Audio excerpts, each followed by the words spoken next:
Well, good morning, and welcome back to Giardini Naxos here in the shadow of Mount Etna in Sicily. It's lovely to have you back with us in this very, very early start for the GT8. We are still getting stuff ready and rolling, and turn off background music. Oh, it's back on again. Oh, I say. Oh, I'm in trouble now because I was told last night. So we're having a meal with my boss Matt, how the tables have turned over the past 3 or 4 years, and he said the thing you must stop doing is mention the background music all the time. Just put it on and take it off. Stop saying, "Oh, there's some background music." But you know, it's a very exciting new thing for me. I've never had background music before, and I'm very excited about it. I'm just loving this kind of copyright-free beats. It's fantastic. Anyways, we are here for the GT8 and the GTE Euros. Thank you to EFRA. We are, of course, the EFRA live stream official for the European Federation of Radio Automobiles. And, of course, we are here thanks to our fantastic title sponsor, Senesi Motorsport, and our marvellous supporters at S-Works, Lens Bodies, Chevy Models, and X-Ray. So we have got the cameras up, but we are still just getting some little going. So we're going to kit with these fixed cameras for a couple of heats, but rest assured before the top heats come out, which is we will be all up and running. I just found out one of my microphones, underneath it, we've got a wiring issue here. It's a nightmare. Oh dear. It's all right, I'll sort it out. It's okay. You listen to the wonderful words of just the engines. I'm going to turn that off. I'm going to turn that off, and you can see the electric motors going whiz, whiz, whiz.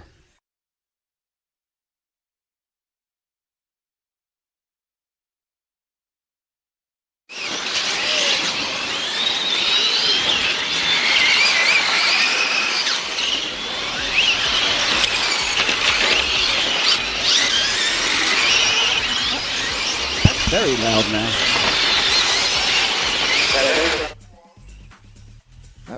That was amazingly loud. Ambient. Yeah, but it's at 0. It's off because it's not red. Yes, but that's too loud.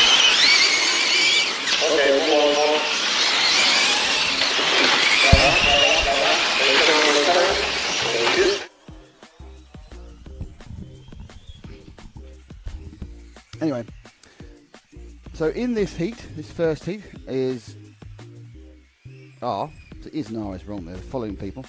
We have Riccardo Genovese, Gerd Pfeiffer, Felita Canalia,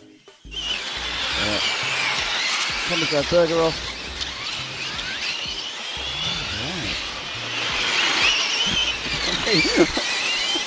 I'm getting the most passive-aggressive instructions here about how to do things.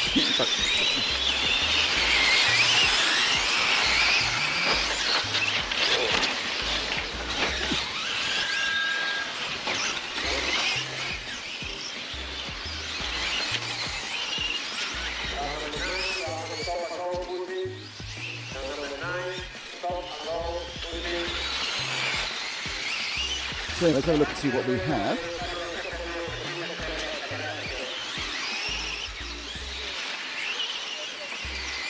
Okay, so let me on these sort of things.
minutes to drive.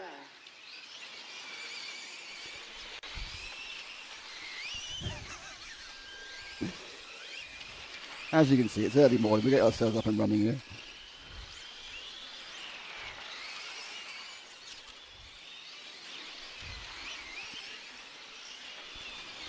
The back camera, and then we come into the timing corner, which needs again. I'm going to have to do that little tweak in a second. For those who weren't here yesterday, you can get the idea of this Giardini Naxos circuit. Again, one of these very beautifully arranged, beautifully set circuits. I mean, again, where you get the maximum amount of lanes of traffic in a relatively small amount of tarmac. It's quite tight for a 1/8 GT car. Not super tight, but it's quite tight. This is sort of more of a 1/10 track, but they obviously run the 1/8 all the Nitro classes here. Fast laps in the electric classes yesterday about 14.7. Fast laps in the IC classes about a 15.2. We have 3 heats of electric, and we have 7 heats of IC per round. There are 3 rounds today, and then there is a short break. There's lunch. There's also a break of about an hour for in between the heats and the qualifying heats. It's going to be a special final at 5:15 local time. There's going to be a special final, a mechanics race, which is going to be random with no marshals. 10 of the mechanics are going to take these cars out. And the mechanics are quite well known. Like Adrian Bertin's going to be a mechanic. You've got Daniel Lazy going to be a mechanic. So there's quite well known people here supporting other people. And they're going to have a mechanics race. And then we get 4 finals. So there's 4 lower IC finals today, 20-minute finals. That runs to about 7:15 local time if everything hits its marks.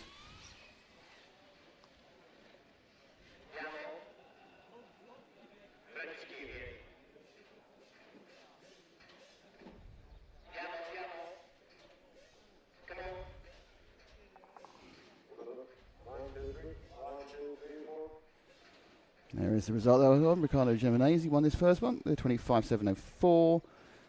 Ivan Cinco was second. Gerfai for third. Fredrik Militzer was fourth. And Tomislav Bregovov, Felice Canalia. Next heat coming up, and that's Michael Milanovic of Poland. Actually, I better read them in order because that's actually they aren't actually in order. It's Herfi Pusha in car 1, Ambrogio Vender in 2. Ebony Ramos Castro in 3, Alessio Navarro in 4, Franco Desirio in 5, Adrian Lecollier in 6, Mikael Milowitz said in 7, Domenico Spagnolo in 8, and Francesco Domenin is in 9, with Mark Senkar in 10. And we have Poland, Italy, Slovenia, Austria, Italy, Spain, Italy, and France. So true representation of Europe there. Thank you all who's joined us in all our various outlets. Promises to be an exciting day with all sorts of exciting things.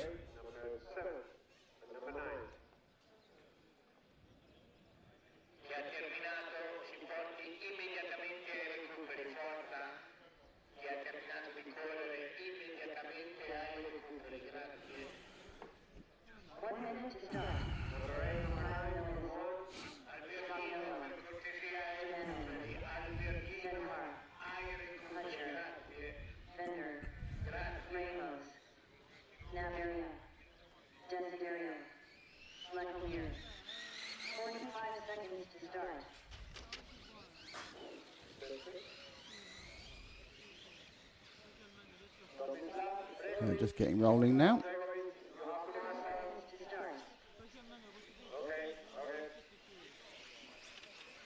Let's see who's with us early morning. Who's up and early with us? Why, it's Texas Hill Country. He's getting excited in the Nitro gang. Sweden checking in. Hello, Sweden checking in with Von Holdinghausen. That's a great name. Hello, my name is Mr. Von Holdinghausen.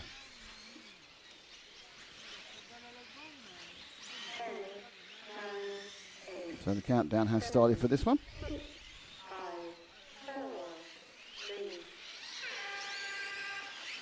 And they're off and running.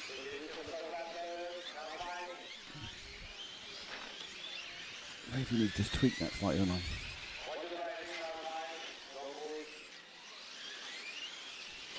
So the blue car is the number 1. That is Hervé Pouchet, the Austrian.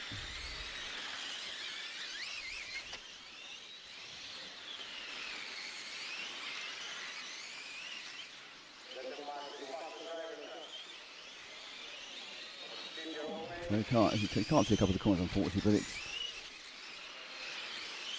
quite key, that one there, getting onto the main straight. Quite a lot of people were struggling with kind of power on oversteer during the course of yesterday. So in the lower heats, cars, something's just coming out there, do you, really? Cars sort of coming under power and he's very tail happy.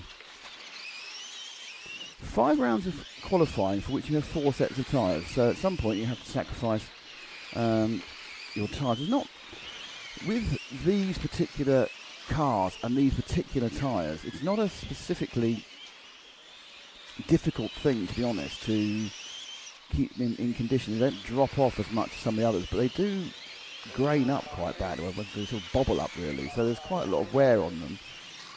And the ones I've seen that have been put in the bin have looked quite overheated and melted. So I don't know whether, I think 2 runs won't be an issue, because what they're talking about obviously is that they're going to run the final, which is 45 minutes on 1 set of tyres. So obviously there's a little bit of light on fresh tyres, it always is. It's just a thing that fresh rubber tyres always have an advantage, but I don't think having to run them a second time is going to be particularly disadvantageous to anybody at any point. But I think what you're going to see is always a bit of clumping there, isn't it? Blimey, they're all clumped together. Look at that. All the cars running together. 1, 2, 3, 4, 5, 6, 7 of them in that one small space.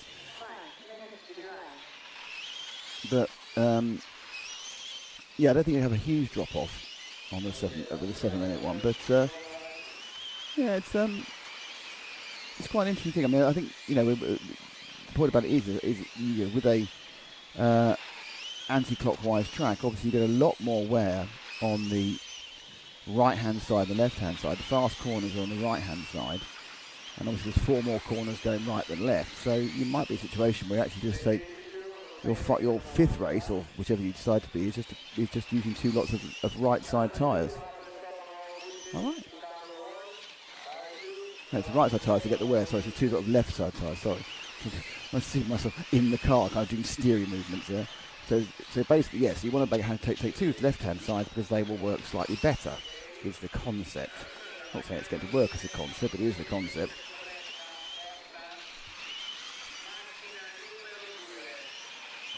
So each of the heats, both electric and nitro, is 7 minutes. Obviously not a problem for the electric car, 7 minutes. I can do that as a laugh, it's not a problem.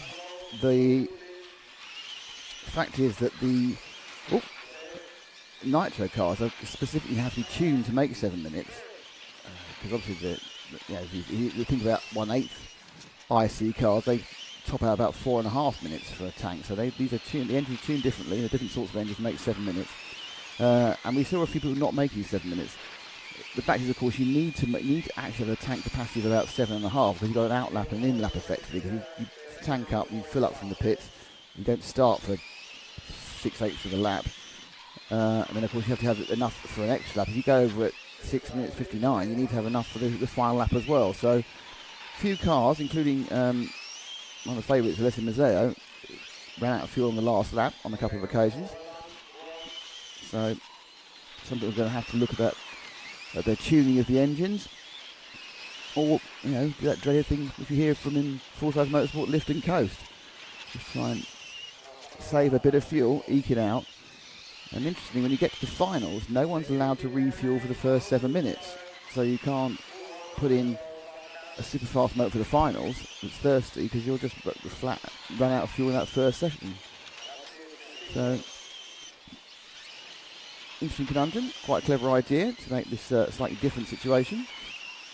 Then they separate it very much from the other nitro IC classes. Then we look at the electric now. The electric is effectively a big version of, well, I say it's a big version of touring cars. It's a very big version, slightly different, but it's on rubber tyres like touring cars. They're larger, they're on 4S, so they've got more voltage, they're much heavier. they behave a little bit more like real cars because of that kind of extra weight, and they're also much squarer. So these electric cars are different, but they are obviously an upscale on touring cars, and perhaps a little bit less finicky. I think touring cars have got incredibly developed now. They also these things will continue to improve. But already in 4 or 5 years, they've gone from just being adaptations of 1/8 buggies with slightly different arms to fully developed racing chassis, and obviously taking a lot of the learnings from 10th touring car and scaling it up. So, but interestingly, the driver like in these classes, both electric. Oh my lord! Someone just tried to launch themselves through at me. The driver lineup in these classes is a little bit more.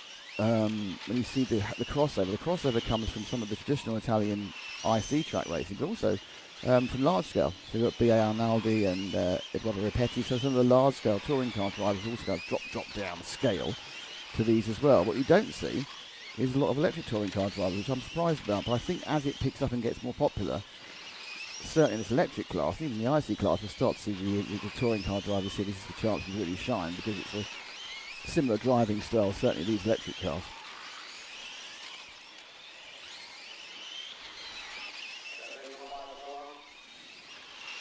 So Poucher leading at the moment from Domenico Spagnolo.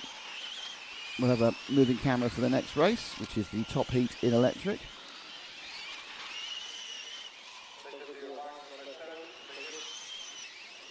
Car pulling over there, it's got a problem with just many laps below. Down to the last few seconds.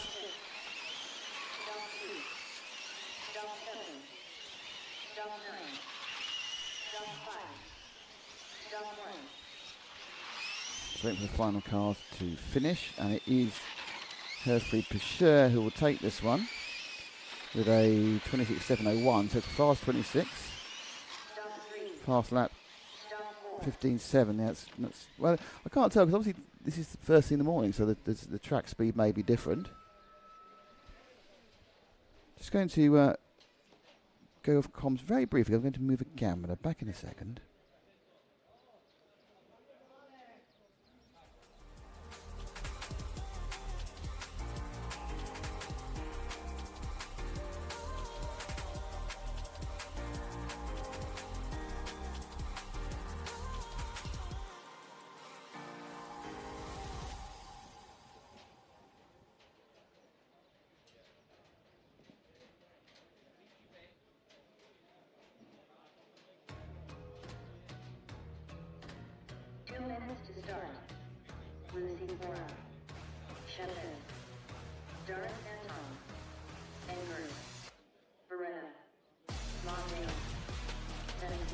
Okay, so we get up now with it. Does that work? Because we really put the camera and see that actually that movement worked. It's better, but it's not great. Might do another movement later. It's hard to tell how much movement to put in a camera. It's a little bit downy as well, isn't it? It's better than it was anyway. Good old me. So here is the top heat for electric. Filippo Barretta in 1, Alessio Mazzeo in 2, Natanale Senesi, our title sponsor, in 3, B.A. Arnaldi in 4, Alex D'Angelo in 5, Rosario Giammaio in 6, Pietro Lucafora in 7, Daniel Ships is in 8, Anton Raudaras in 9, and Mirko Engel in 10. Just to see the current order after 2 rounds of qualifying, it is Senesi from GMO. Senesi with 4 points, GMO with 6 points, both won a round, and then it's B.A. Arnaldi's got 2 third places, and then Daniel Sheppi, Alex D'Angelo, Alessio Mazzeo in 6th, Filippo Barretta in 7th. So not a massive, as you know, unlike the IC cars, which we'll see in a minute, who have 3 laps of warm-up. It's just a single lap for these guys.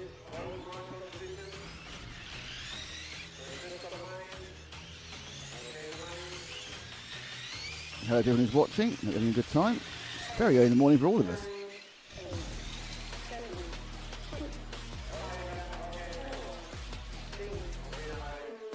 So thank you for joining us so early in the morning, and we're off now, timing-wise.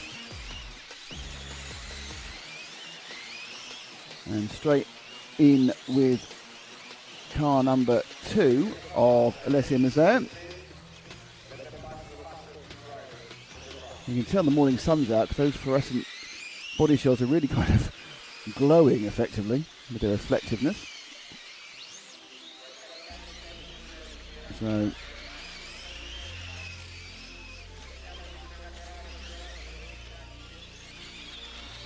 let's have a look at the track. So you've got this is kind of a kink there. And you come onto the hairpin onto the main straight, but you don't take it as a hairpin. This is the main straight, obviously. And you come into timing corner. That's where the finish is, not the start. Then you go in front of the rostrum, do this switch back here, and back on the kink again. Very short lap. Mazzeo just did that one in 15.8, so you can see the pace is really there in this car. So actually it's GMO who's scored ahead at the moment.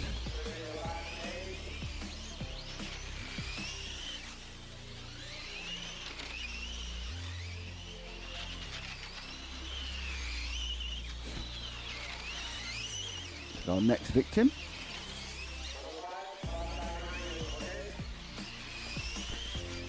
And at the back of that train of traffic, it's the number 1, that's Filippo Beretta. Putting 4 of them right together. Not the best policy for qualifying. Only difficult, you think you've got a bit of space and you start the run and then suddenly everyone's together. They start the runs, unlike normal electric cars which get called off 1, 2, 3, 4, 5, 6, 7, 8, 9, 10. They just are running around and just start there like a Nitro car, just start randomly through the lap. When you randomly, it's when you pass a random order when you pass the start finish here. Not just randomly, like one starts in corner 1, one starts in corner 3. No, it's just that there's no specific call-off order as is in the other electric classes. That may come.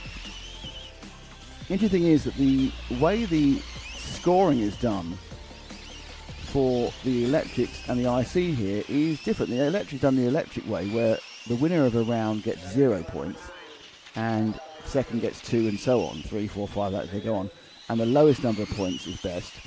And the IC is on the IC way, where the winner gets 200 points, the second gets 198 points, the highest number of points is counted in the 3 out of 5. So it's quite fun to see they've got the same event, 2 different classes being counted in the 2 different ways. I'm not quite sure which one, if there's many differences that you turn up in them, but who can tell? So it's still Nazarian. For some reason, I think Mazzeo's going still, he just dropped right out of it. In third. Unfortunately, the timing is a little bit glitchy at the moment. It's working, but it's kind of quite a big delay.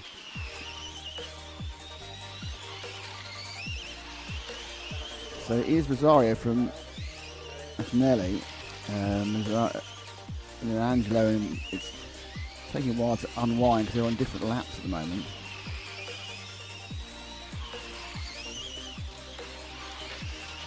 Not much in it if someone comes off the track quite spectacularly. Not sure who that was.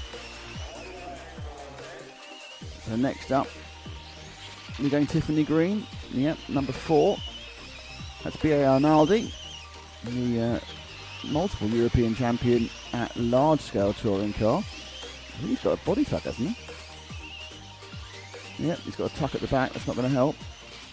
So still going on. Obviously had some sort of contact, probably with our car. And it's tucked under. That doesn't, if it's not actually rubbing on the tyre, it won't do too much. Doesn't help, and obviously the aero is slightly affected.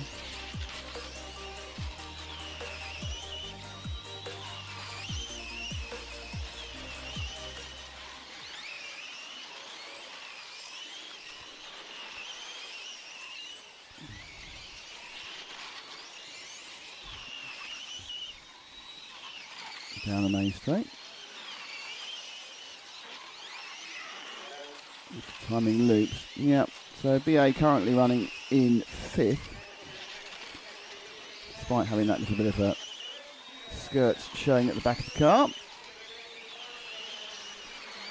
So Rosario leading by 1.3 seconds effectively. Just waiting to see where he's 4 ahead of Arnaldi and D'Angelo. Zaya's lost a lap somewhere for some reason. It's 2 laps. I must have stopped. That's right.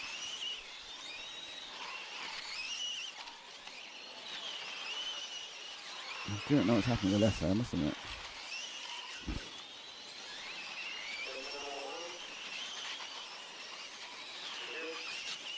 So looking now at this yellow machine. It is number 6. And that belongs to our leader, Rosario Giammo, doing well in the IC side as well, Rosario. And unlike a lot of the other 2 championship Euros, you are allowed to enter both classes in this event. That's mainly because they're very different, electric and IC. It's not like the touring cars where it's stock and mod, where it's the same apart from different power. You know, they're completely different motive powers and everything else. So the crossover is much more limited of knowledge, and what you learn on the electric cars isn't in any way instantly transferable to the IC machine. So quite a long way. Oh, he's got a 1.4 second lead overall, Rosario. It's given the fact we're down to the last 35 seconds, it's probably going to be enough. It's not a massively mistake-inducing track, actually. It appears that, yes, there's a huge amount of skill in getting the times, the ultimate times out of the cars, but we're not seeing people, certainly towards the top end, having particular issues with the track itself, like bits where they get thrown off the circuit, or so it is actually a track that races pretty well. It's got quite low curves which then rise, so there's no real problem about attacking the curves. When you hop over the curves, you don't lose. You get it slightly wrong at some of the tighter corners. You don't lose too much. And that is that one finished.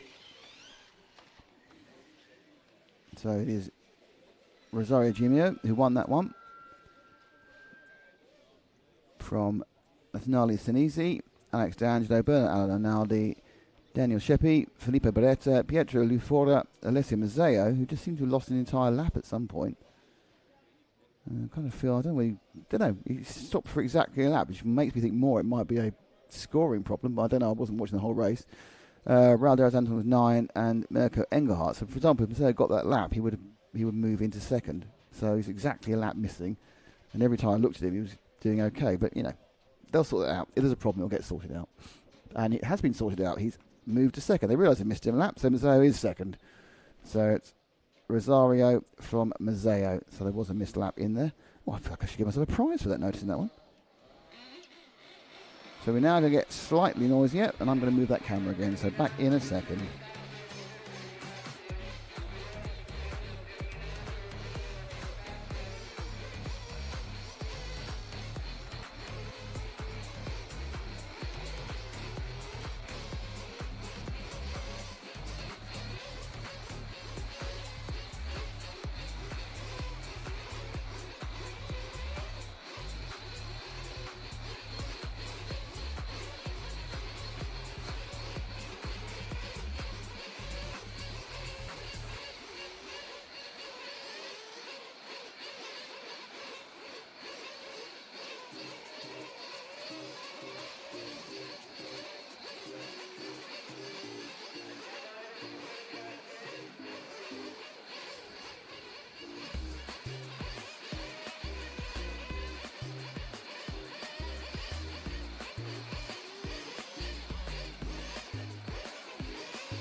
Okay, first heat, of the third round of qualifying for IC. This is much bigger gap. They have a much longer. There's 3 minutes between each of the electrics. There's 6 minutes between the IC heats. So they get a full 3 minutes of. They get a full 3 minutes of warm-up, which I don't think they actually need, but whisper it gently. So we've got Massimo Fabiani in 1, Gerardo Russo in 2, Stephen O'Connor in 3, Bruno Barbosa in 4, Claudio Rossi in 5, Svedrijic Sanjin in 6th, Manuel Greco in 7th, Angelo Vicini in 8th, and John Kostakopoulos in 9th. So we have Italians, Greeks, and Irish and Croatians in this one.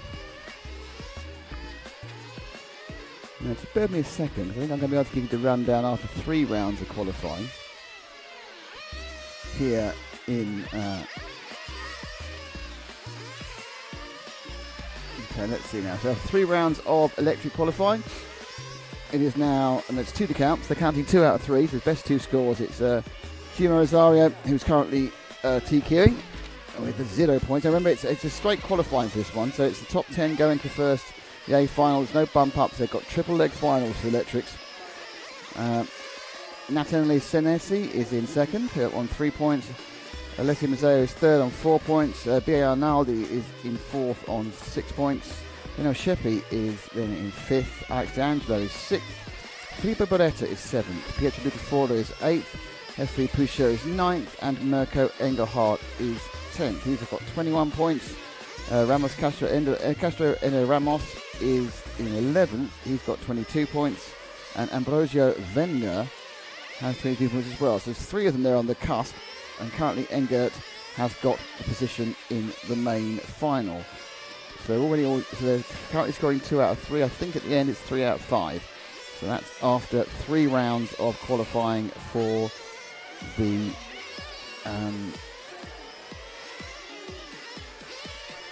electrics. But we now move on to IC. And yet to see the number 1 car of Massimo Fabiani.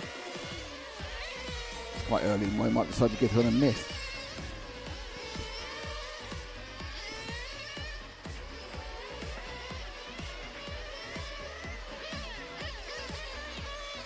Okay, so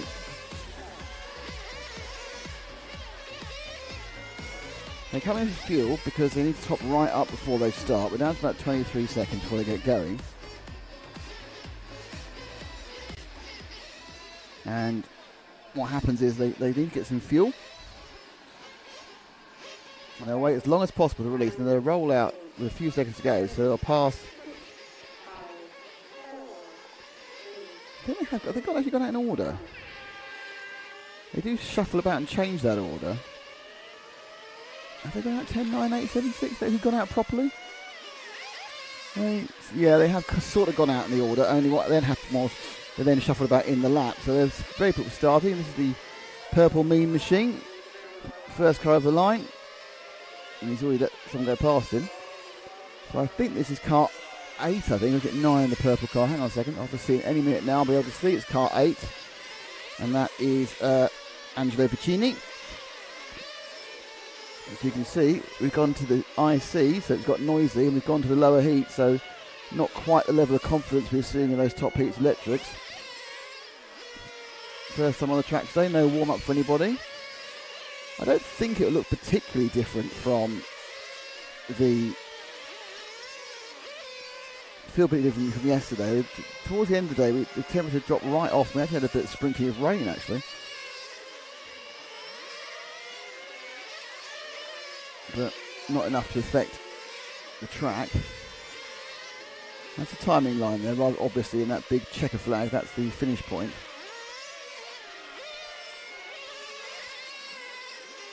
On the track, you can see lovely sunny weather.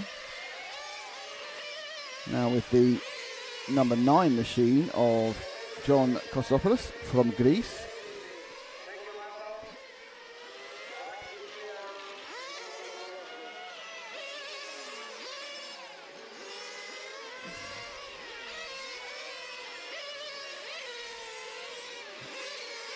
John's not really attacking the track. He's doing sort of driving the circuit round, but there's no real attack in the car, is there?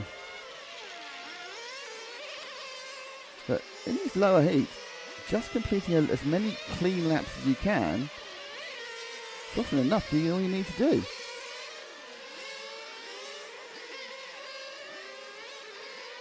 So it's number 6, the bright yellow car of our Croatian driver, Svetjic Sanjin.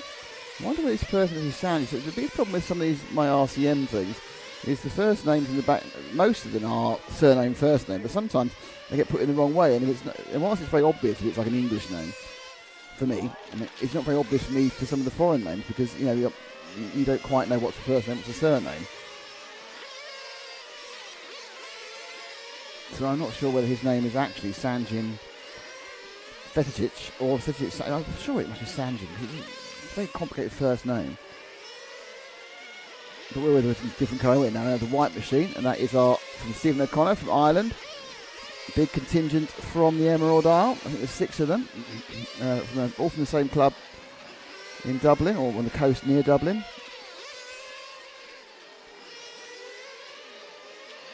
Kind of leading this one by 2 seconds at the moment. Not quite at halfway yet in this race.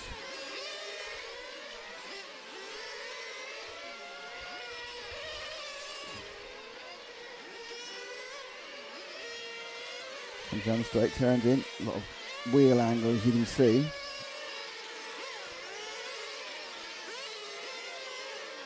Going through the switchback, and this is the kink. It is pretty straight actually, but it's psychologically it makes you go left and right.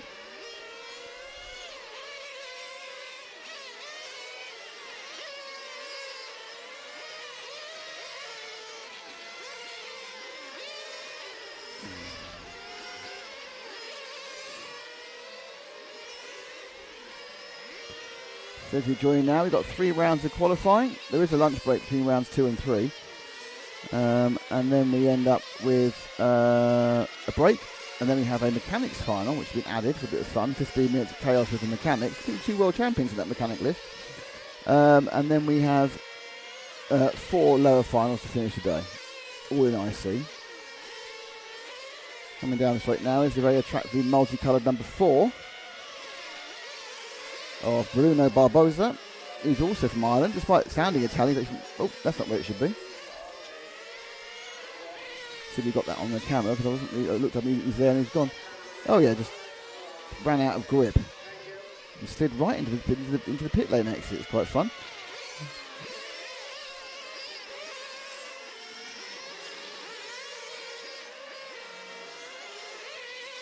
Yep. Decided it's not quite working for Bruno. Not quite working for that car either. That's the upside down number 1 of Massimo Fabiani, who did start late. So Fabiani started late. He didn't score. He's only done 3 or 4 laps now, so he's obviously had an issue probably getting the car to start first thing in the morning. Another car's retired. That's the 2 car of Gerardo Russo. I think he's sitting underneath the chair of one of the marshals over at the far end of the circuit. Yeah, he's been brought in now.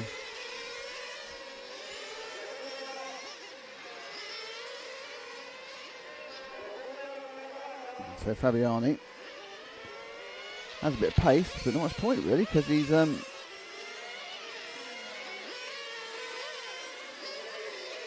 back with our purple people eater, number 8. In 3rd place, Angelo Vicini.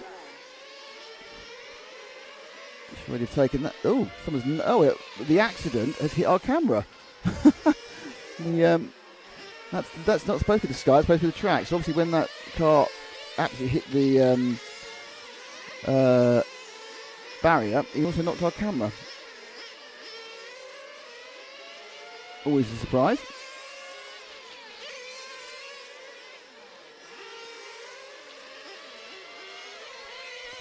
Back with Stephen O'Connor. 1:20 to go. O'Connor on for about a 24. Not quite sure whether the best were a 27. I certainly think we're getting 27 in the top 8.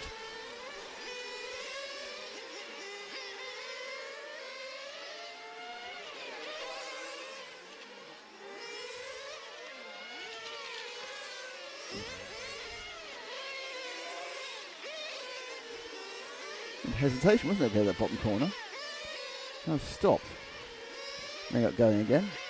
Straight line that, you can do it, that's good. Excellent, straight line it.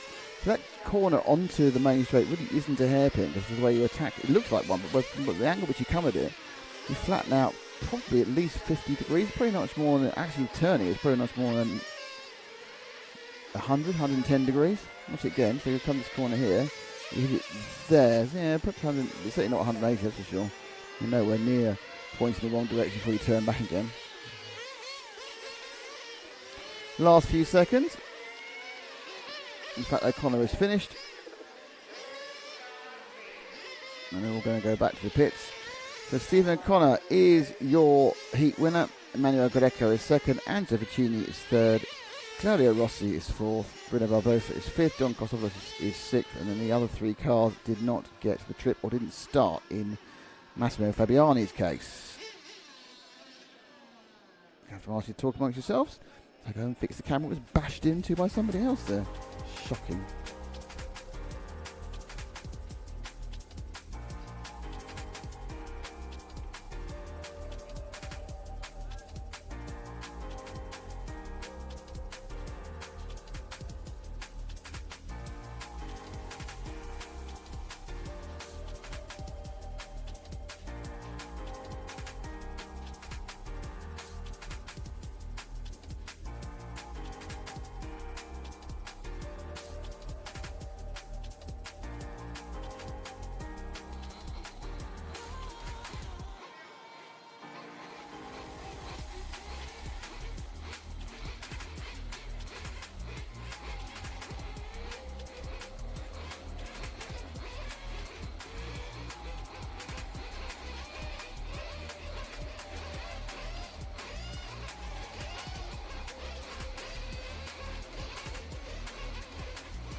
Slightly recalcitrant camera there, we'll sort it out now. So we just did the first minute or so of heat number 2. Fabio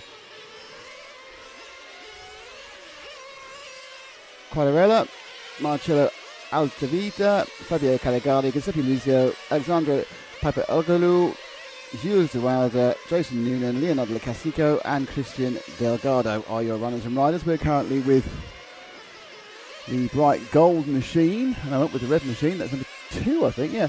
That is the 2 of Gilles de Wilder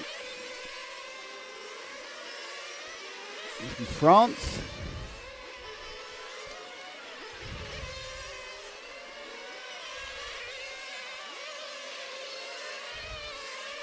So completely another lap.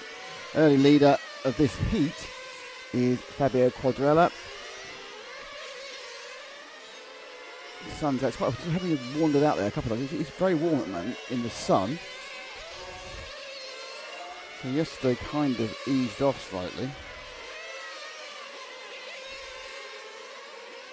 There's a wasp about to come in here. I want to start that argument with wasps. That's never something you want to start doing. Down the main straight with the number 1. This is Christian Delgado of Spain. He's actually currently scored, I can't believe he's last. He scored last at the moment. Which is a surprise. Weather is going to peak out at about 25. It's only 22 and sunny. It's going to get a bit cloudier this afternoon, but it's going to peak out at about 25. It's a bit warmer than yesterday. Humidity here, very low, 22. No rain expected. It's good news, isn't it? We're about 5 degrees warmer than the seasonal average.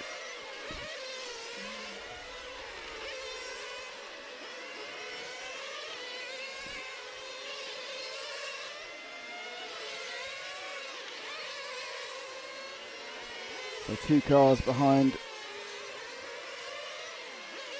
Oh, that's a little bit oversteer on the white machine there. There's the 1.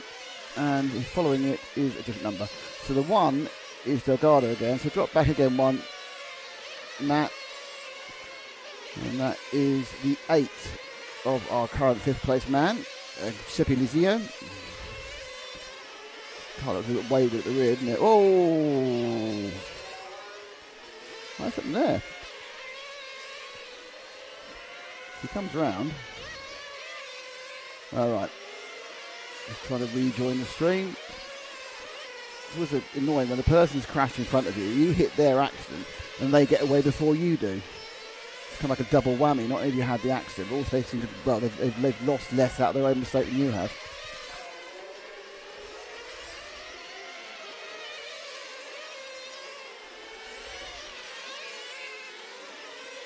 Being hunted down by the even more gold than yesterday. Must be the sun making it even more gold than before. That's oh, that was a bit. Oh dear, that was all very, very rude, wasn't it? So it's the 6th. The gold car is Marcello Altavia. You got uncertain, punted off the track there, and then 4 and it had an accident. 4 being Fabio Quadarella. Fabio Calegari in the 9 currently leads. And the lap times have dropped off from 26 to 25. It's got a bit messy actually towards the back end of this race so far. Still 2 minutes to go, but it's just kind of suddenly everyone's got a little bit more aggy, I think is probably the best way of putting it.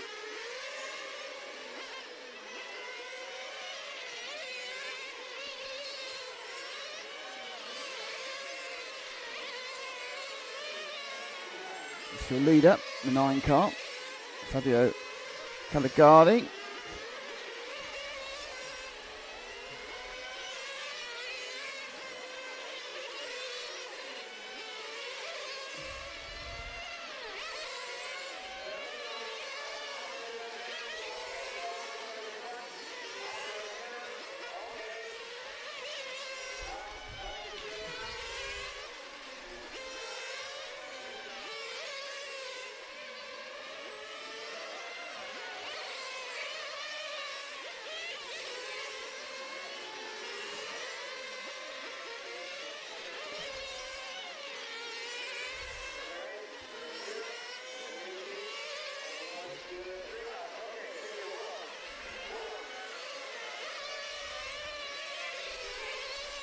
So quite well. I think that time's about 16.8 last time. He's done 16.4. Everyone here has done at least one lap in the 16 seconds, so most of them now are in the 17s at this point.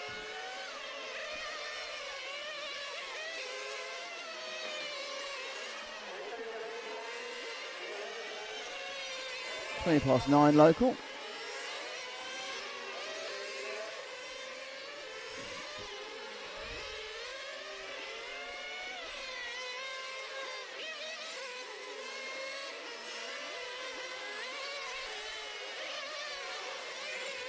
That was lucky. The car meandering off the track and they managed to miss him.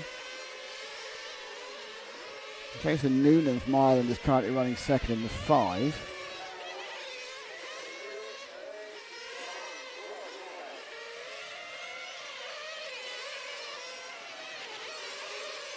And there he is, thanks Matt. Nice bit of one cannery, this time on for the pink fluorescent.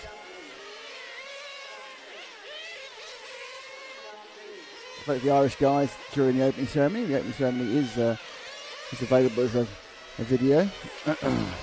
Certainly chaotic fun it's been described as. Yes. So Noonan and the rest of the Irish guys, he said don't worry, he's not running out, he's finished. We're all having a little bit of a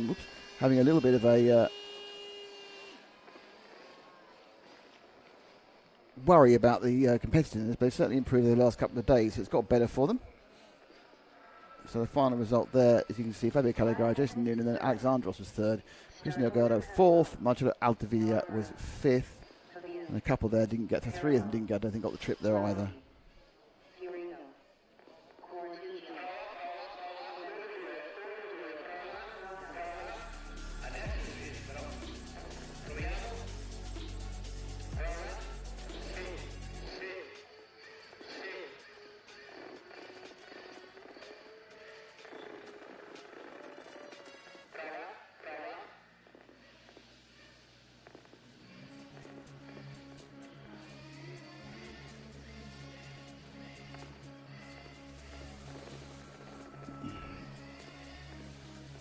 So, a bit of a gap between these ones. Next up will be heat number 6, which is the third heat of IC. We've got Damiano Coutillo on 7, Matteo Barbero on 8, Rosario Pavia on 9, Salvatore Parello on 1, Graham Lockheed on 2, Nikos Ferrito on 3, Marco Quattriccio on 4, Daniel Emanuel Silvestri on 5, and Jose Anton Moraga, on 6. So 7 Italians, an Irishman and a Spaniard are taking their leave of us today in this one.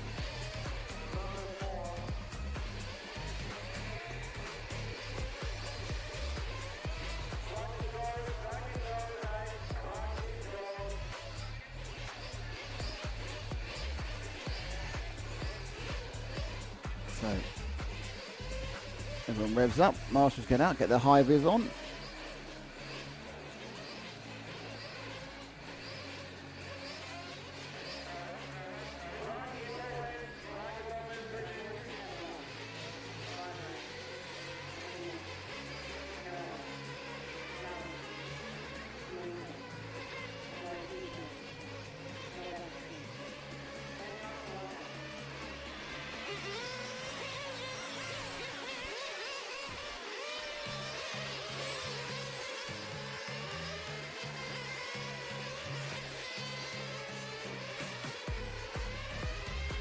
Confirmation of who's in the race. And you can see the very subtle difference between the Italian and the Irish flag. It's green, white, and red against green, white, and I say orange. It's not really orange, is it? What the official colour of the third segment of? Is it orange? Might be. The third segment of the Irish flag is.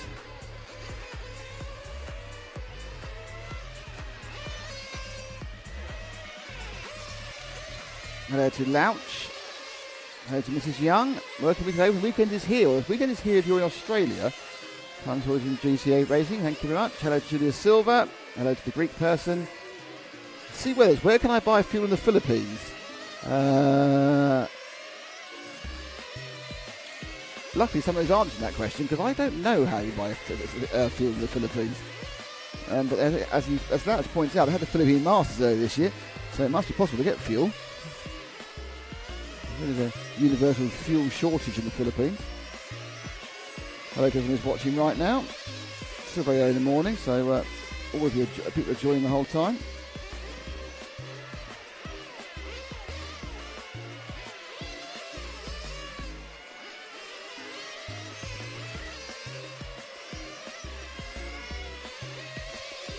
A minute or so still to go of this practice area.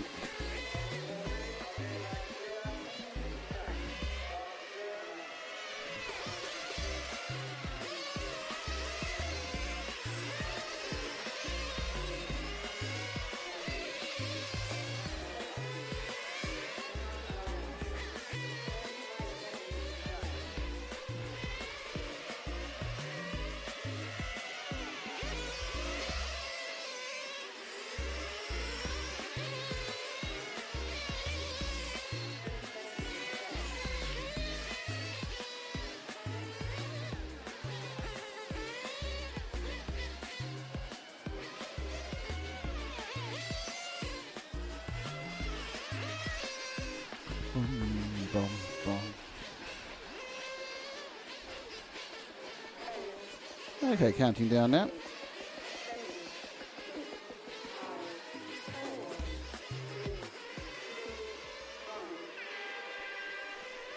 We're away.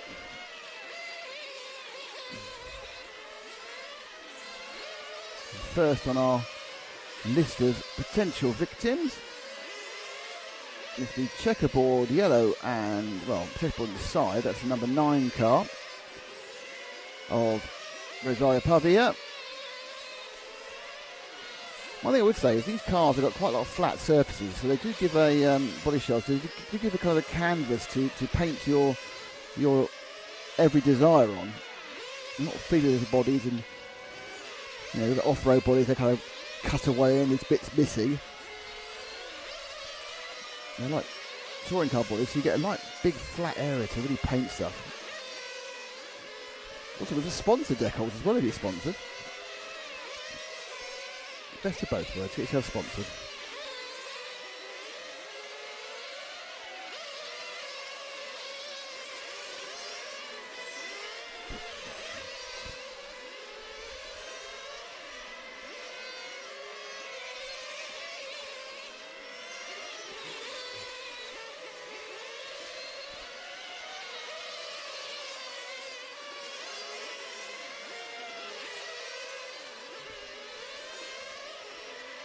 So he comes down in front of the rostrum, and then you go through that switchback, a little bit of a kink here, you can take it straight.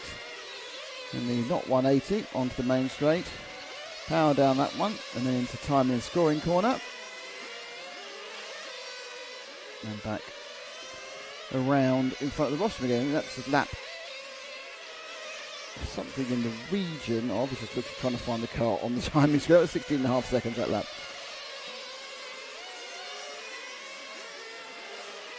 Through timing scoring. There's a bit of a problem with the car off the track on the right hand side there. Driver's left, our right. Well, say theoretical driver, because there is no driver, obviously. The driver is on the rostrum.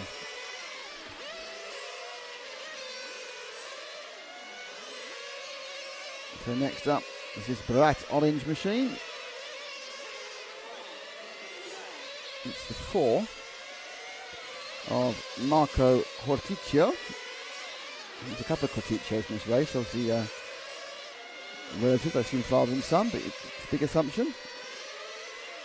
A little bit edgy at the rear there.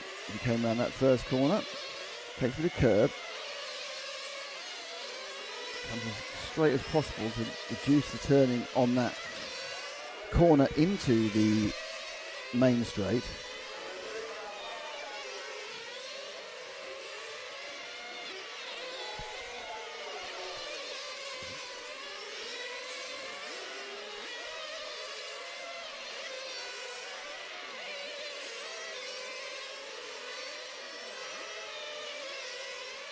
Looks again.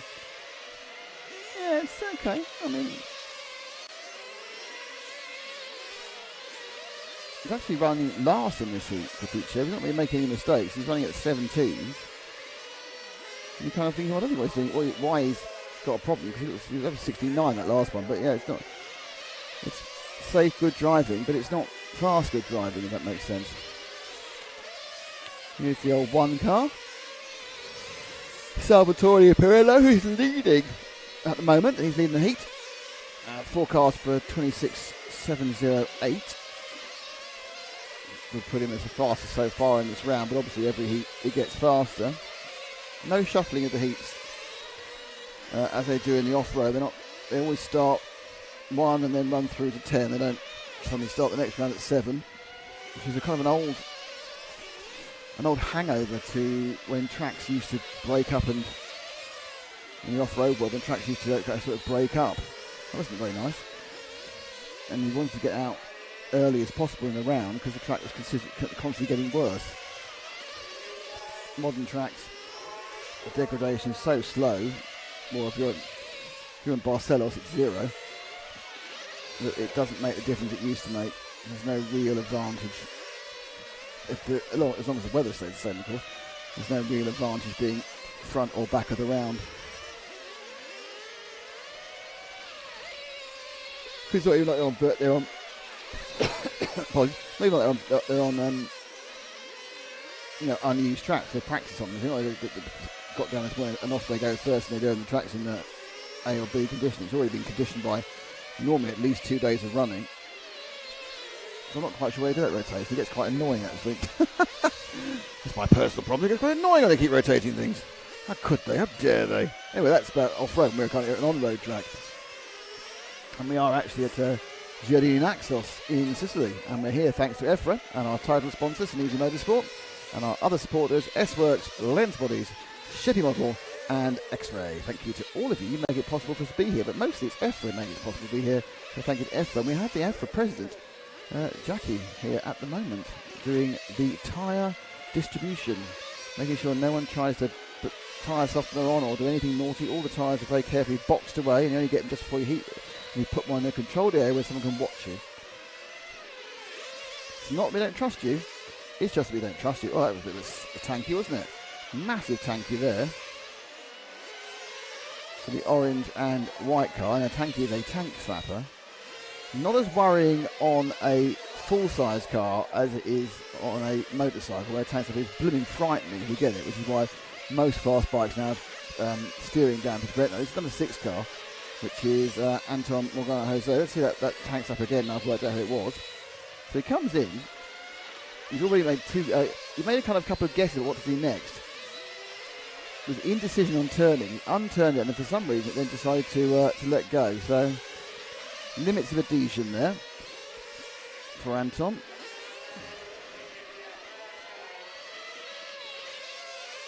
Just under 40 seconds to go of this one.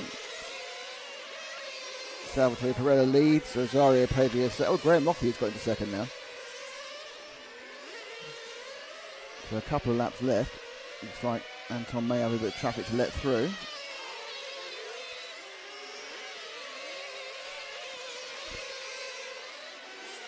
There's a grey car who's looking particularly irritated. Last lap for everybody. That's number 2. That's Graham Lockheed there, who is running in second with a 2 car, which is convenient. And he switches over the line. He's finished now. It's a 25.7 flat. So I say he'd finished, but actually he almost got another lap. They 0.2 of a second from getting another lap there. And everyone has finished. Salvatore Pirello won that one from Graham Lockheed. Rosario Pavia was third. He's 26.712. That's best so far. Matteo Barbera, Jose Morgan Anton. I suppose what people in this sort of heat are trying to do is avoid having to race today. The 32nd and the 16th finals are on this afternoon. So obviously the idea would be, I think, to have a nice relaxing afternoon, not have to race again today, and not face the possibility of being out of the meeting before Saturday. Some days, because it's such an early start, that might be quite nice. You see Lazy down there, doing some mechanicking. And haven't won. The reason they're all carrying those big plastic boxes is because the big plastic boxes have the tyres in them. So they aren't allowed to. They only allowed to have the tyres during their race and to give them back in those big storage boxes. Because they have all their 4 sets, and they can choose what they're going to do, which tyres they're going to put on. There's no, you haven't got to use set 1 in heat 1, set 2 in heat 2 or anything. You can do what you like, and yeah, they're all firing up.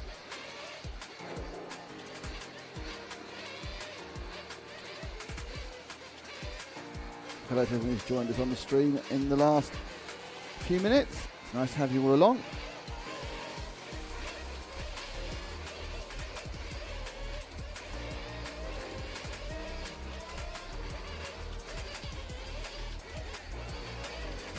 For those of you watching along on the RC Racing TV streams, don't forget you can help and support us by, first of all, becoming a subscriber. If you're on Facebook, by liking the RC TV page, or the EFRA page on EFRA. You have, obviously, the option to become an RC TV hero. That's obviously on the RC Racing TV YouTube page. You become a hero. That means you get superb benefits. You get benefits alike. You can ask us to follow someone on a qualifying round, and we will. You can get a discount on merch. You can get unique content and early access to content as well. And you also get a sticker set. If you're that number who've walked up asking if Frank is here for a sticker set, Frank's not here. The only way you can get a sticker set at the moment is by becoming an RCTV hero. Talk about merch. There's obviously, if you go on the YouTube page, you can have a look at all our new exciting merch, including the Pit Lane Hot Sauce T-shirt and the Pit Lane Hot Sauce wall poster, and many other exciting designs. There's a vast array of designs, many of which were modelled by me at some point, but I haven't seen those photos come out yet, so it's perhaps not the best thing to have some old bloke modelling T-shirts. Man modelling the T-shirt in the pictures men's who model the T-shirts on the pictures underneath YouTube. I have to be honest with you, they don't work for us. They are AI models effectively, because they are way too in shape and attractive and young to be working for us.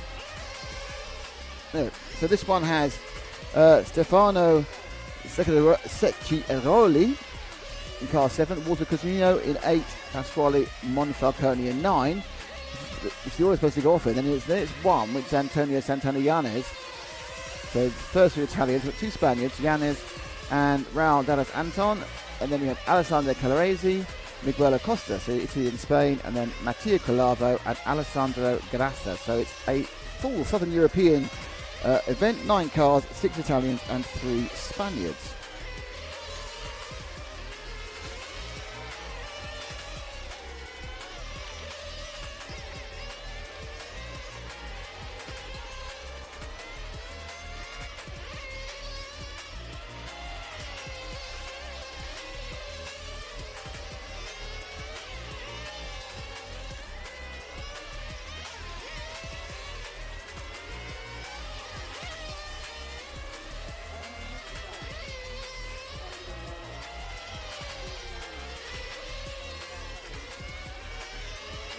A minute till this one gets underway.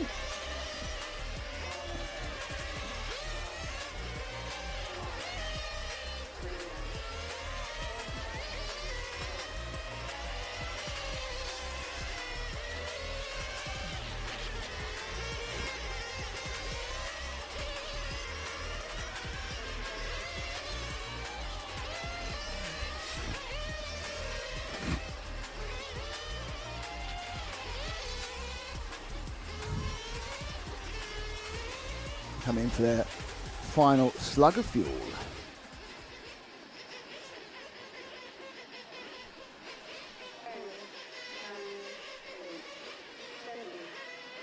So they released the cars out. A few of them have gone a bit earlier than others.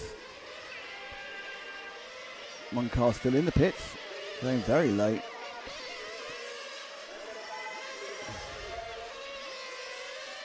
We're straight underway. with the yellow and white car, of which at the moment the number I can't see. I'm sure I'll sort itself out in a second. It is the number 4 of Miguel Acosta, one of the 3 Spaniards in this one. Instantly looking a little bit more confident than some of the guys we see in the previous heats. Avoiding the car on its side.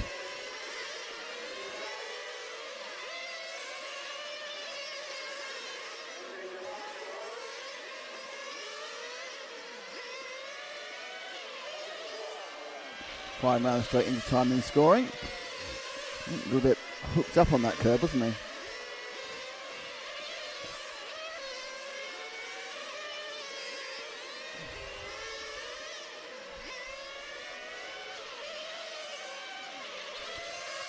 It's there. It's just constantly threatening to break away, isn't it? You see, it's just going. Oh! It's fast. It's not. I'm not in any way saying it's not going well, but you can see the car. If you look at it sweeping around the corner off the end of the main straight. Yeah, again, it's just thinking about and being corrected. There's about 3 corrections in there, just to keep the thing online. But overall, no real problems for Miguel Acosta. Scored 32nd at the moment in this one. Who's next? Who's our next victim, Matt?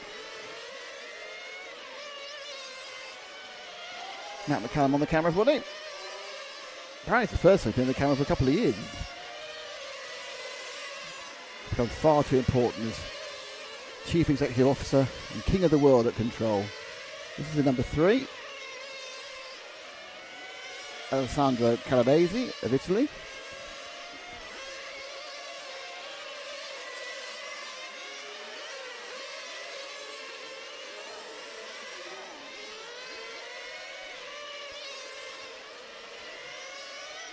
It's a little bit almost lacking in speed. I'm not sure whether he's. Look at the bottom. I know the white cars catch him up, which can be a kind of a makes it like illusional, but he just seems to be lacking a little bit of drive. Though, in fairness, the speed, the position where it's been made up is under the brakes here as the white car goes past him. And that is the white car of car number 5, who is currently scored 2nd, Mattia Colavo. So that car just looking a little bit, well, I haven't overseen a moment there, but someone just whacked the fence beneath me. Calavia now scored 1st, running around a sub 16-second lap that time, so he ran a 15.9. Forecast for a 26, very low 26, so he's currently forecast to be the top person with heat 7. Don't forget we've got 8, 9 and 10 to come, so there's still 20-something, 27 or 28 theoretically faster drivers out there, but not everyone gets put in the correct heat after seeing in practice things can go wrong, but we have problems. They've got to show a bit more space. You can Calave at the moment, looking quick. 16.4 last time. This one avoids the back marker, and he's turned to 16 flat. So yeah, so it's good pace here. It's that apex though.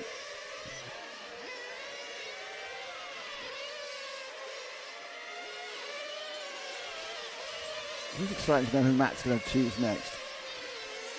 So Mr. White and Yellow, kind of a white, black and yellow. It's almost kind of got the colours of Renault in their Formula 1 days. Way back, by the way, that is. Or perhaps even some of the Renault Le Mans cars. Quite a bit difficult to see the number on that car, so I'm going to look if it comes out in front of me in a second. I think that's number 1 as well. I'm not sure why it's the number 1s. They don't put their numbers on properly. Antonio Santana from Spain, down in 8th of the 9 drivers at the moment. Just ran a 16.2, so it's yeah, the top and the bottom, the different distance is not great. In absolute best times, every single driver, with the exception of Miguel Acosta, has done a either a 16-1, 16-0, or perhaps even a fast 15. So it's all about the run rather than times. There's the twos, they've got a body tuck. And we saw Arnaldi with that early, he's also got a body tuck.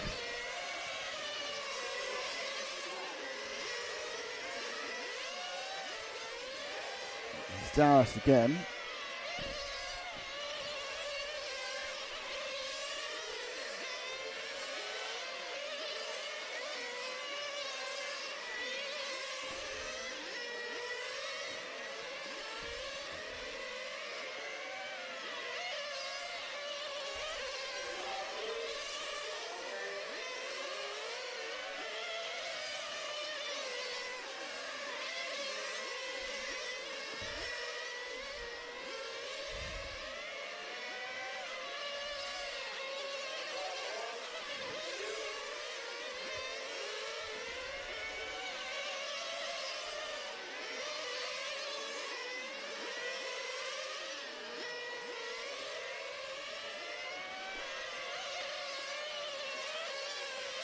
Now with the 6, and that's our second place now of Alessandro Grassa.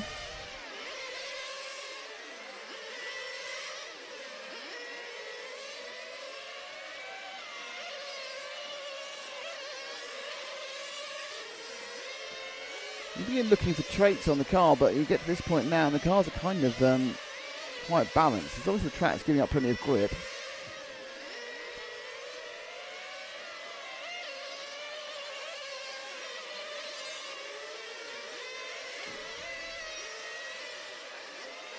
This is one of the more understeery cars, or I suppose you perhaps say more nailed down rear ends.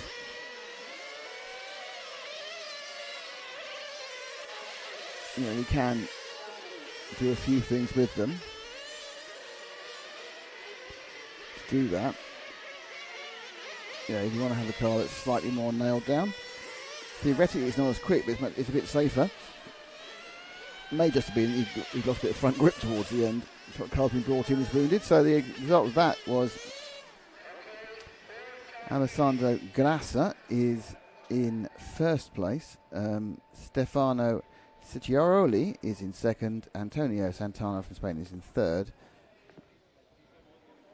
26.705 was the best in the end. 706, sorry, was the best in the end. Matteo Calavo, who was going fast, ran out of fuel. Now Darras ran out of fuel. Walter Quisimo. So a couple of the fast drivers actually ran out of fuel, so didn't make the trip. So it's not much point being fast for just a few seconds and then ending up parked up because you've run out of fuel. So it's interesting how the 7 minutes is really causing an issue for some of these drivers. Now, whether they think it's going to last 7 minutes, collapse is just too close. But obviously, you can't. Building in the margin is going to slow everything down because you have to. One bit trying to detune the engine. You've just got to run it a bit less powerful. So you actually do want to run out just after you cross start finish the extra lap. But that's a trick to have. And I think also one of the things about these engines is they will not always have the same amount of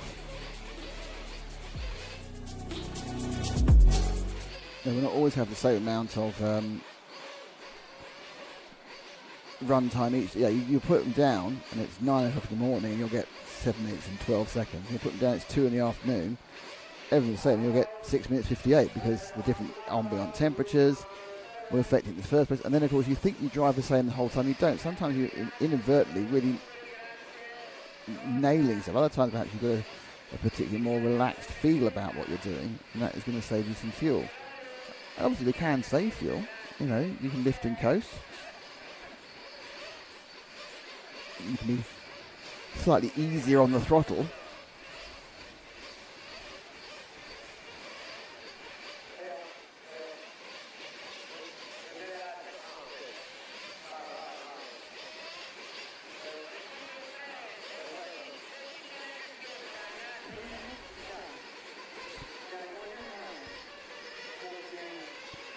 Cars all underway for their 3-minute warm-up.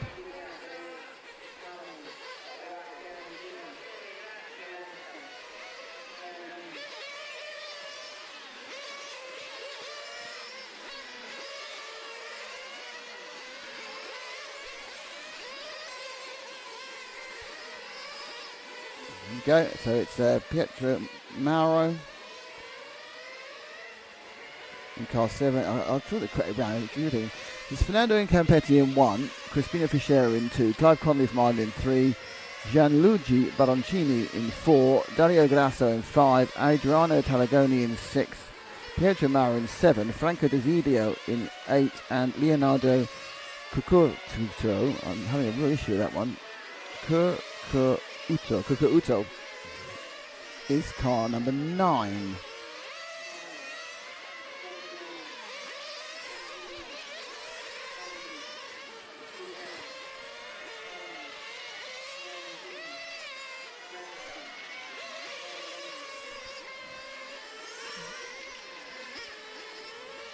Still a minute and a half of this to go.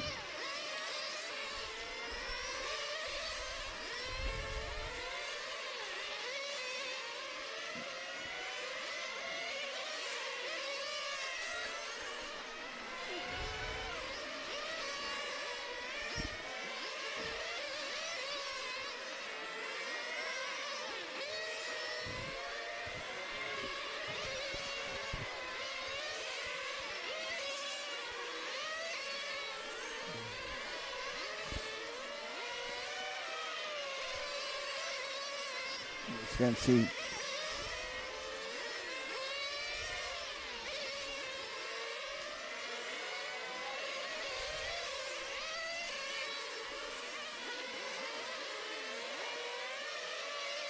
Oh, there we go. Maybe a Jean-Pierre Jabir Rennie, our new fan. Very good point. Let's put the car over to the Renault F1 colours. The Renault Turbo. I think actually the extra black in it, I think the black came in a bit later. I do feel it's on the Le Mans cars as well. Could be wrong. Have been wrong. But only very, very rarely. Jeez. Honestly, who am I like? What am I like? What are you like?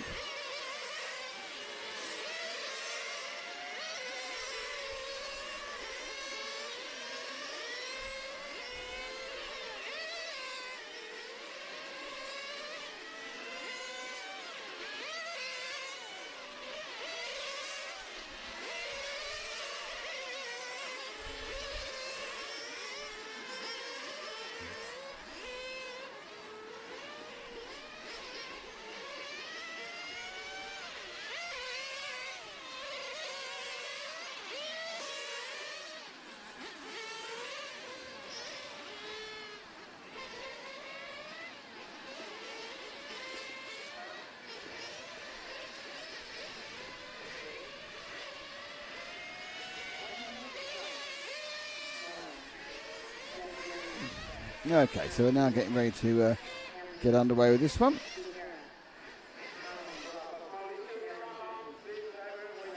This is the heat number 8. So we've got 8, 9 and 10. Still got 3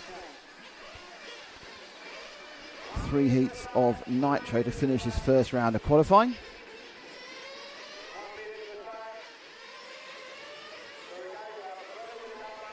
Cars are released.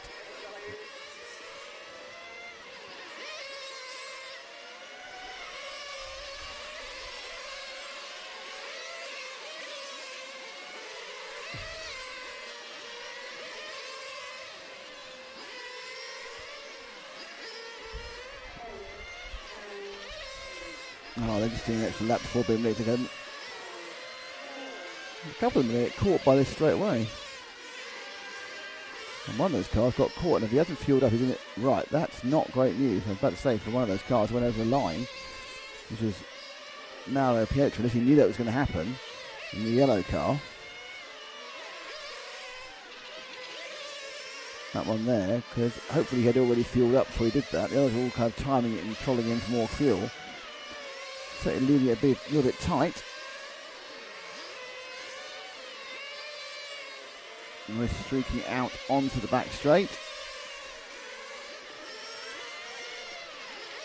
with the number 7 of Pietro Mauro.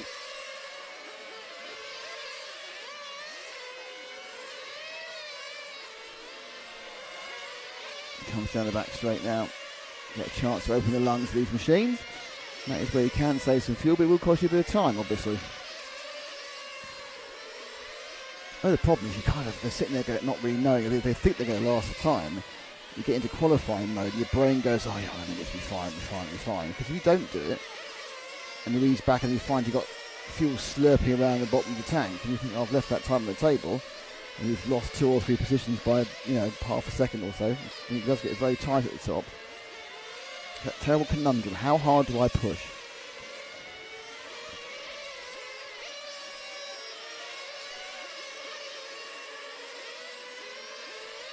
Okay, so obviously went over the line first. He's currently scored initially top, but actually he's running about 3rd or 4th overall on predicted time. As we switch to the white, oh dear, fishtail with white and orange there. So there's 3 one-can whites behind this guy. He had a flash of 4 there, but I'll just be careful about it. There we go, 3rd of the cars, white machine.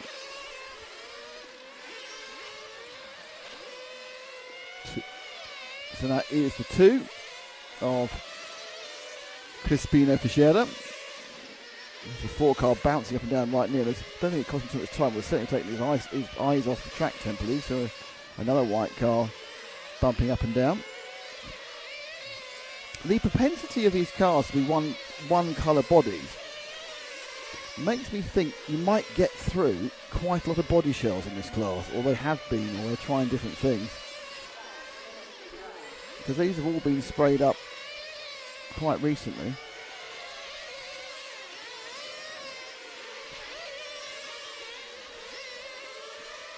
Remember doing one race we did years and years ago. There were 7 white cars out of 10. 7 one-can white cars out of 10. Well, I think one of them had a small stripe, and that was it. It was a nightmare.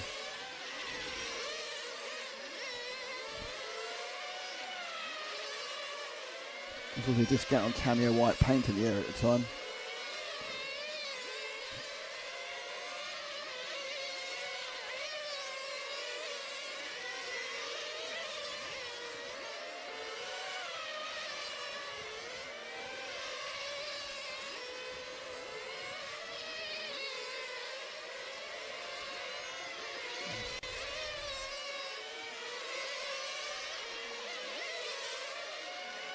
Here comes our chrome blue machine, number 1 car.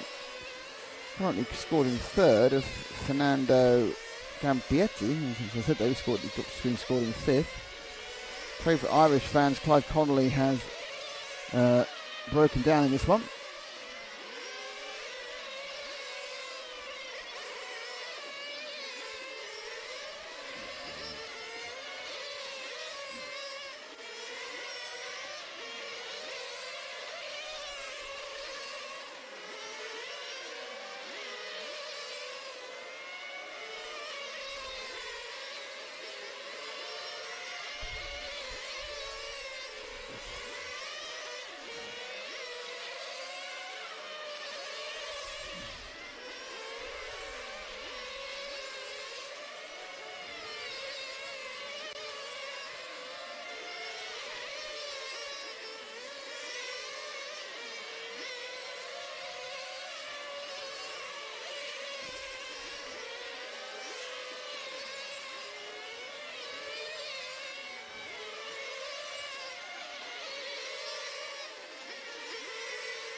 Oh, let him through. Very polite there for a man running in 4. Who's let through? Let through the 2. So, Crispino Fischera was let through there. Well, probably Javier on the referee who said, you do it. Often when you are qualifying, you are aware of what's going on. And you will let people who are obviously faster through, because it's not going to do either of you any good. If they're getting impatient behind you, there's a good chance of an accident.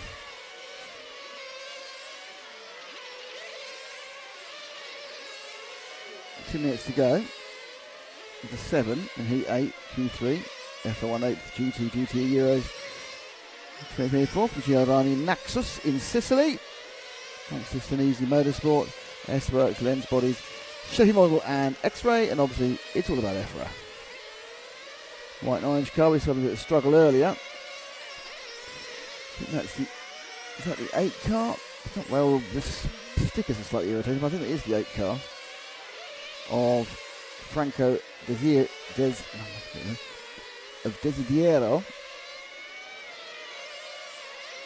So there's Franco doing what he can do. Oh, what he can do is fall off a track. Thank you for that. We've got a replay, which is always good. Oh, that was going wrong a long time before. I didn't realise how that had gone wrong.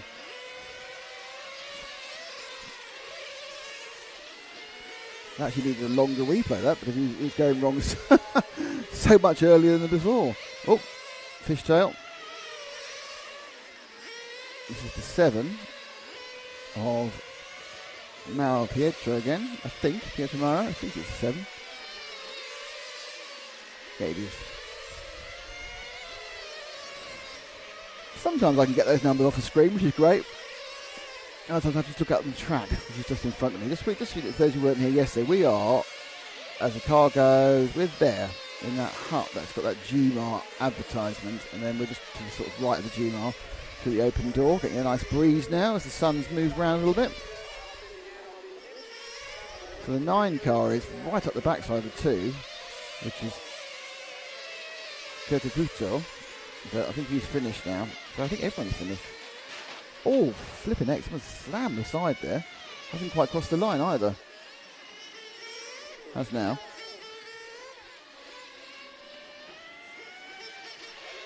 So just waiting for this one to calm down.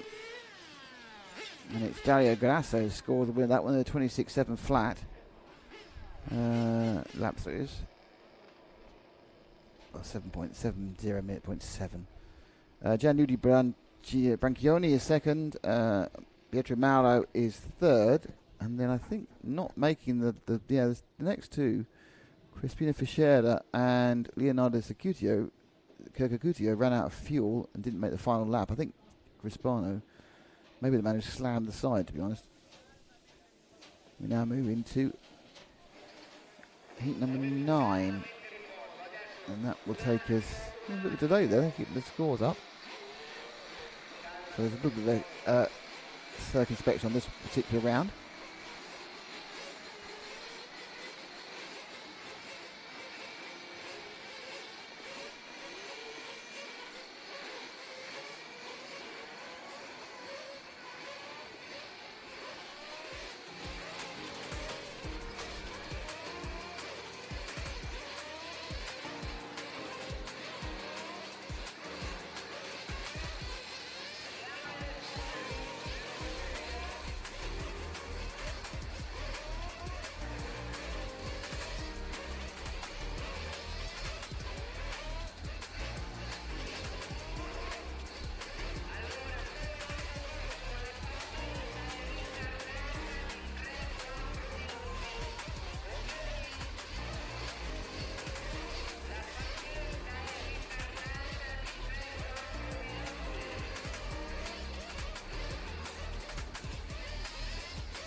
So after the hold there on the timing, so obviously there's a bit of a question mark on the previous heat. We're now at the runners and riders of Heat 9.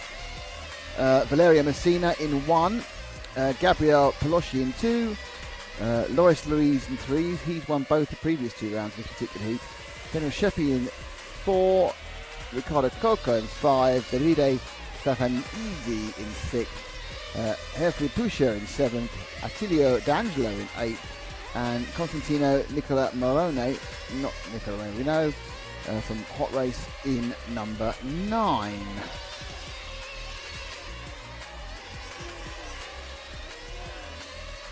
Another bravo Pietromado. Morning to all RC enthusiasts, says Jonathan Wolf. Yep. Jonathan, great coverage of the race at Slough last week. I enjoyed watching the race from a different perspective than racing from the rostrum. Oh, thanks, Rodney. Thanks to us. Yeah, good team effort there. Frank doing the commentary on the Saturday and Sunday. I was drafted in for the Monday because I was doing karting at the weekend. And we had Matt there for a day. We had James there for a couple of days. And Ben there filming on the finals day. But, everywhere they go, really. We're all at Slough. Slough was the place to be. Frank was particularly chuffed because where he was staying was down the road was called a Toby Carvery, which is effectively an all-you-can-eat meat-based buffet, really. I mean, it's called a carvery because the front end you get to choose which roast you want, be it a lamb or a chicken or a beef. But then as you go down, you just ladle your plate with as many fruit and veg and everything else you like. And anyone who knows Frank knows there's nothing he likes more than free food, because obviously it's been paid for by RCTV, and he just had a plate that was apparently about 17 feet high. Oh, someone's kicked my measure. Is it rotating?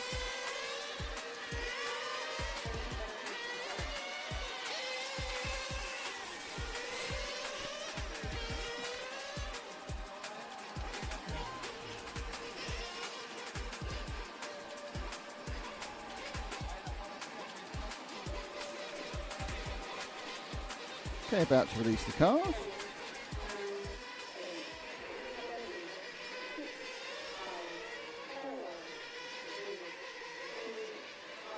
Yep, all have gone. Who will be our first victim, we wonder?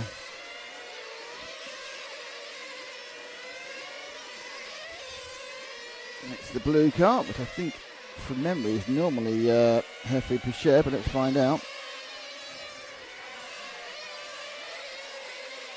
Come round in front of me now. And look up, it says 7, and 7 is indeed the Austrian driver. Yes, works. I don't have a lot of information, unfortunately, about chassis or anything else, to be honest, so.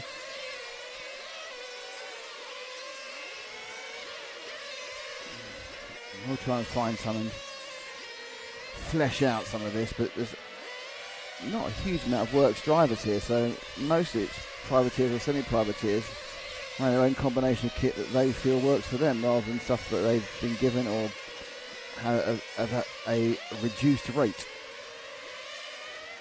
I think probably he'd like to get past the car ahead of him. He's kind of going. Is he going the same speed?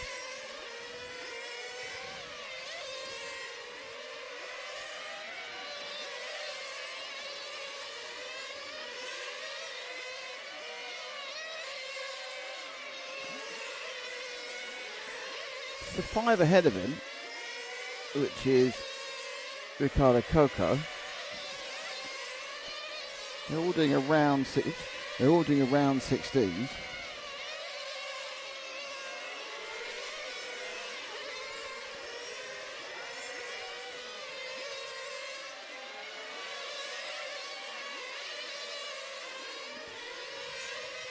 Oh, that's so close, isn't it?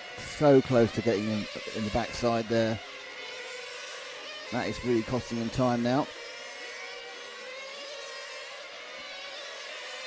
Push as he let the pink car through.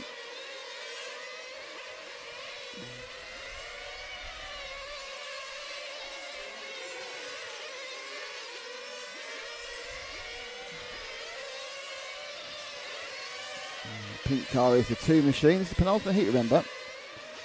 Gabriel Paloschi, so there's one heat above. These guys, you know, there are slots available. 14 people go straight into semi-final, so even if everyone from the top heat qualifies, there's still 4 slots for everyone else.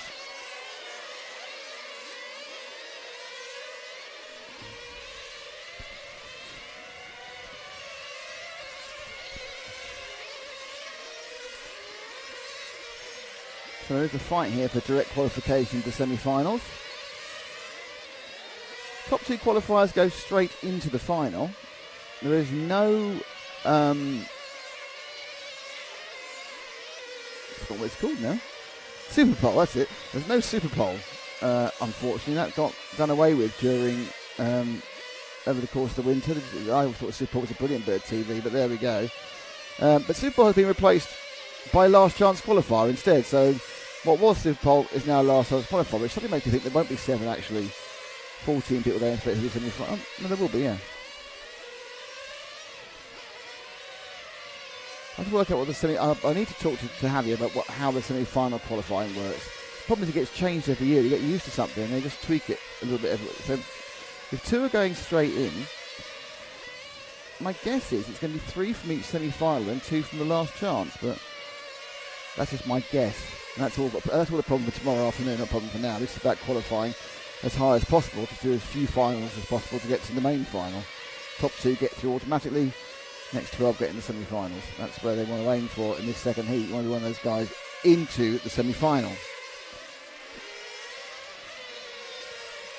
Mainly because, not because you might think, oh, I can't get out of the quarterfinal, but it's just an extra race, and the next race something could go wrong.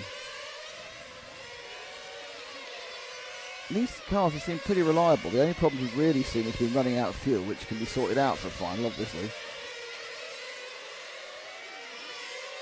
Mechanically, they seem pretty good. I mean, you really watch the 1/8 races, the 1/8 Nitro track, where they are really tuned to the absolute max. A great number of times cars just stop and don't finish for various mechanical reasons. Here, not seen that too much. I think in many ways might be the key to why people think this is going to be such a big growth element of the sport. The cars are quite big. The tracks exist already because they're basically running on touring car tracks and IC tracks. And they're not running to the nth degree of tune, which actually makes them cheaper to run. You're using less fuel, you're not stressing the engine as much, and you have to get this 7-minute run time. Don't need 14 engines to find the absolute nth degree of power from one of them. Tyre wise, don't know what. Yeah, you obviously using with IC foam, but I'm not sure how many runs you get a set of tyres from these. The rubber tyres do tend to wear, but obviously with club racing you get a lot. You know, I'm sure that club racing is significantly cheaper than like doing a 1/8, full 1/8 on-road IC car. The GT cars.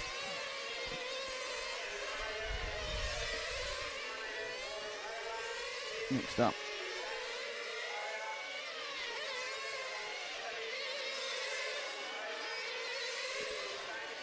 big bright fluorescent lemon green, or lemon yellow I suppose I should say.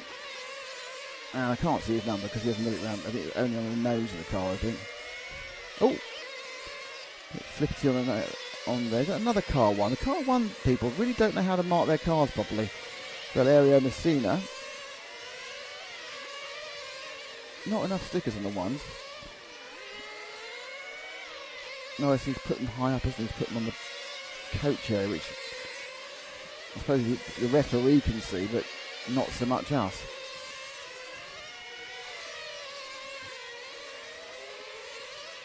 Luckily the windscreen number is picked up by the cameraman, who is Matt McCallum.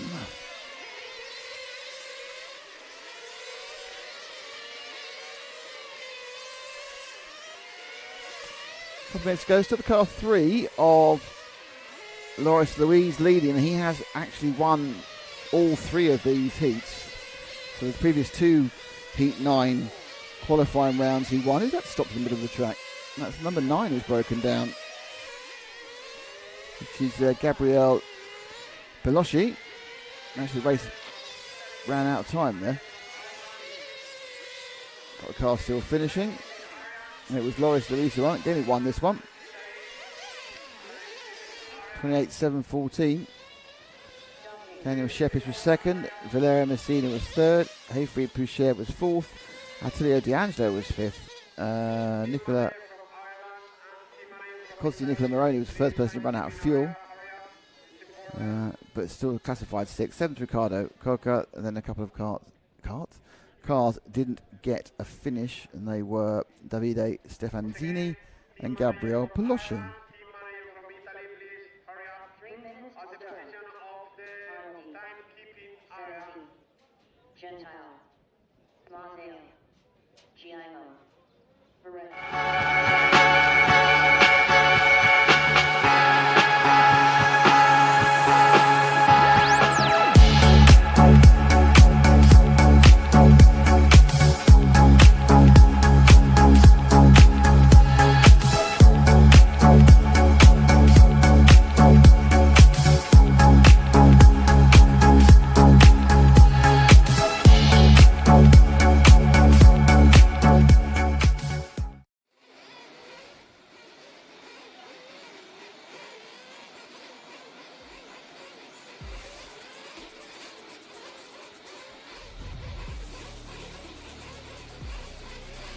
Okay, now for the top heat in the Nitro.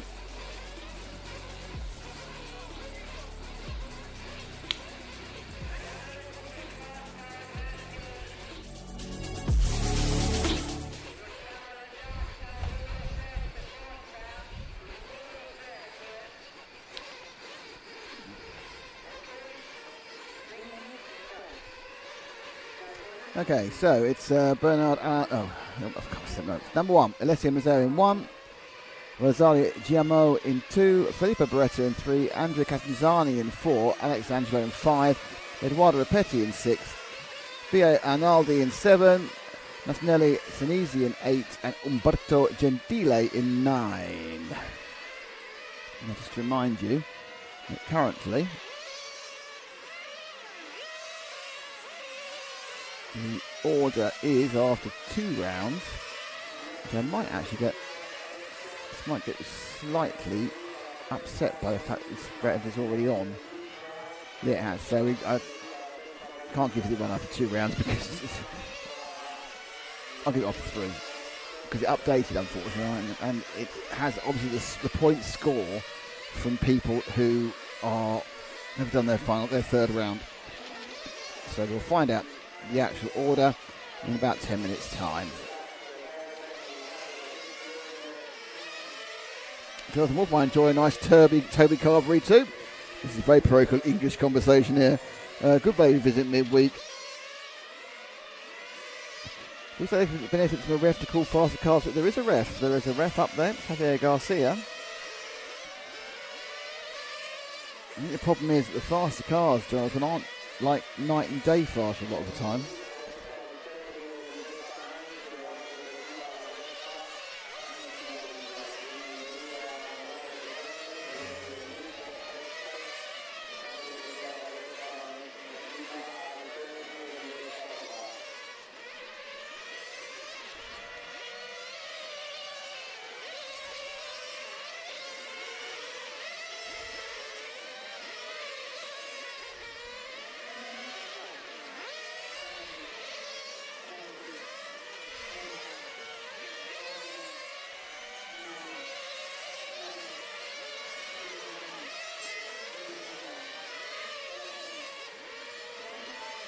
Carlo too, how you doing? I gather from the flag at the end of your chat to us, you may well be supporting the Irish team.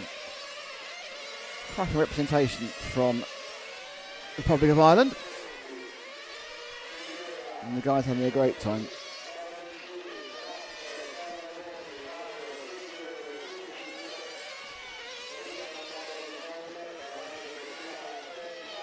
So coming to the end of the warm-up period now. As you can see, they come in to their final top-up. Counts down. So you basically, at least this point, you will cross the line after the...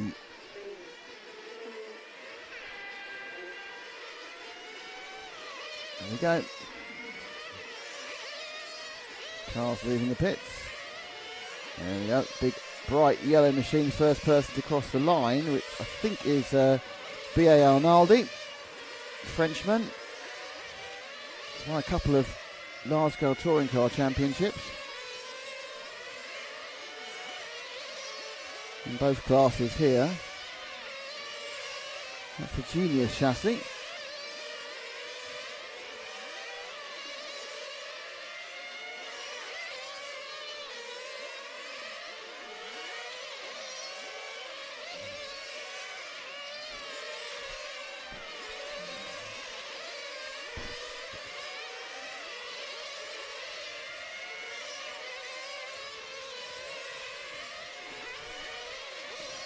A bit tight, as you can see.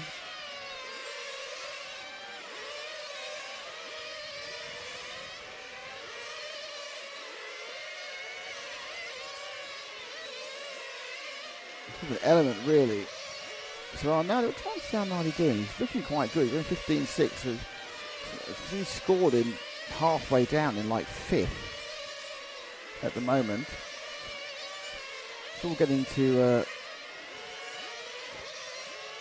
settle itself down. Currently leading, it's the 6th car of Edoardo Rapetti. Edoardo is your reigning European large-scale touring car champion. But I think was Fiorano last year, I think. One of the events that Frank covered and gave out stickers. We have discovered that not bringing any stickers was a massive error because people expect Frank to be there handing out RC Racing TV stickers. Not now, we won't make that error again. Montpellier will be covered in stickers next weekend. That is Rapetti with the 6th car.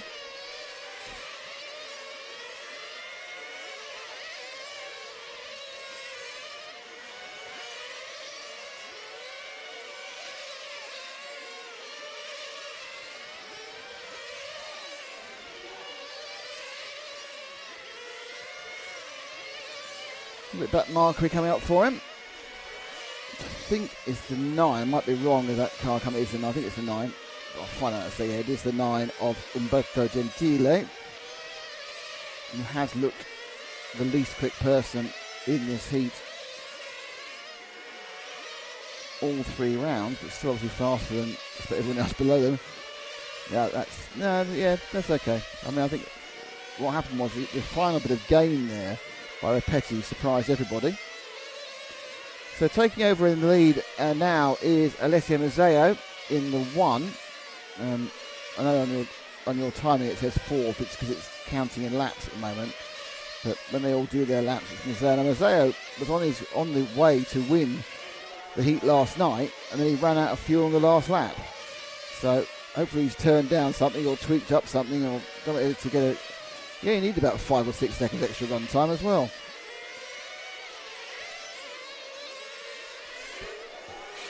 Gets let pass, gets talked past by the referee. Past one of the back markers. Alessio has won a couple of European championships with a couple of different classes, including this class. Does race a lot of different things. Very successfully, and is a local, is a Sicilian, works for a local power company, so he actually gets to sleep in his own bed every night.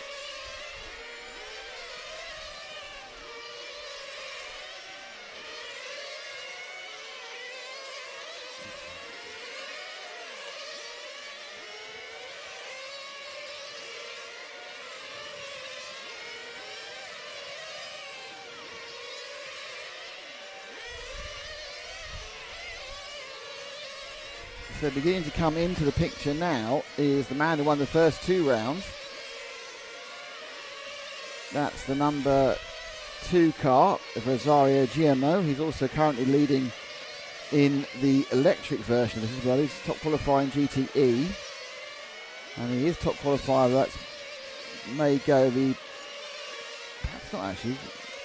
Here he is, the 2. So certainly got real pace in both style of cars.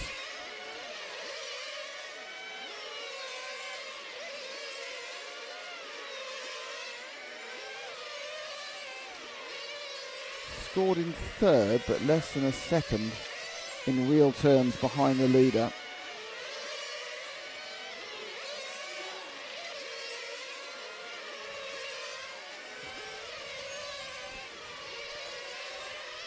With a ride over the curves there, that won't cost me anything. Minute and a half to go.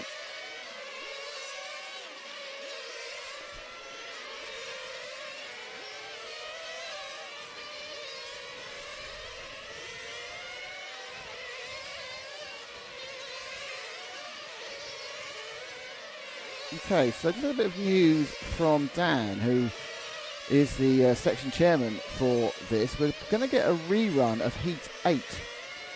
I think he said they held the timing screen there for a long time. They were hoping for a timing malfunction.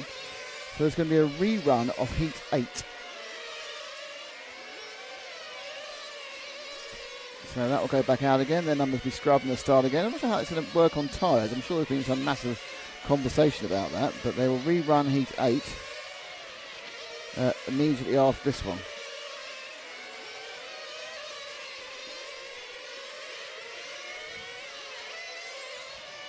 Hopefully we need a shortened lunch so it won't end up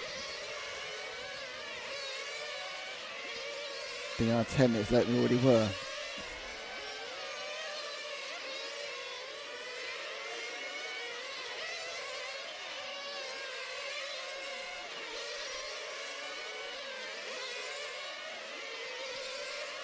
So, coming down the last 30 seconds, it looks like Giammo, who's on the picture here, is going to be third. Hard to tell, just looking that way. Rapetti, that's not looking too, that look quite. Is he out of fuel? He's out of fuel, yeah, we've got a couple of people who've run out of fuel. This morning has turned out to be thirsty than people are expecting. I'm waiting for Mazzeo to come through. He hasn't yet. And I think unless he's run out of fuel again, I think quite a few people ran out of fuel, to be honest. Wow. They have not set their cars correctly.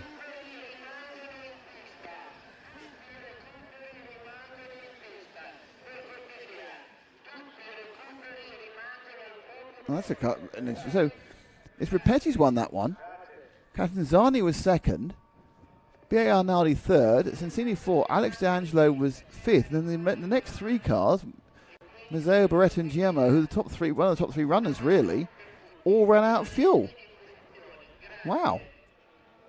Like as I say, we're going to get a rerun of Heat 8 now.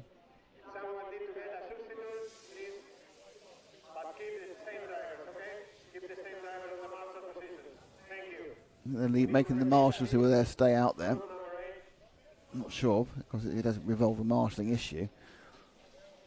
So,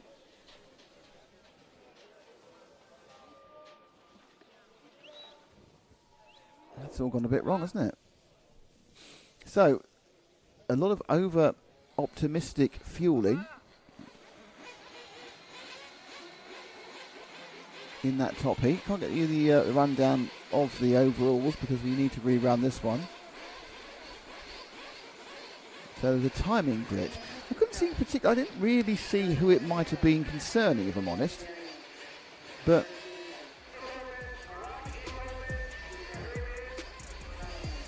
that was interesting. I didn't really see who it might have been involving at all.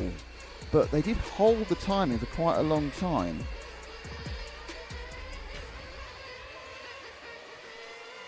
At the end, so obviously looking at an issue.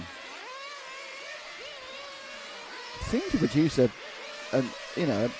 result that made sense.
So this is the rerun heat. It's car 1 is Fernando Campetti, car 2 is Crispino Fischera, car 3 is Clive Connolly, car 4 is Gianluigi Baroncini, it's Dario Grasso, Adriano Tarragoni, Pietro Mauro, Franco Desirio, and Leonardo Curcuccio. I can't be right. Oh, it's the studio. Curcuccio.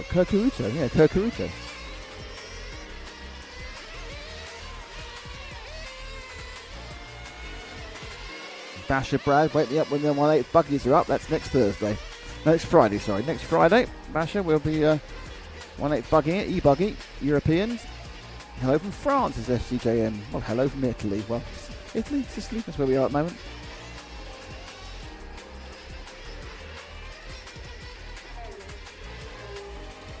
And these are now off and running.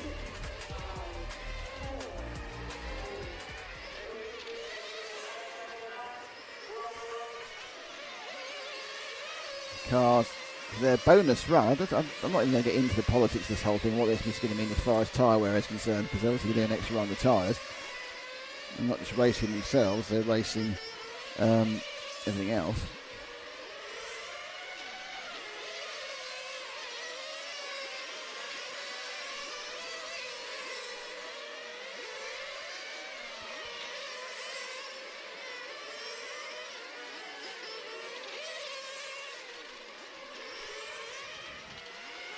Under a few seconds on the way. Oh, someone's coming. That's not what you want to do. Oh. That's the one car, but you don't come in for fuel in these ones or come in for a tweak, because that means you just lose the time. That's Fernando Campetti. He'd already started. That will count for his race time. Well, they've leaned it off to try and save some fuel.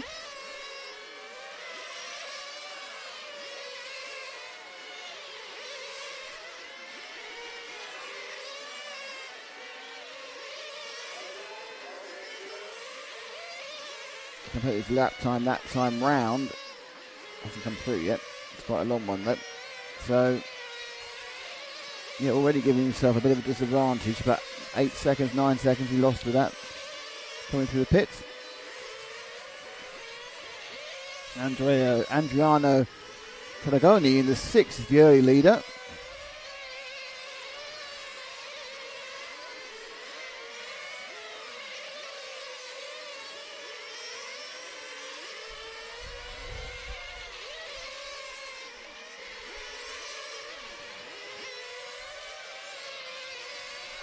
Coming back down the main straight.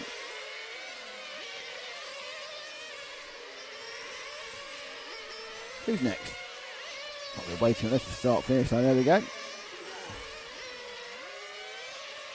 Nope, didn't like that one. 3 and 4. 3 with the little pink epaulets and 4 just ahead of him in pure white. 4 and 3, so 3 we're going with. 3 is Clive Connolly. The epaulet, Clive's got the epaulets, there we go. And the 4 car, which has got the black wing-ended plates, is Gianluca Broncini. So it's Broncini in that 4, and then you come back a bit, and that's Clive in the 3. I'm going to get clever and try and work out how the yellow car behind them is. That's way over the top. The yellow car's the 9 of Leonardo Cacuto. So he's now focused down on, no, still no focus, but we're focusing more on the 4 of Baroncini. There's 9, Cacuccio.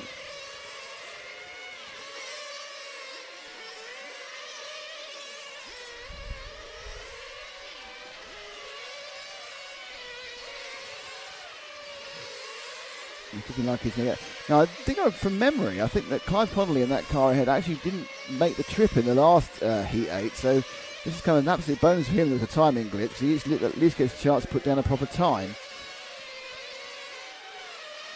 Yeah, he's always spinning some roundabouts and bits of loads, but that was very well let through actually, didn't lose hardly any time at all.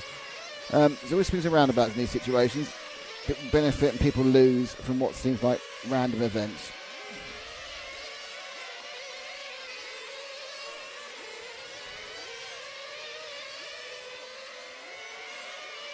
So the yellow and black car. Leonardo Carito. I must get that name right. It's just a combination of letters there which is doing my brain in. I do apologise if I'm not taking the family in any way.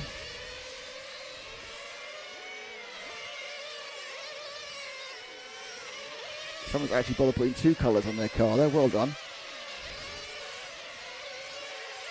And that's the 8 of Franco Gaviria. Everyone in this heat, with the exception of Clive, is Italian. So this class is big in Italy, and obviously the race is in Italy, which makes it easy for the Italians to take part.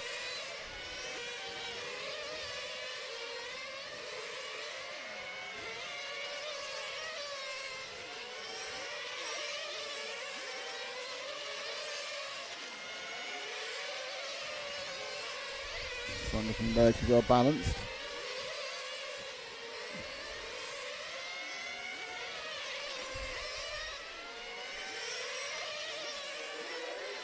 That's through the white car. Who is the white car? Is that 4 again or 3? So many white cars. Could be anybody, couldn't it, really? I think that's the 4 again, yeah. No, is that 5? No, it's 6. Let's go up and down. It's not 4, it's not 5. Yes, it's 6. It's our leader. It's Adriano Calangoni, who's leading with yet another white car. But his white car has a 6 on it, which makes it a better white car.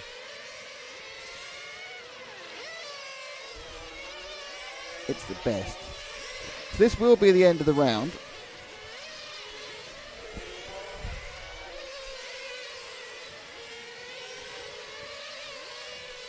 Minute and 20 to go.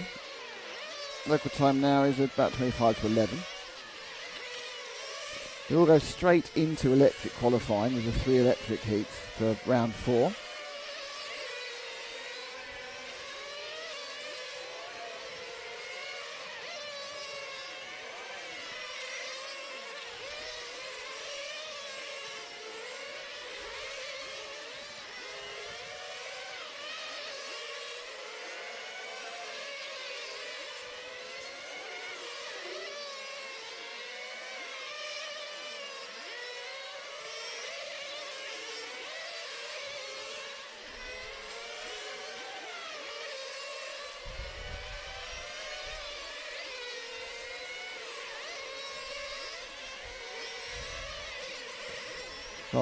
Oh, I thought he went out of fuel then. Just didn't drive at all off that corner. It's our leader. Last time round was a 15.7. This is sort of last lap. Looking like he's in trouble there.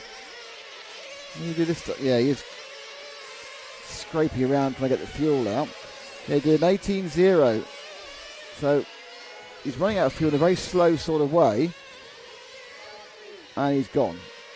It coughed, didn't it? Coughed coming out from that lap. He's actually missed. He's got close because what he's actually done. He's won the heat.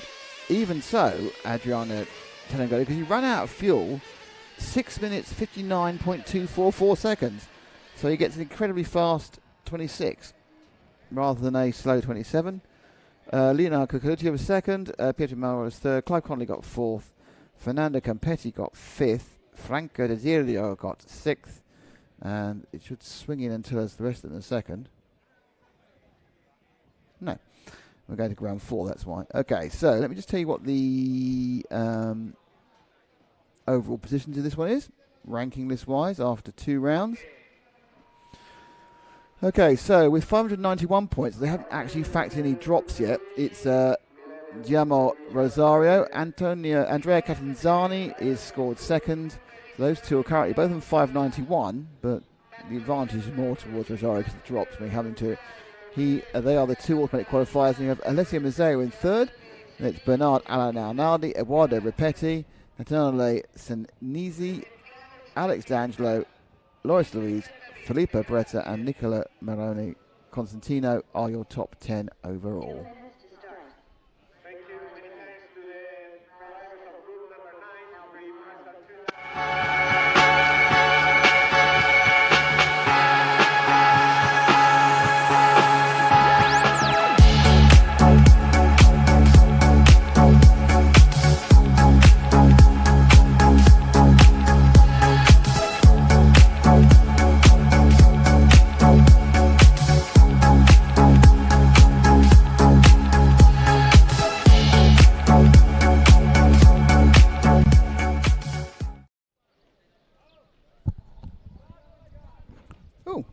exciting.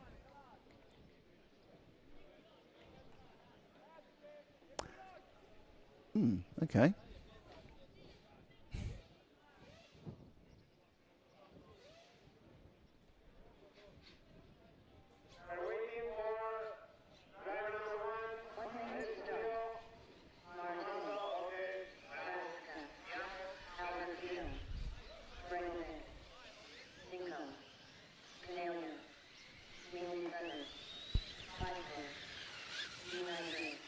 Okay.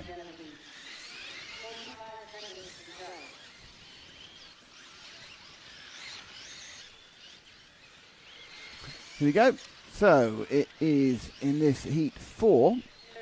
Fish, they're reversing them. So it's Riccardo Genovese in 1, Nick Zindelec in 2, Gerd Pfeiffer in 3, Frederick Milza in 4.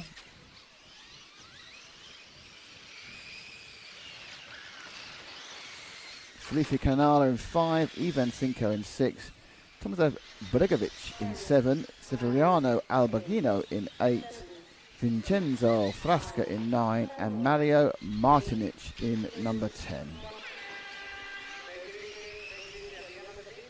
Time is now expired. Time is now running for this heat 4 of the GTE, heat 1 of round 4, so the GTEs.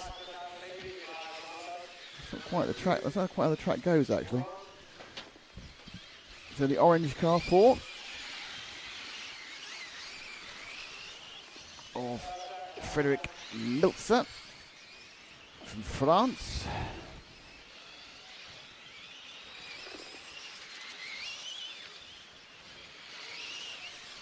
Be quieter, obviously.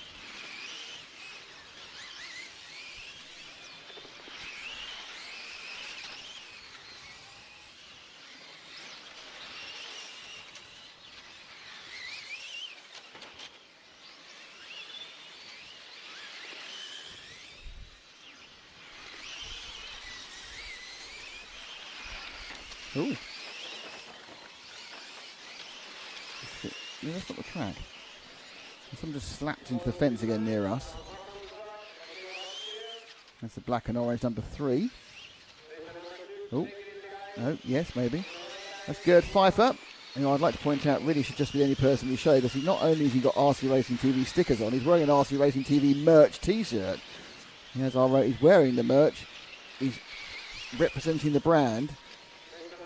If you'd like to wear the merch, well, just go to the YouTube page, the RCTV YouTube page, and you'll see some examples, and you can click through and see where the rest of our fabulous t-shirt design. And there are a lot of fabulous designs. I'm wearing one, new one today, called Loose Flaps, I think it's called. I think Matt and the team have a big brainstorm every couple of weeks, think up new designs. So you could be not only supporters of the RC Racing TV, but you also look trendy, and your friends go, wow, where'd you get that? That's amazing. We're saying great things about RC Racing TV. By far, the best RC TV company broadcasting from Sicily at the moment. So Pfeiffer a little bit in traffic at the moment with the orange and black.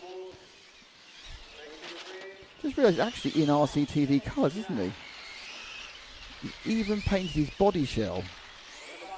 So much he loved. No, I don't look at that car. I just want to look at Gerd Pfeiffer's car for the entire 8 minutes. So we just realised it's a rolling advert. It's actually in our colours, Matt.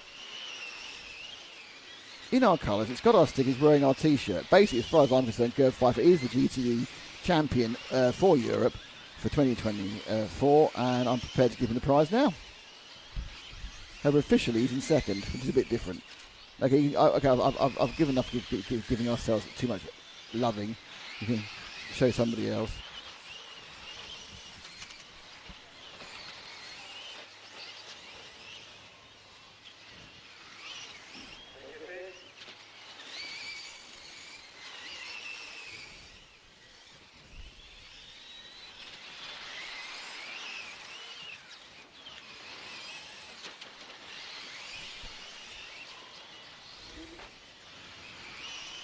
Two car. Oh, no, almost hung up on the other cars. That's Nick Zindelec, who won one of the heats yesterday. Well, one of the heats, not the rounds, won the heats yesterday. Now, it's kind of a one cam, but he's put a little bit of edging. See, he's put some coloured edging on the windows. So he's kind of gone halfway house with the one-can concept by having done a little bit of work to make it a little bit better. It's mostly fluorescent orange, but has a tiny bit of edgy. Now, I don't know whether he's painted that from below or he's just added it from above. It's one of the mysteries of this particular body shot. Is it from below? Is it from above? Who knows?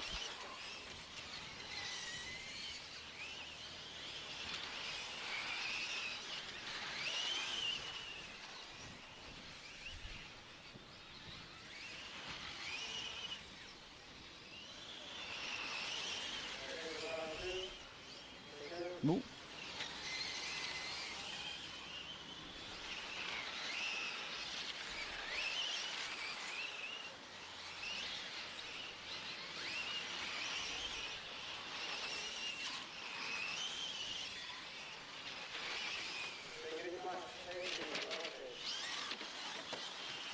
Quite a lot of Lexan scraping you can hear on the sound effects. Oh, no. Yes, maybe. Just came in a bit tight there and got snagged by the inner element of the AstroTurf.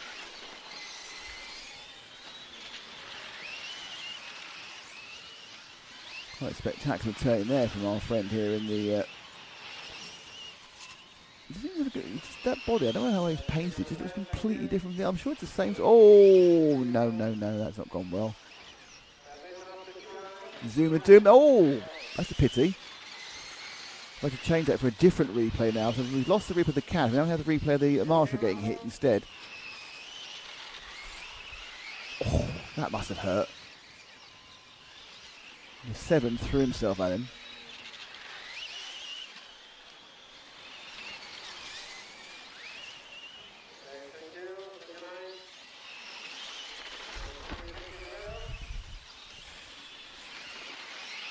So, a very brave Marshall out there with several bruises in his legs.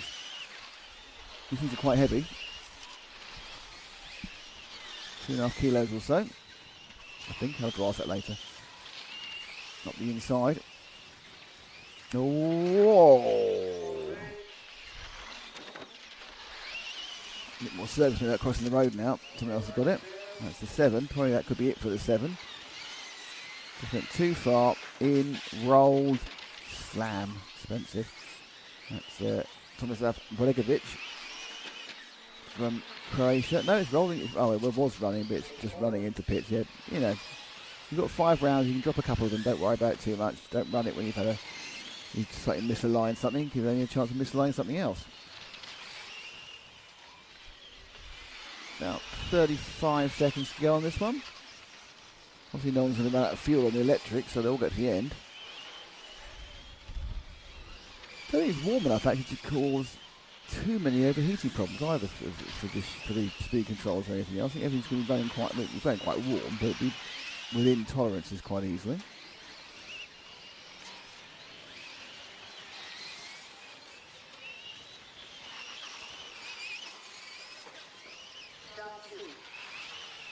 Oh. And that's the finish for some of these drivers. And a couple have got a bit to go. Top 2 got an extra lap to run round.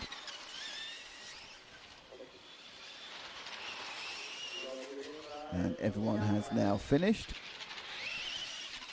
Riccardo Genovese wins that one on a 7.27. Blimey, that was good. 27.715. Won that by a lap and a bit from Gerd Pfeiffer. Frederick Miltz was 3rd. Nick Zendrick was 4th. Where that speed's come from for Genovese. Way quicker than anyone else. Felicia Catalana, Ivan Cinco, Vincenzo Frasca, Tomislav Bregovic, who saw having an accident. And then 2 other drivers also didn't get the whole way.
Okay, so let's get up and rolling.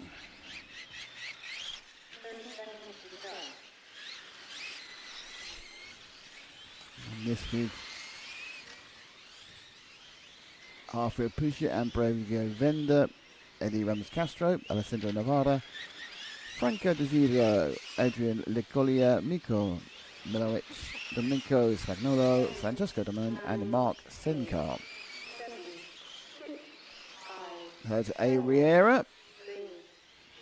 What kind of brands? Yes, you've got Serpent, X-Ray, yep, S-Works, you've got Sheppies, you've got Genius, you've got some of the large scale guys are coming down doing this as well, so it's quite a big... Oh, Mrs. Young, just with our pit lane hot sauce and RC pizza and beer t-shirts last week. Fantastic merch orders from Mrs. Young. Well done. I'd like to point out that the pizza and beer since 2006 is absolutely the mantra of our environment. And we've already had pizza and beer, I think, on 3 occasions since we've been here. It's only one way that the RCTV company rolls. It's pizza and beer, or if you get away very late, it's a McDonald's. Not that glam. Not as glamorous you might think it is, this international RC coverage world. Number 2 is on camera, and that's Ambrogio Venda. Yeah.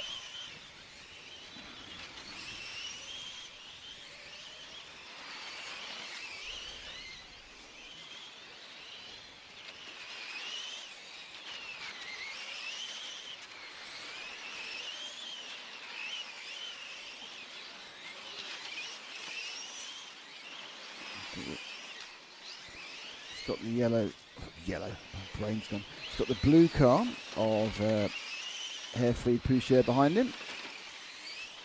I think we should probably let him through. What am I? Beggar scored in 3rd. Poucher scored. Whoa, that was always possibly going to happen.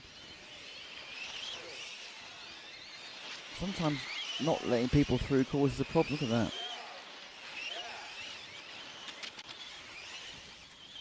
Going to cost them both time. 16.8. Yeah, it cost them about a second. Through now though, for sure.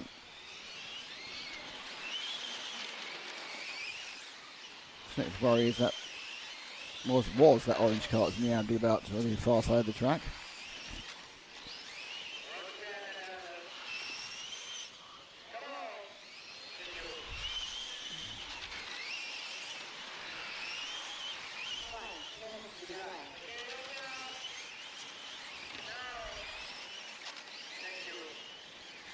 That was a 3. With the Red Bull inspired paint scheme. It's Eddie Ramon Castro.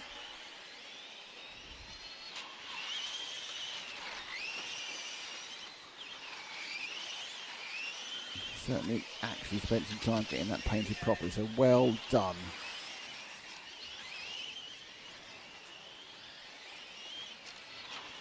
It's so well painted, you actually spooked the 10 car of Mark Senenka out of the way then, the green car.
Oh, there's a squiggle there coming into the corner. Now with the big bright yellow machine of car number 4. That's our second place currently scored, man of Alessio Navaria from Spain.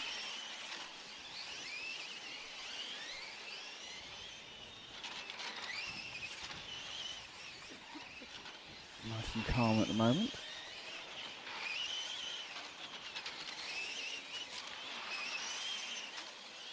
Let's get the back marker to get through.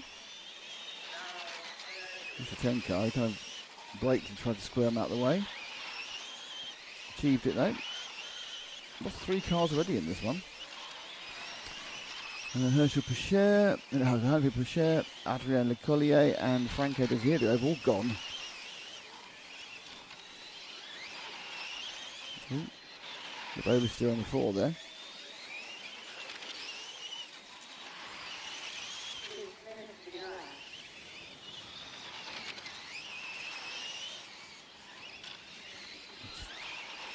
Beginning to lean on the rear a bit hard, I think, as the laps tick by and time goes on. More heat in the rear tyres, a bit more wear. Be careful with them slightly. You've got a point where they're a bit cold to begin with and they grip up, and then you've got to be careful after that.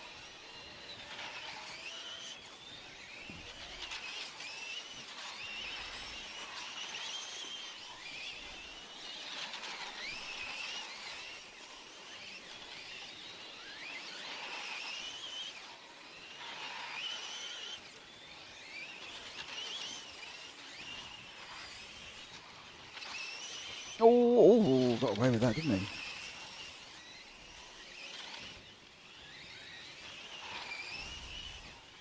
Up on 2 wheels, right on the side, it flipped back down again. That was about 4 more rotational degrees from going over, but landed on the side and bounced back, which you have to say is very, very lucky. This is the 6th car I think we have now, just for the final few laps.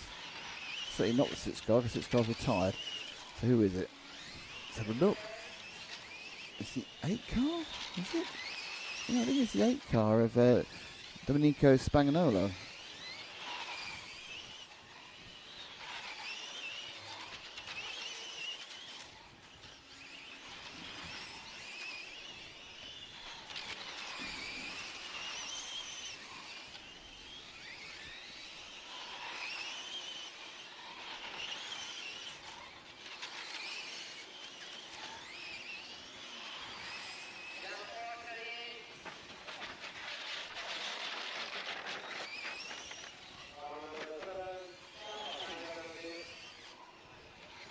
Oh, the walking wounded can be brought in.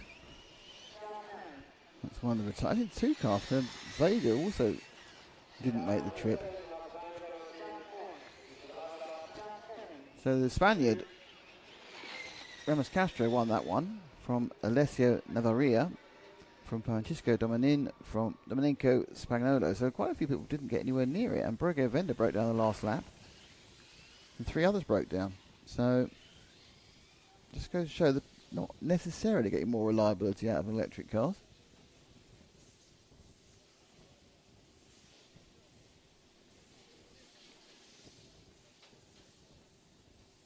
So just remind you, as we come to the final, there's the running down. You can see that Poucher, Le Collier and Desirida, none of them lasted more than 2, that didn't last a minute 3.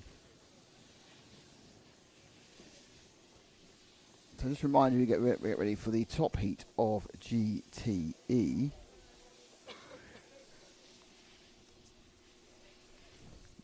That we have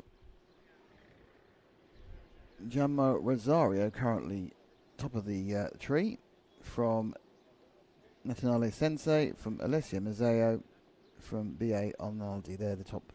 After 3 runs, they're the top ones.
Okay, so this is the top heat.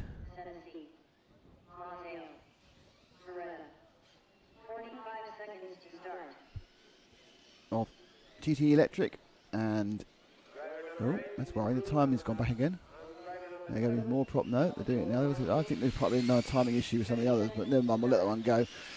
So Filippo Beretta, Alessio Mazzeo, Natale Senesi, Bernard Alanaldi, Alex D'Angelo, Rosario Giamio, Pietro Luca for Daniel Sheppy, Raul Dallas. I think it's Anton Raul Dallas. I think for Spain, and Mirko Enget are your runners for this one, the final one. 7, 6, 5, 4, 3, 2, 1. Picking up with that green car, which I think is a 9, could be a 0, it's a 0, it's car 10 of Mirko Enget from Germany. And 2 Germans in the team.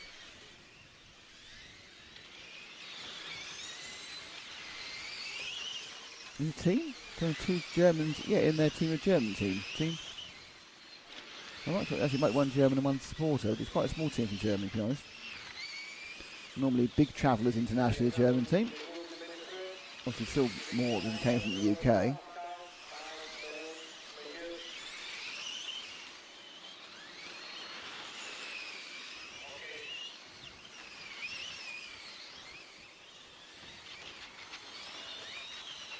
So it's the early battles to carry on. At the moment it's Sheppy and Arnaldi setting the pace.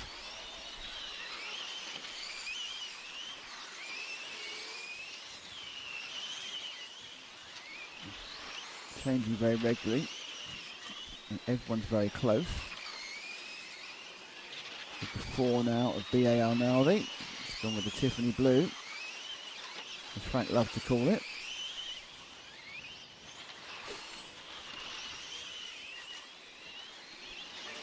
Oh, a kick out. That won't cost me anything.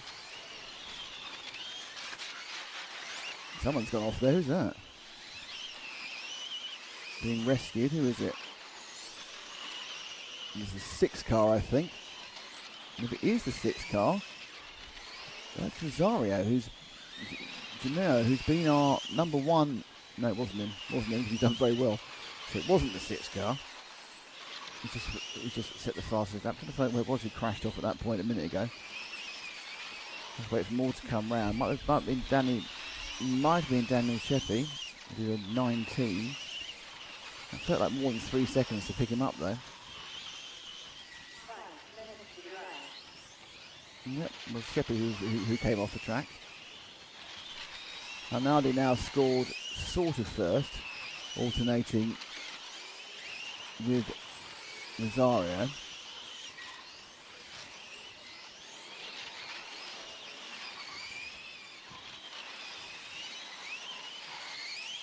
So it's a 6 car and this car which are alternating the lead at the moment.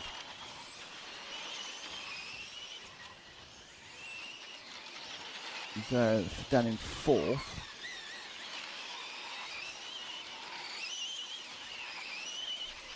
See if we can find the 6 out on the track.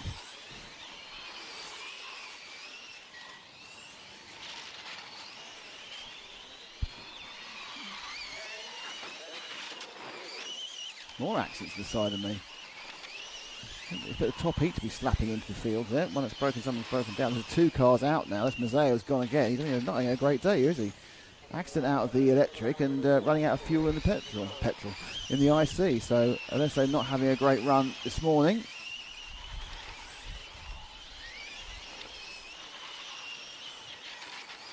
This is 6. So this is Rosario Gemma, who has actually TQ to the first 3 rounds. Currently is just a few hundredths behind B.A. Arnaldi, who's found a little bit extra pace this time around. Not a massive surprise that the Frenchman's coming on the song at the important time in a meeting. Now that's not going to help. It's going to lose you a couple of tenths there, just getting past the 9 of Anton Dallas. Now he's got a bit more Wild, I thought, going out of that second corner. Just ahead again, it's just a few hundredths he's leading, he's in second place by. Not way to go still, 3 minutes. It's kind of, you get kind of used to seeing electric cars going for 5 minutes. You look up, there's 2 minutes to go.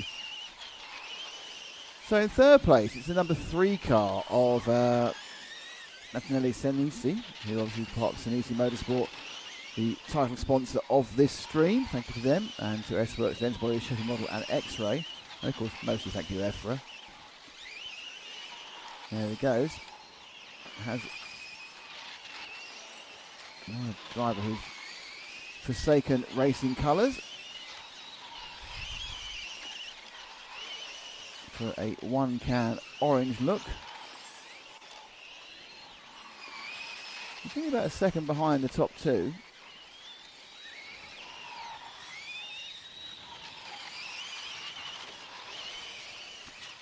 With all being so tight around here, it makes me wonder, I can't think the finals are going to be incredibly tight.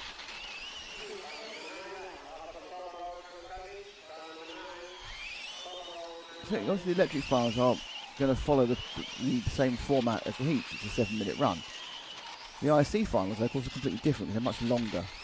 So you don't run 7 minutes, you run 20 minutes in all the finals up to the main final, and 45 minutes for the main final. That's a very different kettle of fish to a 7-minute run.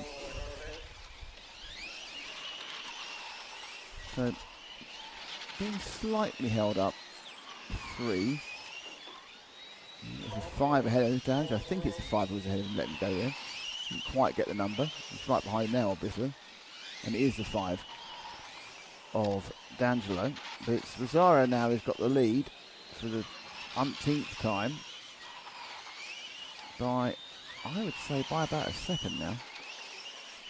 So I think at some point there's been a little bit of an error by B.A. Arnaldi. He's lost 7/10. Yeah, so Rosario's looking good for the overall, for the third one, which will, I think, be 3 wins, and will give him TQ for the electrics.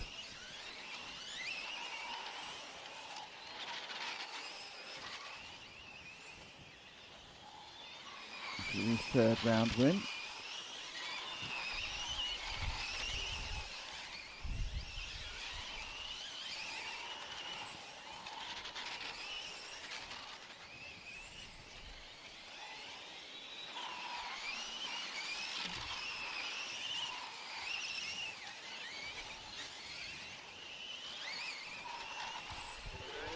Lead is out to a second now for Rosario.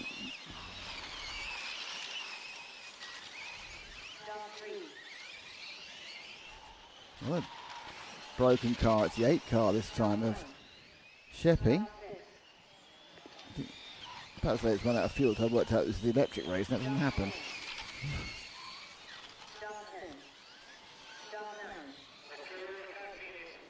So that is the end of qualifying 4. Rosario Giaimo has topped the timesheets, and therefore at this point is going to be, I think he's TQ. I'm pretty sure he's TQ. We got that from Bernard Alanaldi, Natanelli Senesi, Felipe Beretta, and Alex D'Angelo. That, to my counting, that is his third 0 score. It is, so he is now TQ. So TQ is Rosario. I'm saying that, I'm assuming they're counting 3. I need to have a conversation about it. They normally count 3 out of 5. Nali Senesi is in second. Alessio Mazzeo is third still, but with a big drop now, that 26, that needs to go away from this round. Piero Arnaldi is in fourth. That's his best one with the second. Daniel Sheppy didn't finish this one, is in fifth. Alex D'Angelo is sixth. Felipe Beretta is seventh. Pietro Lucaforo is eighth. Mirko Engert remains in ninth. I think it goes up to ninth, sorry. And then it's Ramos Castro Eddie in. It's Castro Eddie Rada, sorry. Spaniard in 10th. And now Pucher is in 11th on countback. So those top those 9, 10, 11 are 17, 18, and 18 points. So anyone else to jump in from there, they're going to get a really, really good single score. Interesting though, more cars had problems in that round than we've seen in the previous round, so there's kind of a bit of a sort of element of attrition going on.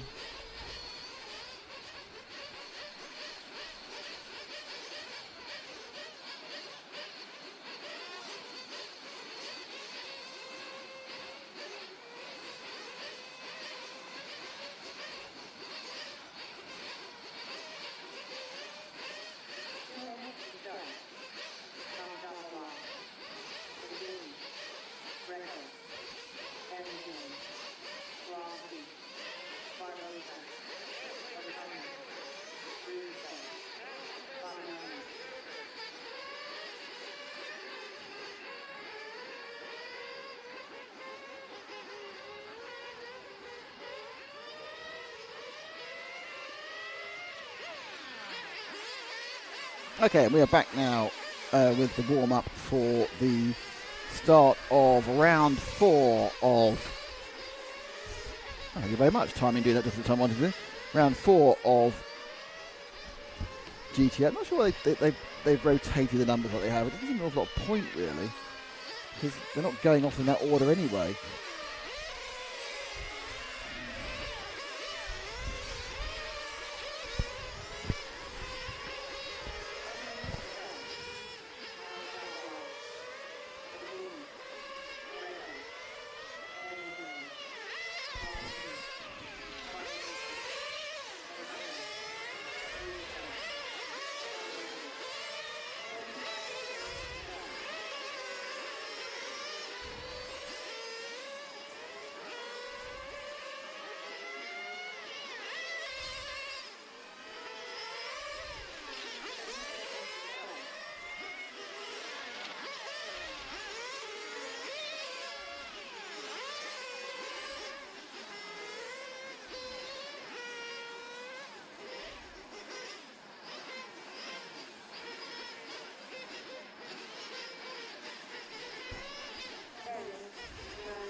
Okay, let's get out onto the track.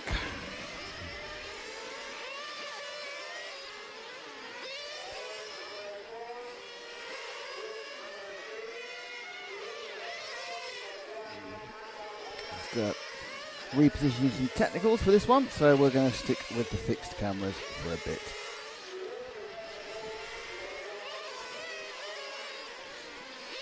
See what you guys are saying on the chat. This is a positive. Fridell, morning from Sweden or afternoon? Dunno, I just woke up. Sweden, you're still morning. It's 20 past 11. Where it is now. You probably posted that a few minutes ago. I don't know how you feel though, mate. We've all been there. What blooming time is it? Who knows?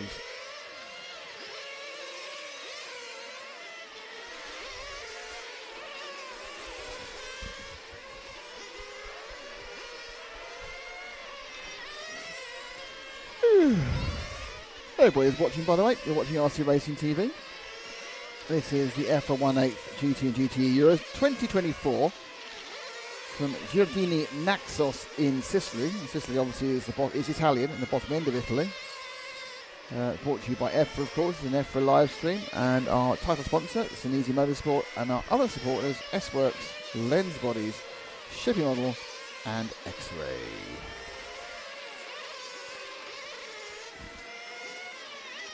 So the run for the rest of the day, for those of you here, is we've got. So we're going to run through these Nitro heats, the 7 of them.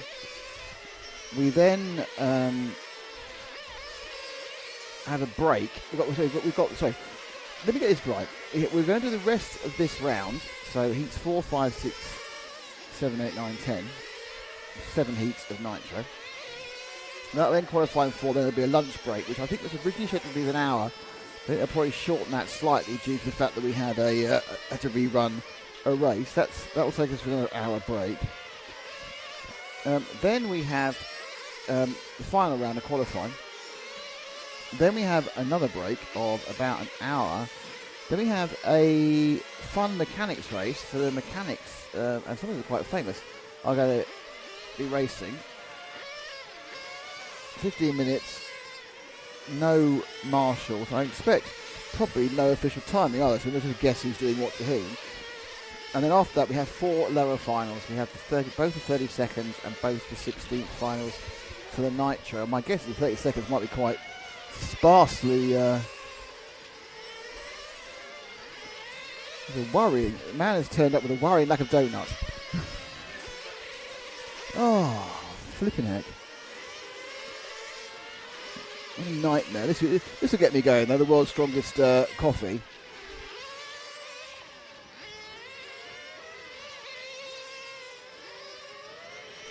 Yes, so Matt has brought me super strong Italian coffee, and more importantly, the genuine Sicilian lemon soda, or what it is a very naturalistic lemon thing.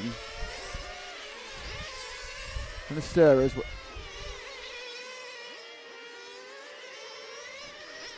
I'm being told off by Matt for putting sugar in my coffee.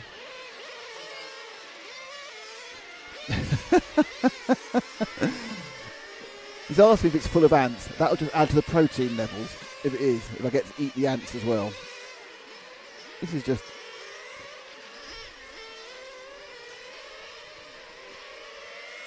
so strong.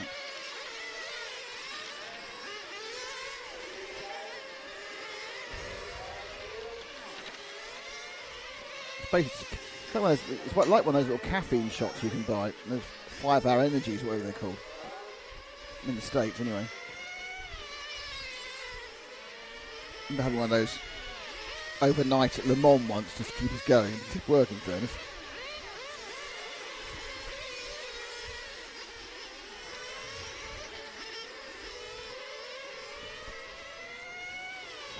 Mark, here, man.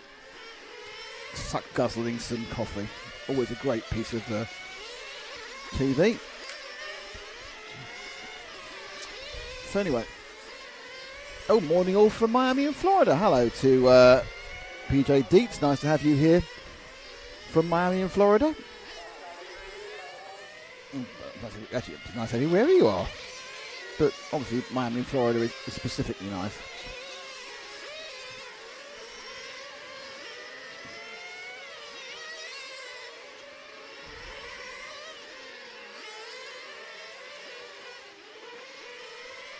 Trying to work out. So just to give you a bit of a rundown, obviously you can see the timing on the side of the screen there.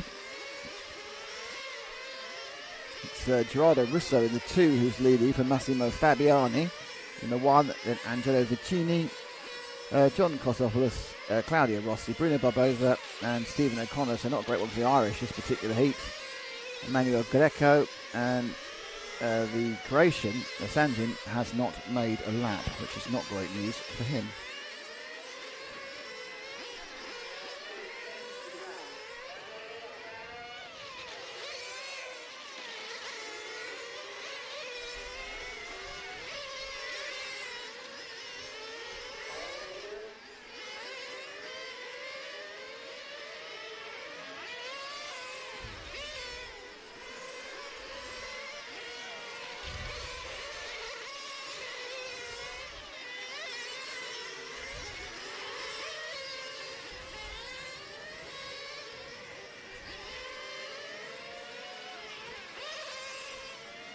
Lap times, well, outside of Russo, he's doing 16. Everyone else is doing 17 as the best lap time.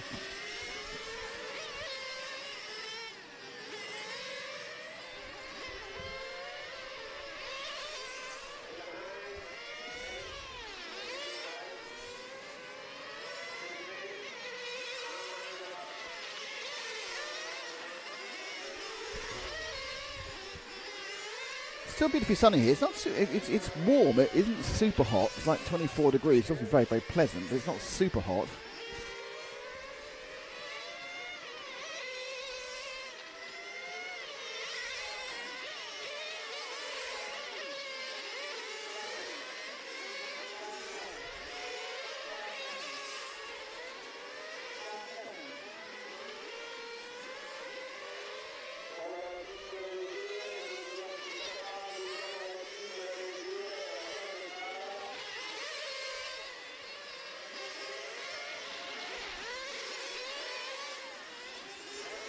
Stephen O'Connor's now retired from this one, obviously a technical issue. And the rest of the drivers come in. Gerardo Russo took that one. Massimo Fabiani was second. Angelo Vincini was third. John Costopoulos was fourth. But what we need to do, I think, is have some... no, let's do this. Oh, I'd love...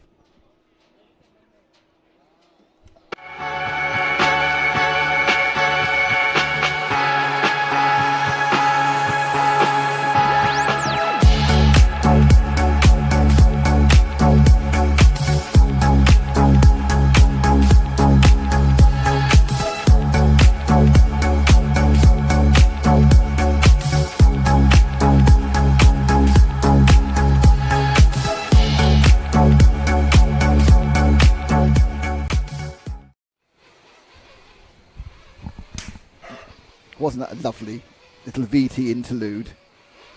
Matt's off to do what he loves to do best.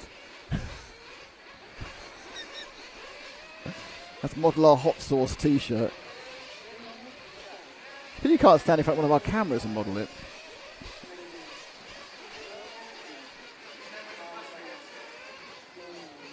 Oh, is it coming, is it? That's become way too early.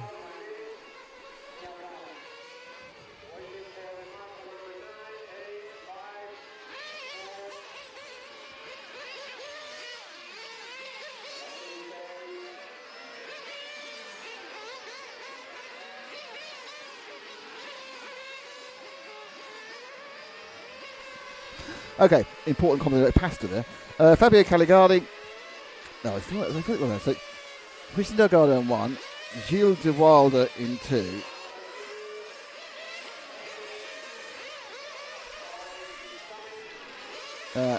Alexandros Paruglu in 3, Fabio Polarella in 4, Jason Newman in 5, Marcello Altavilla in 6, Leonardo Lacastillo in 7, Giuseppe Lizio in 8, and Fabio Caligari in number, 9.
About a minute before we get rolling again now. So you'll see all the cars come into the pit lane.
We are now up and running.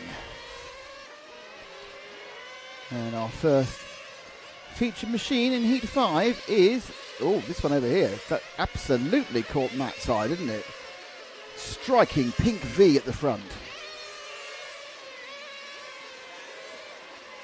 Nope, it's all gone crazy round now.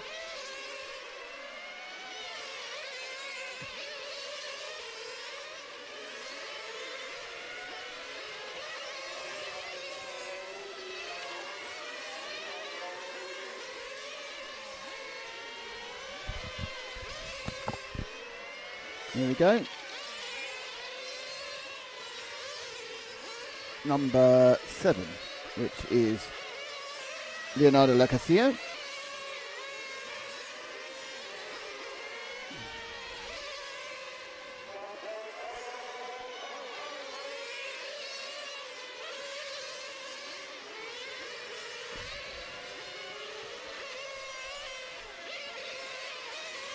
Through the switchback. Now, to the kink there before onto the main straight. How's it down? It's left hand, very fast left hand sweeper, braking hard into the timing hairpin. And we go down back in front of the rostrum, and it's the switchback again, and then it's the little kink. Oh.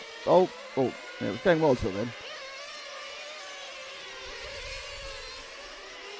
Oh, look at that, proper radio. Well done, Leo.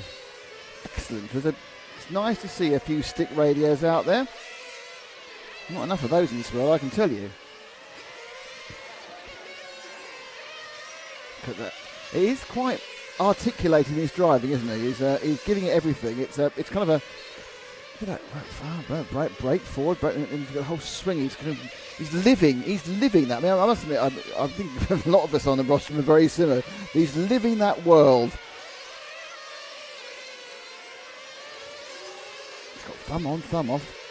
Top action, mate.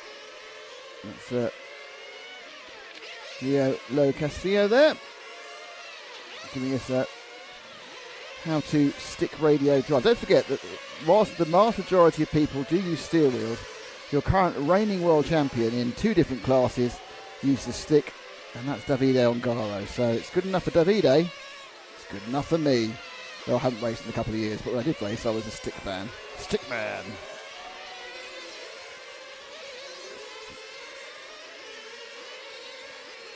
This is the 3 of Alexandros,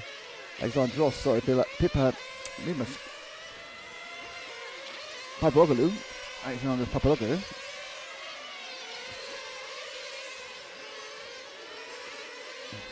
That's at the drive. Yeah, I think he spooked himself coming out of that second part of the switchback.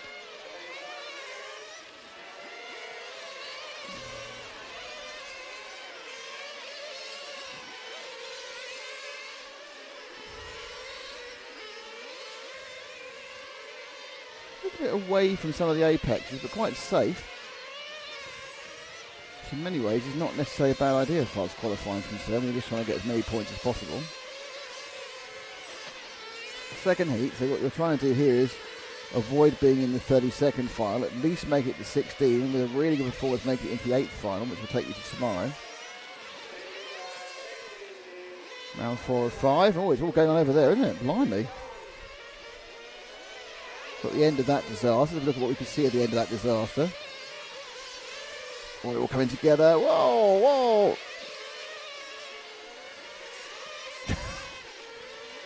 Yeah, the problem, I think the reaction sometimes to try and get out of the issue is to give it full power. And that doesn't really work. Because they just seem to get a little bit squirrely on the rear end when you give them an absolute boot for. That's a 6 car. That's lost a lot of time there. He's over to off a section of track twice. That was Marcello Altavia lost 9 seconds in that lap. The gold car. 2 minutes 20 left. And this is the 5 of Jason Noonan from Ireland. Part of the large Irish contingent.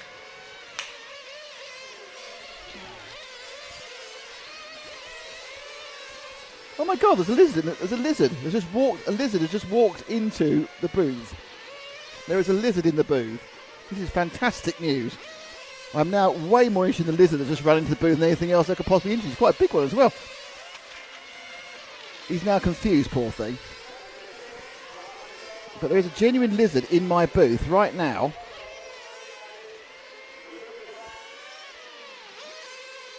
He's a good quality deserted lizard. I have to tell you, I'm a herpetologist, so this is by far the best thing that's happened so far today. He's trying to jump and everything. He's in amongst the wires right now. I need to try and marshal him out. The problem is these lizards is they do drop their tails, so you've got to be really careful with them so they don't hurt themselves. So, obviously, unfortunately, we haven't got a camera here. I can't show you the lizard. He just ran in a second ago. He's a lovely little lad. He's green, a little green thing. Now, I want to try and get him out without him upsetting himself. We're having a bit of stare off at the moment. Here he goes. That's it. Door's over there. Door's over there. Out you go. Out he's free. He's free. Out goes the lizard. Marvellous. And more importantly, I got it in video. So I now have a video of my lizard. No, I don't.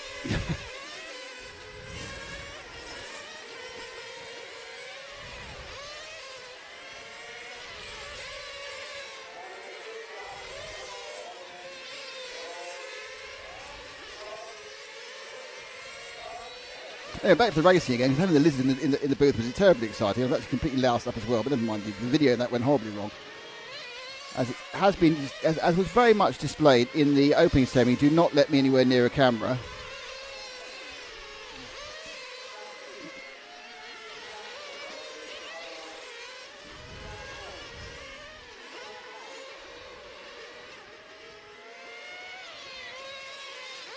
Honestly, you should not let me anywhere near a camera. So here's just finishing off. Alexandro Papagou, Fabio Caligari, Leonardo Lo Castillo, the top three, and then Gilles de Warda, Fabio Quagliarella, Jason Noonan, Marcello Altavilla, and Giuseppe Lizio, and Christian Delgado. I'm really disappointed about that because I actually pressed the wrong button and didn't actually video the damn thing. I thought I had. And he's run off now. He did a lap of the inside of the... I'm going to post that on social media. I'm going to post the excitement of the let's turn on never mind. It was a height of the day so far though. And I loused it up. Loused it up completely.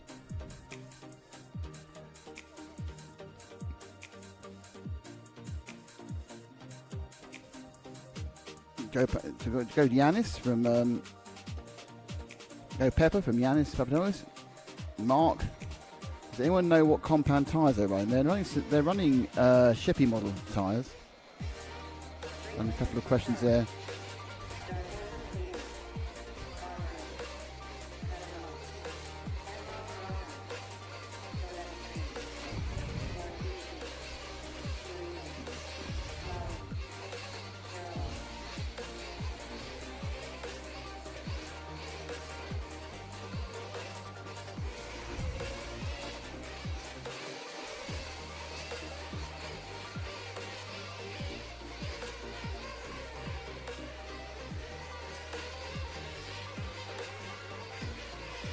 Here we go then. So heat 9. Is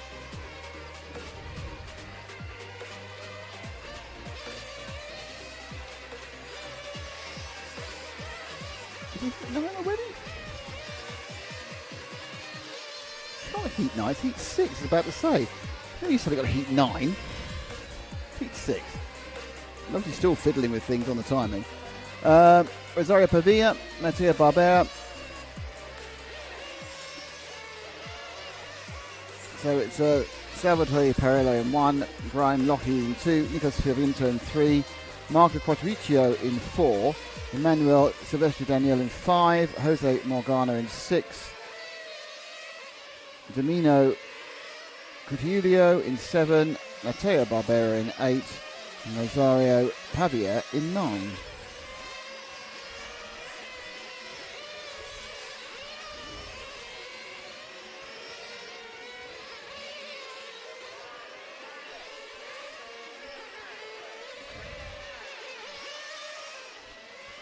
So the minutes go to get to the start.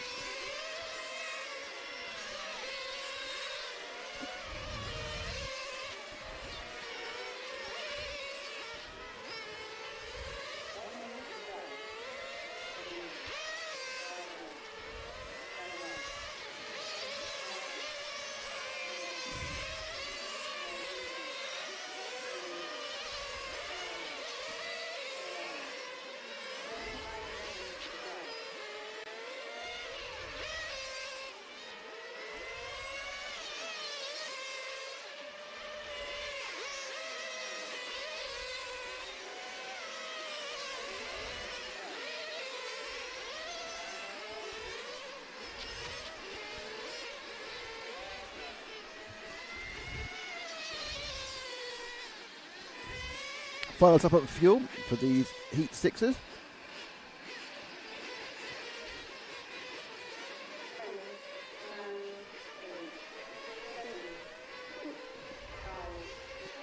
Countdown.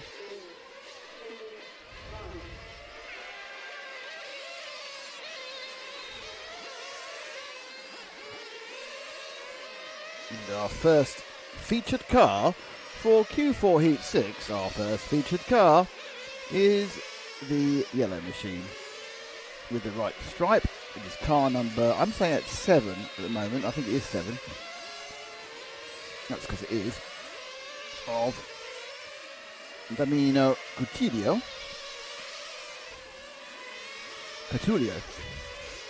So Catulio.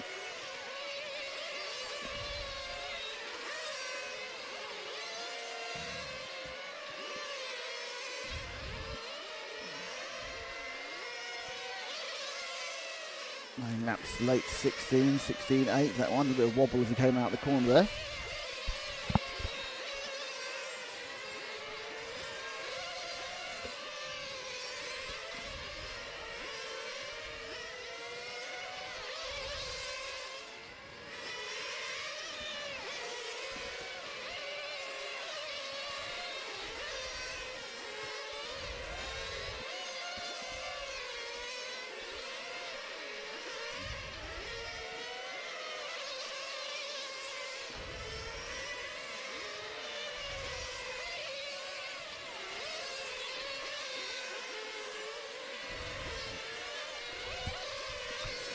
Who's coming next onto the screen?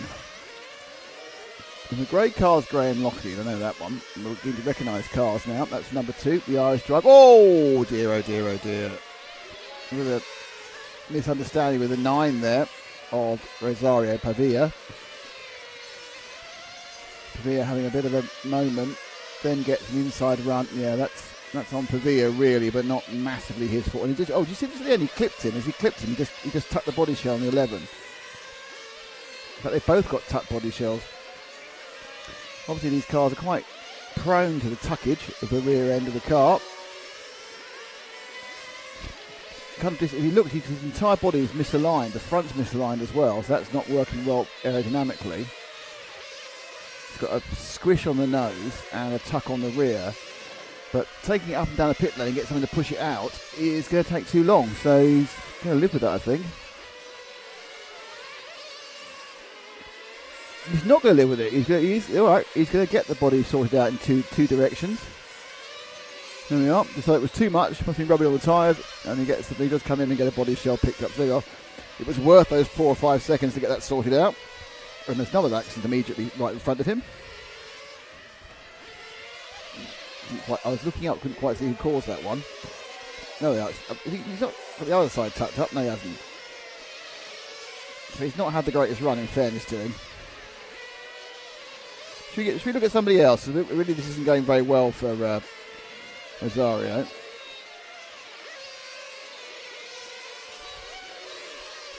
There we go. It's yellow with the purple edge.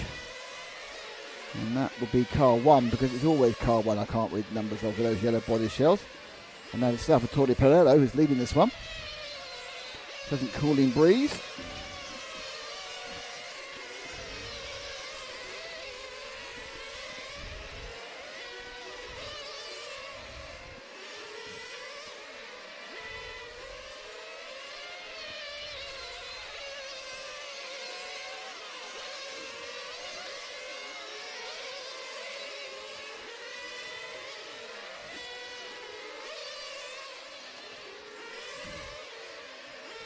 Another couple of laps. Salvatore is still leading actually by 3 seconds over anyone else in the rest of this heat. A bit of traffic ahead of him, which is the blue number 5. He's been asked to move out of the way, and in doing so, psyched himself out and therefore spun slightly. That 5, the blue car, was Emanuele Silvestri. Yeah, Perello looks a little bit faster than quite a lot of people in this heat, and therefore he's got a lot of traffic. I think he is getting helped out there because he's got that big advantage. The referees can see this, and they can call out the other drivers. Also, the drivers can see how fast he's gaining on them, and know he will let him through. They know it's not someone they're fighting with. It's not someone they're competing against. It's someone who is going to be, in a different final probably, and therefore they don't want to lose. They want to lose as little time as possible in seeing that car go past.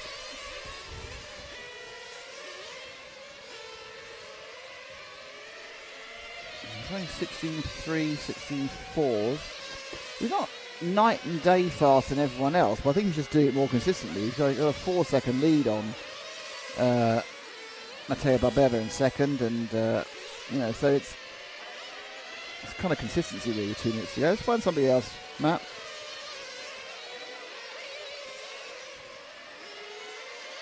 And we're going to the orange number 4, which is Marco Quartuccio. Right in the middle of the pack, 5th of the 9 runners. He's got Graham behind him in the grey. And he's, blimey, that's all over the shop, isn't it? That must be heart in mouth. It's got some of the swishy fishtail in front of you you've got to avoid.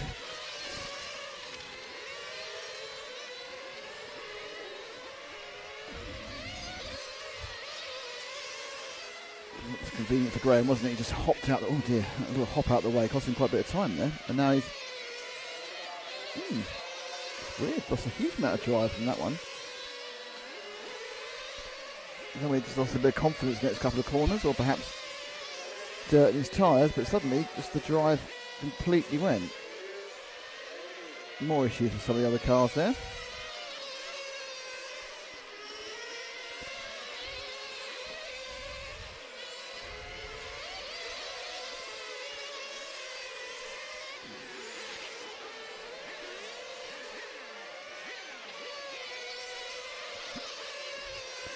Last 30 seconds. I'm going to share it with you with the blue machine number 5, I think, isn't it? We agreed earlier. Of Emanuele Silvestri. This will be his last lap. Well, actually, he's got one more, I think, actually. Yeah, no, he's got one more. Yeah, one more. He's the last person over the line, I believe.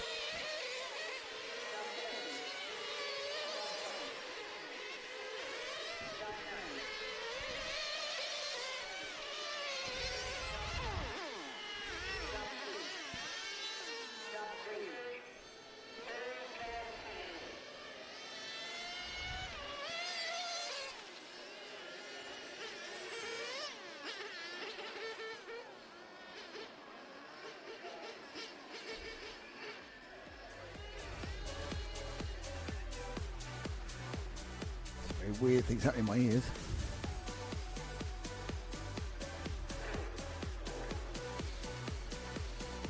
So that was the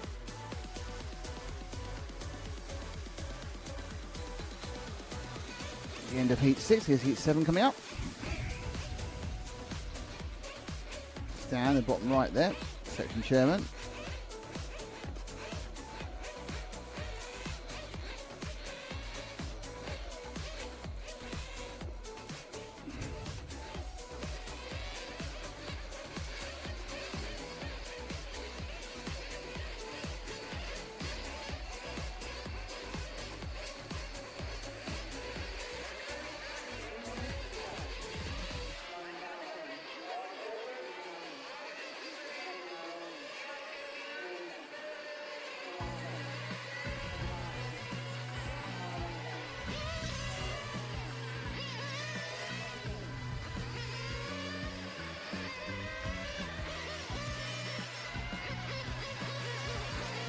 Okay, here we go. So it is Antonio Llanes in 1.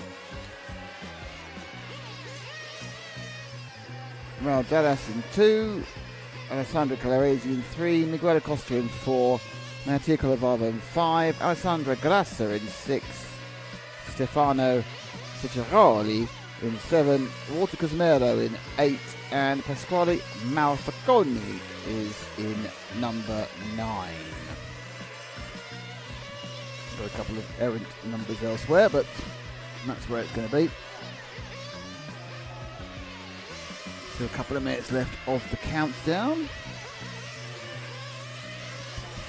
Hello everyone's watching. Hello to DJ Deets. No, not PMT tyres, no.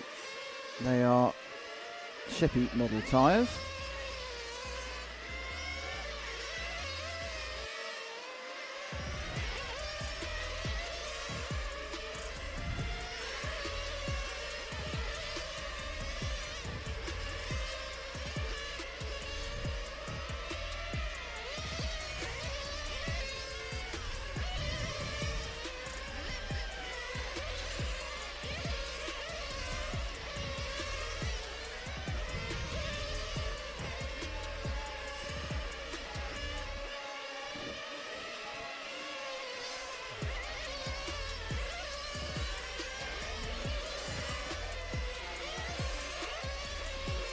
Very pleasant Sicilian lemonade, by the way.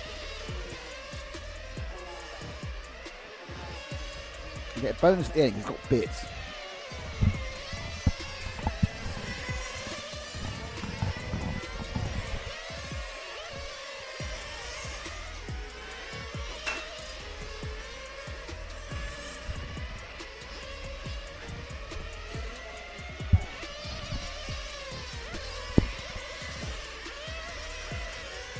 So don't forget, this is the EFRA live stream, brought to you by EFRA, the European Federation of Radio Automobiles. They provide the vast majority of the finance and the access for us here, but also we also do have our title sponsors, Senesi Motorsports, and of course S-Works, Lens Bodies, Sheppy Model and X-Ray, who are also our supporters of the event. Time has gone ping, they are off and running.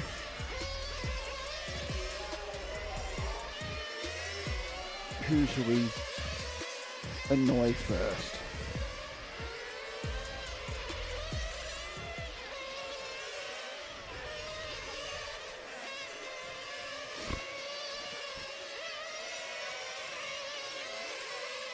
So our orange friend, heat 7 here in qualifying 4. 2 more heats till lunch. And it's the number 1 car of Antonio Yanis. So Yanis, is it Yanis or Yanis? Yanis. Or is it Yanis Antonio? Oh, it's so difficult with Spanish names. They type them incorrectly. Santana, yeah, it's probably Yanis Antonio Santana, yeah, so it's Santana.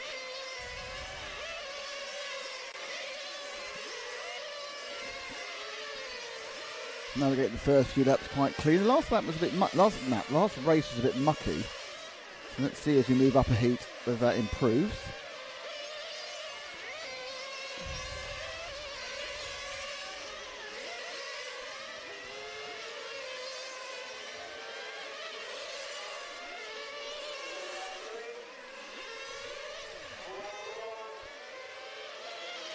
Round they go. Oh, that's not the fastest way of doing that, to be honest.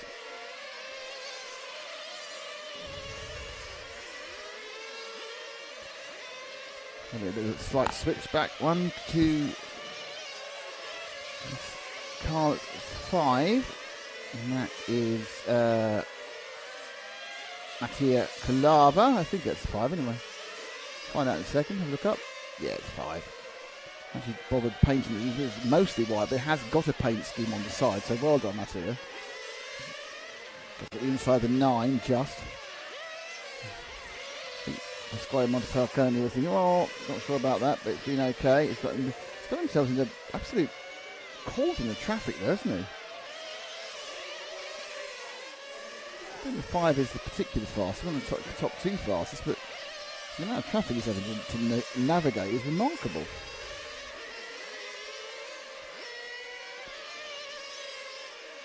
He's got 2 more ahead of him as well.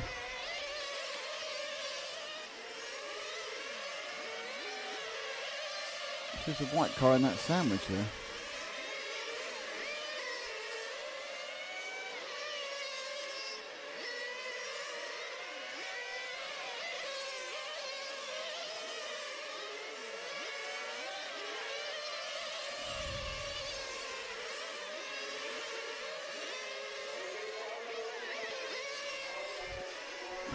So moving now on to, I think it's the number 2, but it was only kind of a brief view of the numbers I got. Yes, that's the 2 car. It's our leader. That's Anton Real Daras.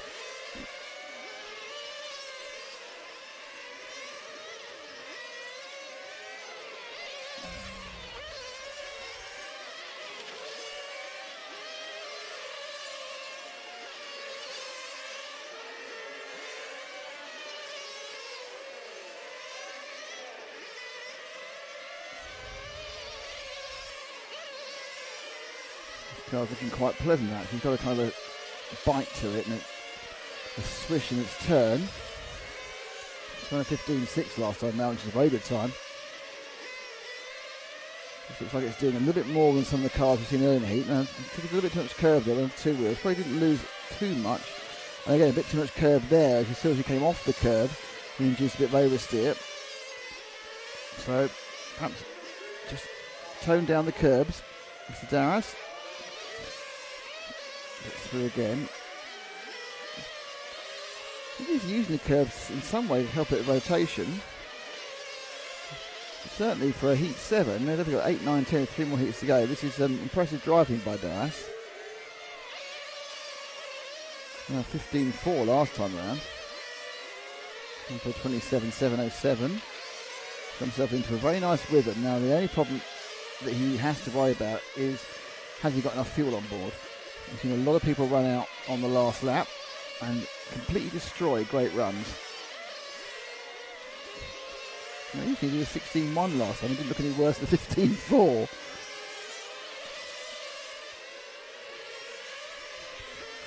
Oh, 15.7, yeah. So it's, slightly missed the apex there.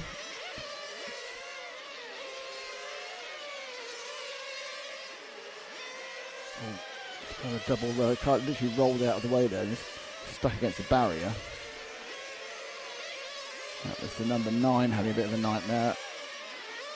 Squally Falcone. The car's running around upside down. It was just went past the 6 that's upside down, Alessandro Galazza. So a couple of minutes to go still. Let's find one final victim, Matt.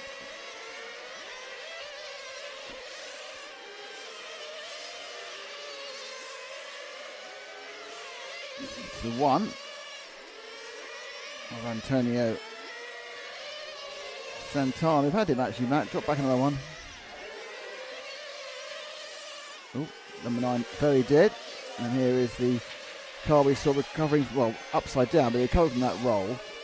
And that's the number 6 of Alessandro Grassa, and one of the Italians in the field. Currently in the middle of the field in 5th. A couple are out. And he's down 2 cars. The original 9 starters.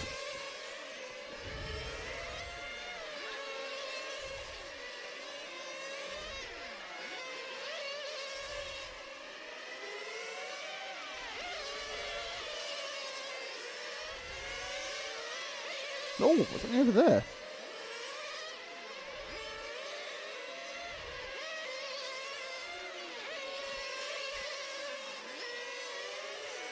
Blimey. A weird way to end the race for the number 5. So Calavia dropped a place with a weird lap just then.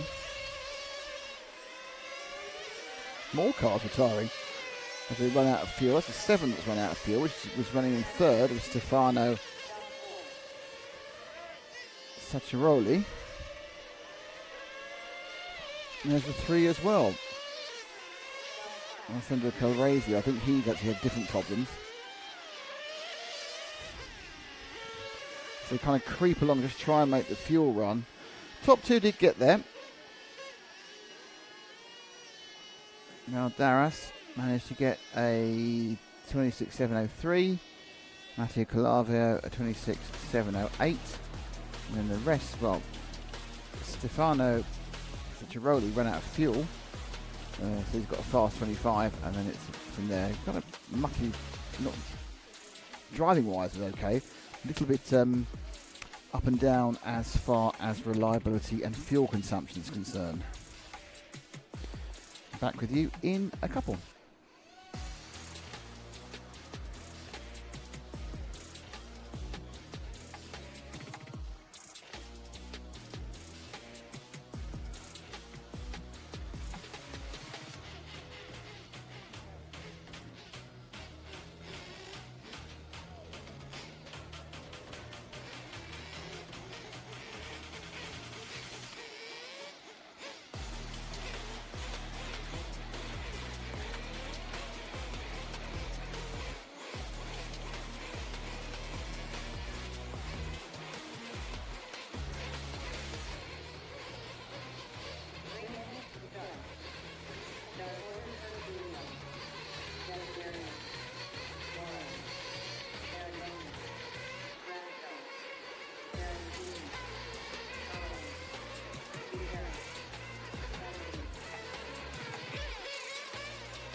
Okie dokie.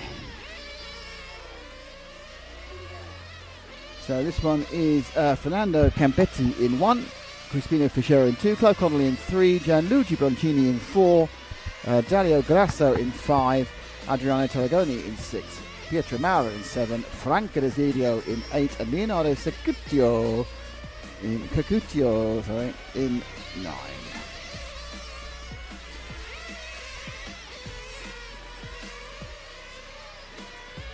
So this is heat number 8. We've got 3 heats, 8, 9, 10, and that'll be the end of round 4 and the start of what I think is going to be a shortened lunch break. It'll still be about 45 minutes. We have the final round of qualifying, and then we have another break, and then we have a mechanics fun race, and then 4 lower finals. With a big day of broadcasting here on RC Racing TV, brought to you by Senesi Motorsport, S-Work, Lens Bodies, Shift Model and X-Ray, and of course by EFRA. I'm Nick Damon. On the camera, it is Matt McCallum.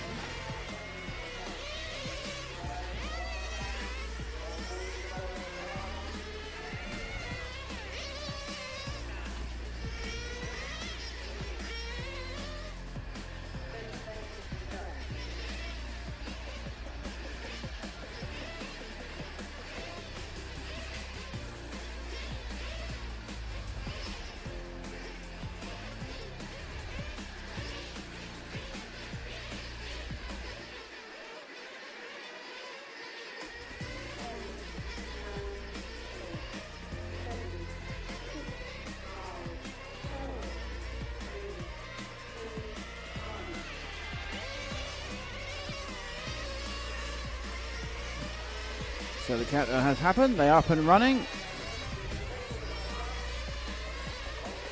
Let's see who Matt chooses as his first televisual subject. He's gone for the classic chromium blue of the number 1 machine of Fernando Campetti. I'm not sure I can do the entire commentary in the style of a 1960s commentator. Phil Campetti here from Italy. That's in Europe, you know. Driving the car in a very orderly fashion. Nice to see him up there in a proper shirt and tie. Etiquette is very, very important for any driver, of course. My, he's being slightly occluded in his vision of going faster by that orange and white machine.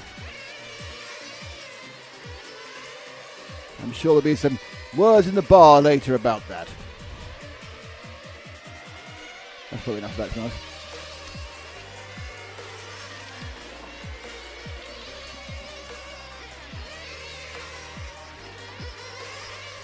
Matt say to make sure I don't carry later, is it not actually have a car on camera?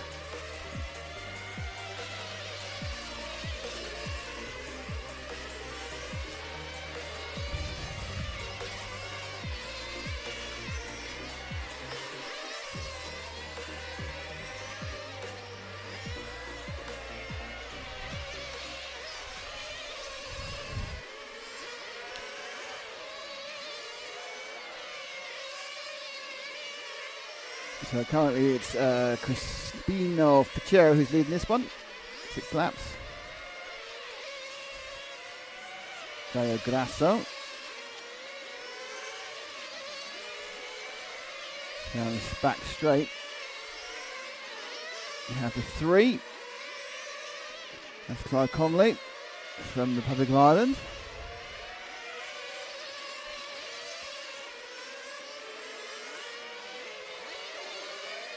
Ooh, a bit of pace, a little extra pace on the orange and white car there. I think that may be the orange and white car having problems more than an absolute blistering motor run from Clive.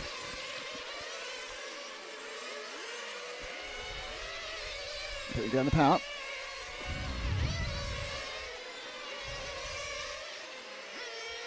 Conley currently scored quite a long way down actually, in 5th.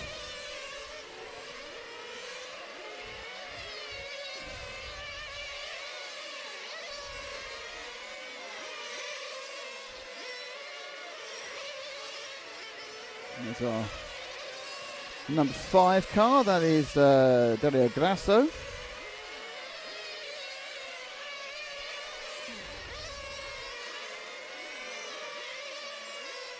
In the red, black and white.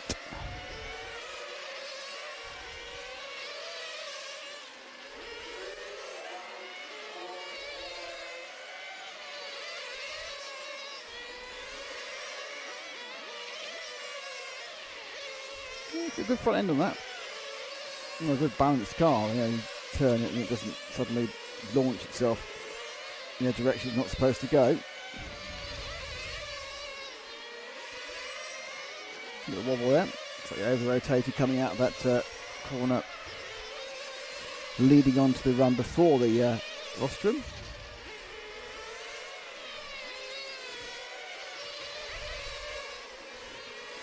I'm not sure it was the best line there either, but overall it's good.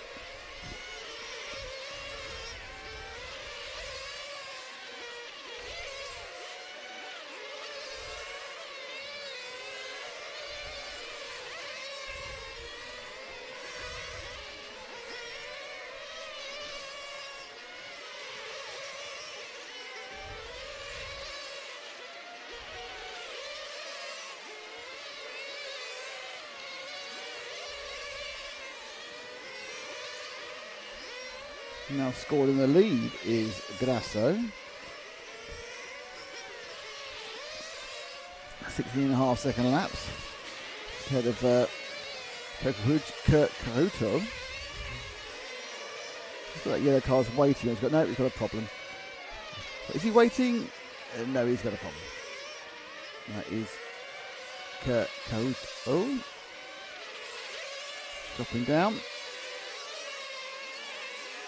Oh, now through. That's 4, no, it's a 2, sorry, of Crispino Ficero.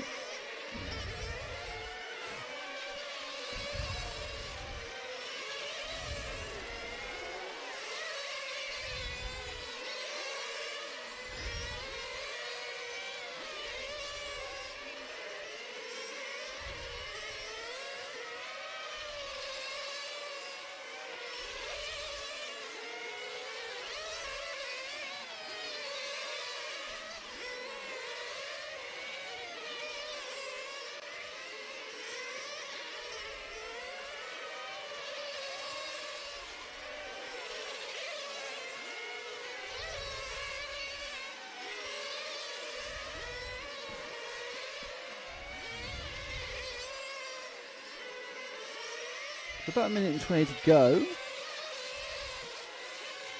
Shearer's there or thereabout. You see Conley's now come back up the field as well. Shearer scored in first, Conley scored in second. Only won the last round of version of this in their round is in third. Actually, kind of Daniel Grasser, who was obviously earlier doing well, had a very, very bad lap, and that drops him down to 7th. So it's quite tight. One bad lap can drop you down most of the rankings here.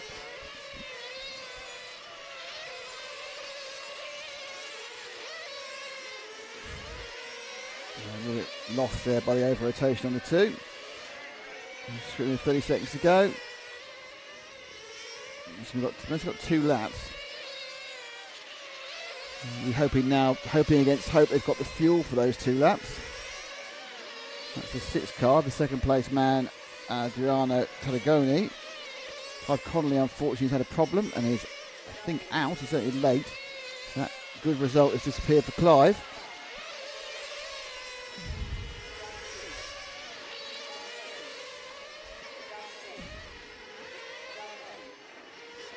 I think, has the 6th finished? Yeah, he's doing it. He's just showing off now. He's doing it like he doesn't need to do. So he's got a lot of fuel left in that one. He's already finished. He actually won it. So Adriano Tarragoni came good right at the end to take it by the grand total, by over 2 seconds actually. So Crispino Freshera was second. Fernando Campetti was third. Gianluigi Baroncini was fourth.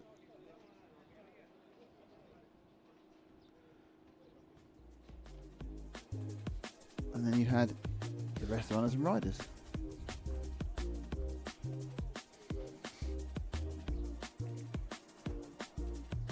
Bit of a gap.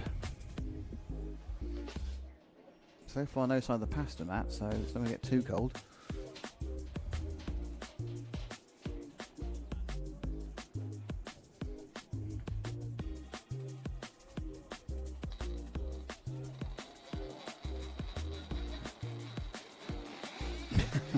That's very speaking, Mrs. Young. Dave Sheehan has an Irish Shamrock, and it was all going very well for Clive Connolly, right to the point where it wasn't anymore. But some pace there. But obviously you don't want to start exhibiting that pace in the 16th final when you can exhibit it in the quarterfinal. So Clive will hopefully get a better couple of runs in, or better final run, in to get those points to boost up his initial starting position in the Christmas tree finals.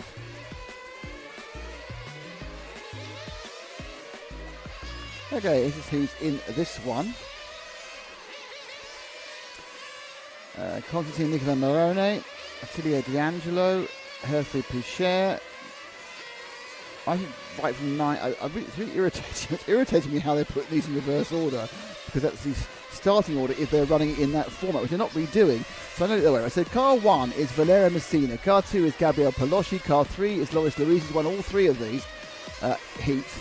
Daniel Shepis is in 4, Riccardo Coco is 5, Davide Stefanzini is 6, Hervé Pouchet is 7, Attilio D'Angelo is 8, and Constantino Nicola Morone, is in 9. They are your runners and your riders. Yeah. Ooh.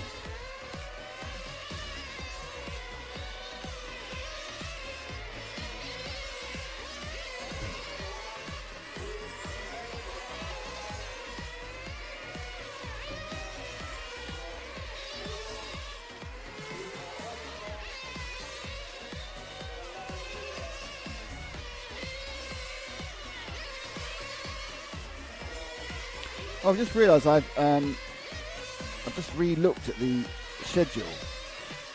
It's not lunch after the 10th. They're running the final round of electric qualifying before lunch. So the final round of electric qualifying is before lunch.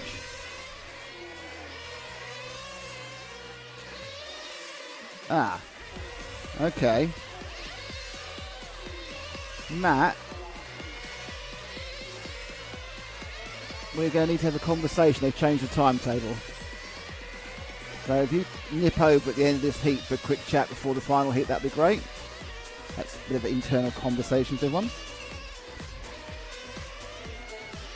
So what's happening now is that they're going to have a lunch break after the final round of qualifying for the electric car. So we've got this one, Heat 9 of GT8 IC, and then Heat 10 Then we'll have the 3 electric heats, then lunch. Then they are running the IC round 5, starting at 2:15 to when it finishes. Then immediately, with a very short break after that, they're going to have the final for mechanics. Then they're going to go with the 4 semi-finals. And what's actually happening now is the official end of the day is now 3 minutes past 6, not 7:30. So they've taken out the huge gap which was in the timetable between qualifying and the first. Then qualifying the first final. That's gone now. That's only filled by a mechanics race, and they're now running the finals until only 3 minutes past 6. So quite a big change. Let's have a look at the cars on the track as we talk about what's actually happening on track rather than what's been happening later on. And there's the number 8 car. And that belongs to Attia D'Angelo.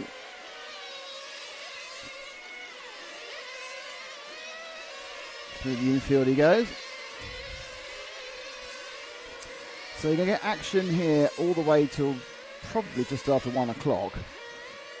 And then it will be the lunch break until 2:15, and then we come back with the final round of IC qualifying before we go into finals immediately. So basically electric people at lunchtime can go home because they're finished. If you're just doing electric, you've got the afternoon off to go down to the beach.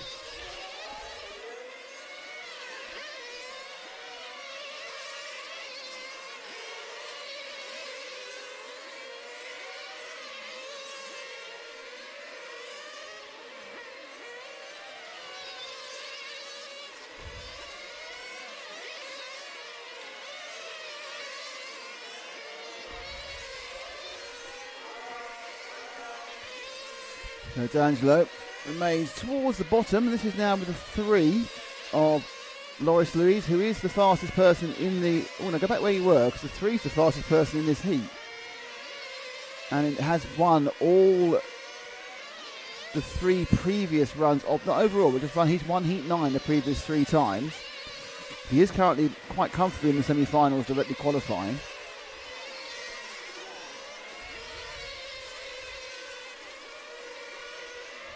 And the car that looks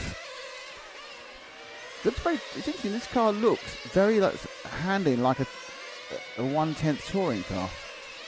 I know they're not, they're 1/8, but sometimes it just seems more hooked up, using a little bit less. Just seems to be turning better. Maybe just be it's a slightly faster car and it's an illusion. It doesn't seem like it's not pretty quick between the corners, but it's got a lot of corner speed there. So just locked up and around.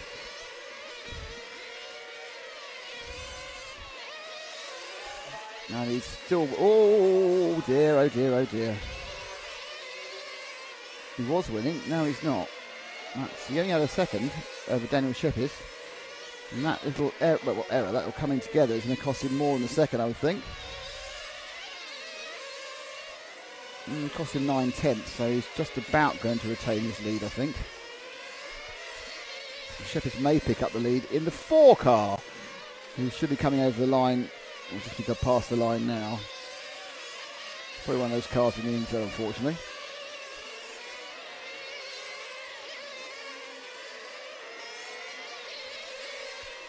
There's Shepis.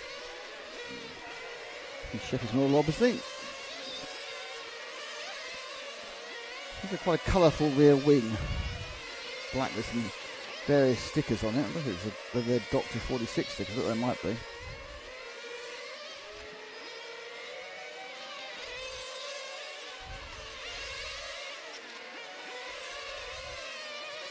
Down the straight we go.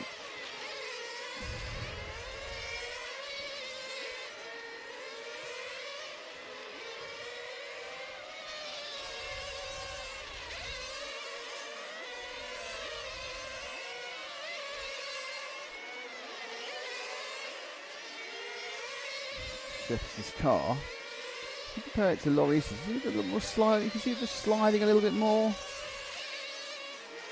on the rear. It's not necessarily slower, it's just different.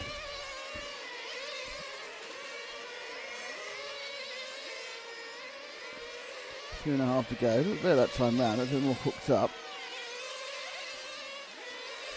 the problem is when you're actually looking for minute difference between the cars, sometimes things like the body shell colour can affect what you visually see, because it just, or the stickers can affect what you visually see, because it just seems to look different as it runs across various parts of the track, and it's just unfortunate. It was an optical illusion. It's just a kind of a visual tick, effectively.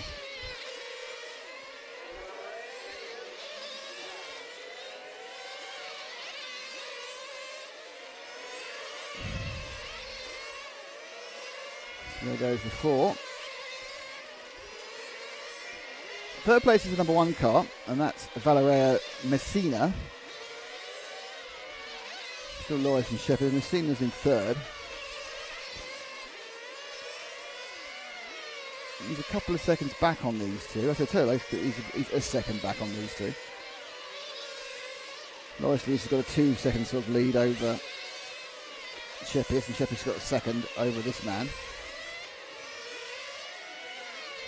There are 5 slots from people not in the top heat for direct qualification through to semi-finals. It doesn't really matter how you get there, but you can get to it in the semi-final. That's what counts.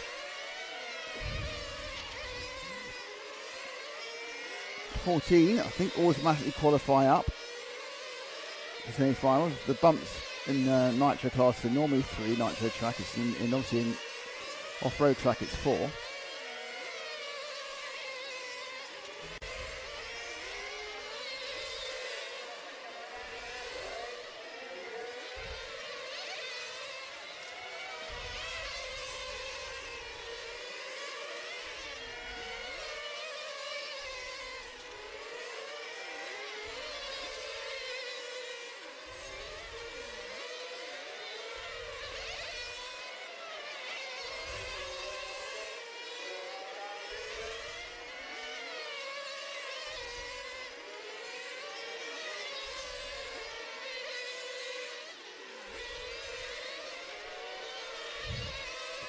Lap in the books.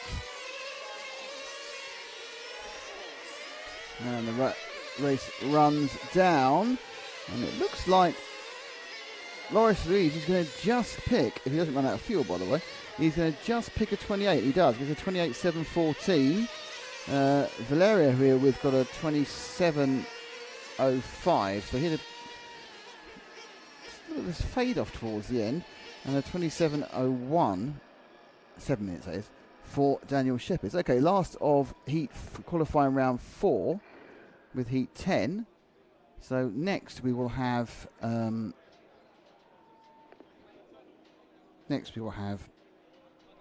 this one we're going to have the whole of qualifying, the 3 qualifying races for Electroc.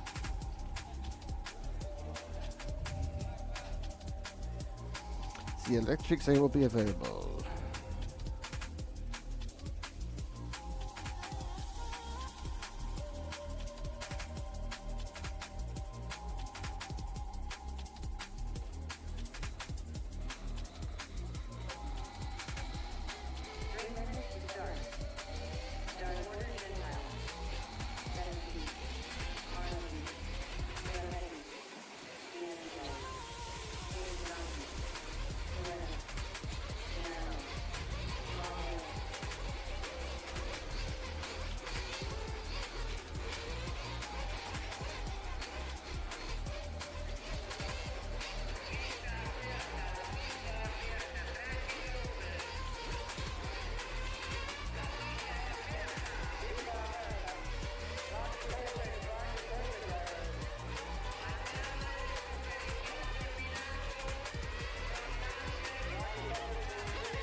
Oh, non-stop conversations.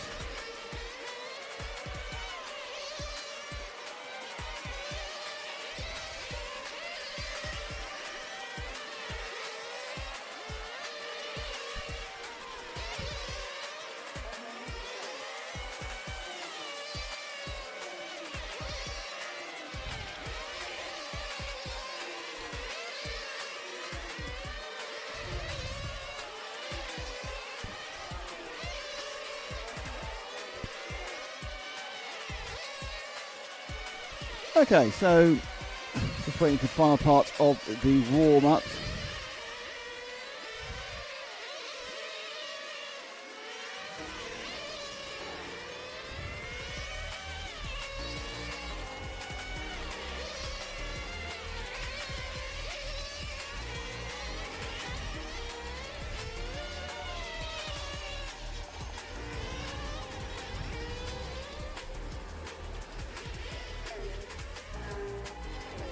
Thank you very much. Just getting to start with, was we have a quick break. We're getting unloaded for the final top heat.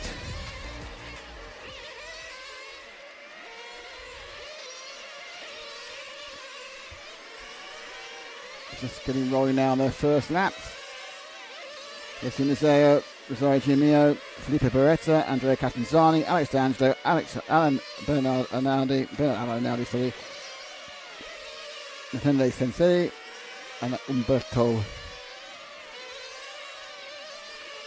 Gentile.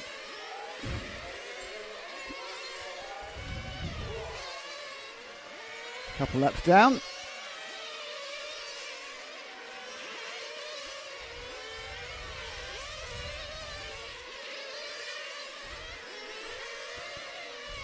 Running now with, I believe that's the number 3, just I think it's number 3 from memory. And it is. So that is Felipe Beretta.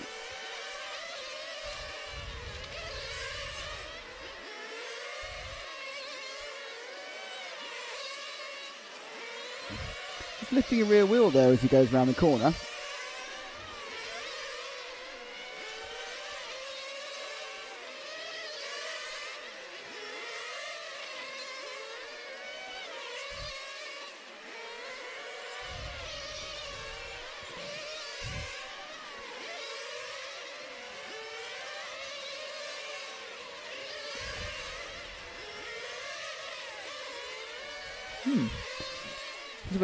We just had a risotto delivered, everyone. Not quite sure there's one risotto's turned up, but there we go.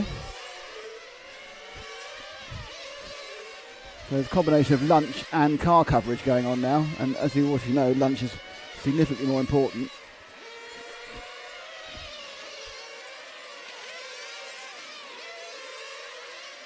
So it's Catanzani in the 4 who's leading at the moment. I think it's kind of changed every half lap. In fact, he's just gone to 5th, but he's actually leading on countback.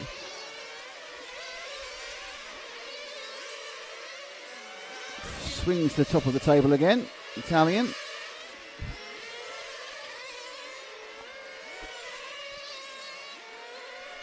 And a lot of good performances here. Now, Alessio Mazzeo has not been able to make the last 2 lap races, run out of fuel in the last lap.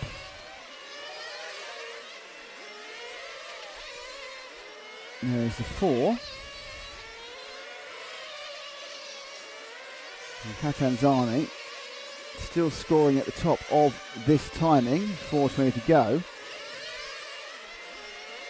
Don't forget that whilst other people go above him, that's because it's just the way it's scored on total laps rather than on predicted.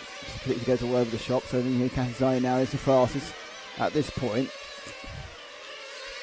His lead is in real terms about 9/10 of a second. Across the line again. That time now the Catanzani.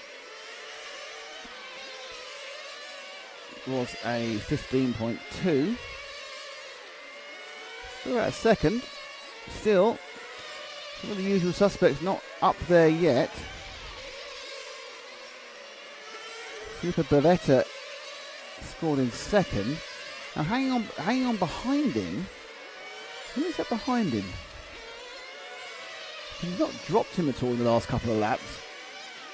He's got the 2 behind him, which is Rosario Giano, who's obviously done Giano, who's obviously already, we think, TQ'd the electric. Oh, that's a few tenths there for Catanzani. We now move to Rosario in the 2. But Catanzani just ran the gauntlet of that Kirby. Now, if he's asked to let Rosario through, it's going to be absolutely disastrous for him.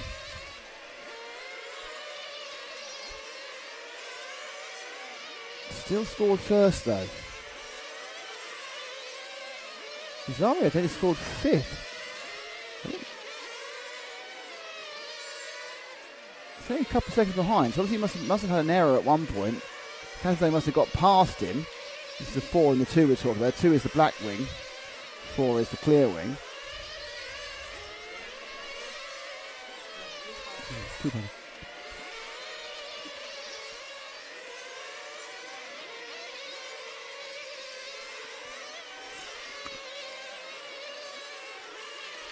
So getting down to still 2 minutes to go.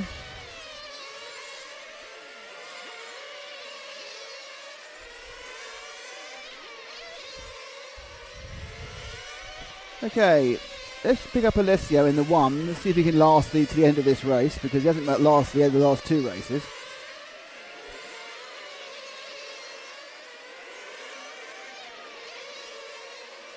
There he is. Right, currently he's scored 3rd, but he's there or thereabouts on time. The problem that Alessio's had is he's led a couple of heats and run out of fuel on the last lap both times. So there's a kind of a desire, I suppose. I don't know whether he's changed the engine settings or whether he's just dialed down his thumb.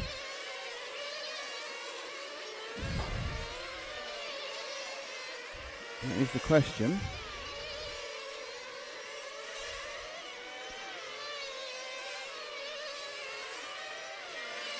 Minute and 10 to go. Of course, the problems that are going to occur on the last lap. Scored 2nd now. Catanzani's had a problem. So Catanzani's dropped out of contention at the moment, and it's Ripetti who's scored in the lead. Oh, Catanzani is back in again, sorry. One of these things where they delay on the time at which we've got at the moment. Mazzeo's now scored 1st. He's now back in the lead as we get towards the end. So this is the man currently scored in 1st. Catanzani has scored 2nd.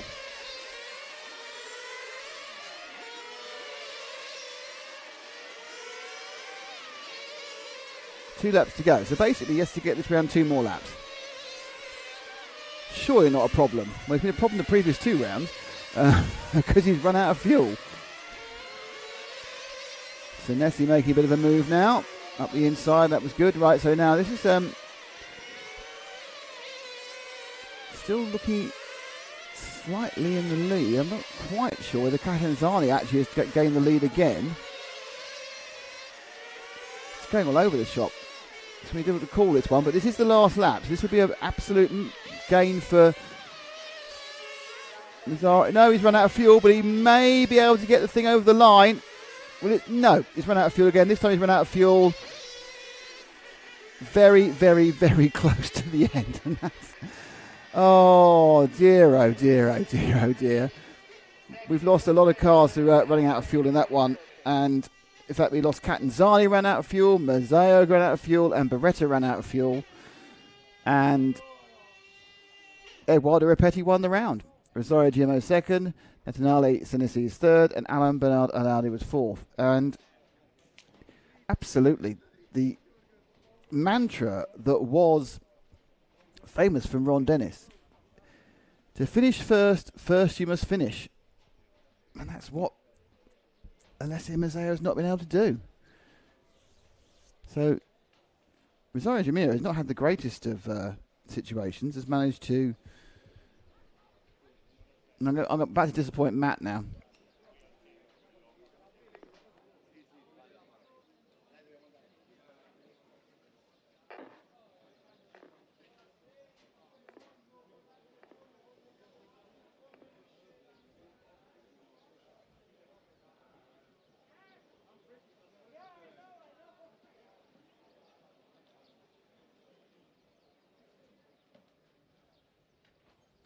Okay, let's see how that affects the overall ranking Wheeling Center. 5 after 4 rounds. C Nitro. Genovese. It's Frasca. it's Giacomo Rosario now who leads, but Eduardo Repetti. So Repetti's got 2. Both of them have both got 2 top scores, and they're counting 3 out of 5 by the looks of it. So 2 top scores, both of them.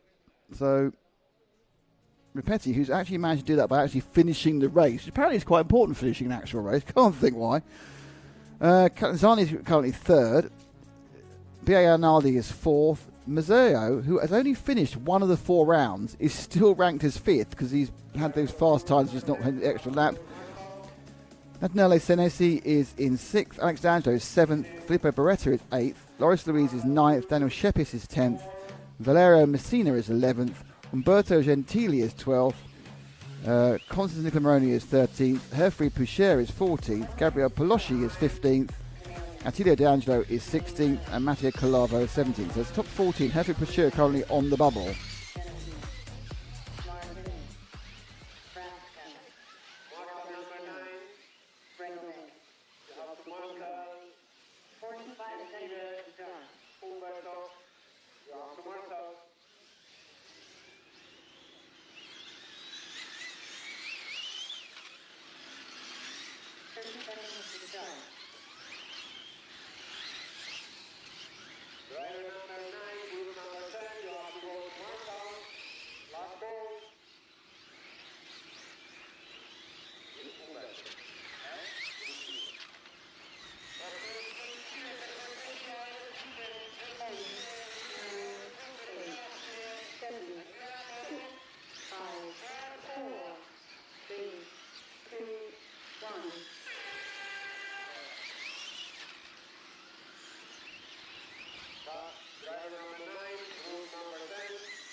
Rick and Pfeiffer swapping leads at the moment.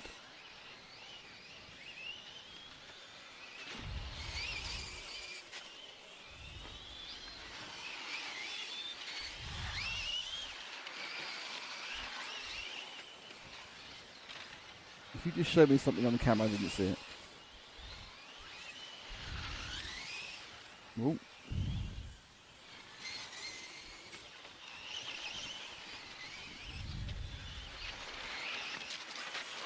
Oh, big crash next to me. Marshall runs around to pick up the detritus of what's left of the car. Well, he's probably all right. These things are pretty tough. Evil handling machine this is. Oof.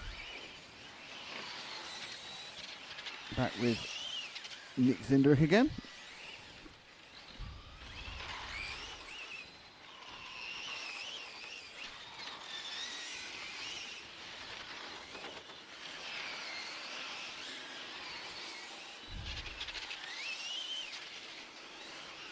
Let's find somebody else, Matt.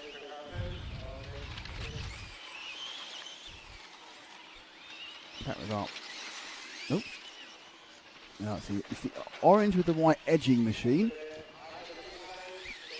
It's coming past now, and that is the number 4 car. And that is Frederick Lutzer. Oh! Thank you for that. We haven't had a replay for a while, and I need to have one. Not his fault at all, because that car shouldn't have been there. Look at that.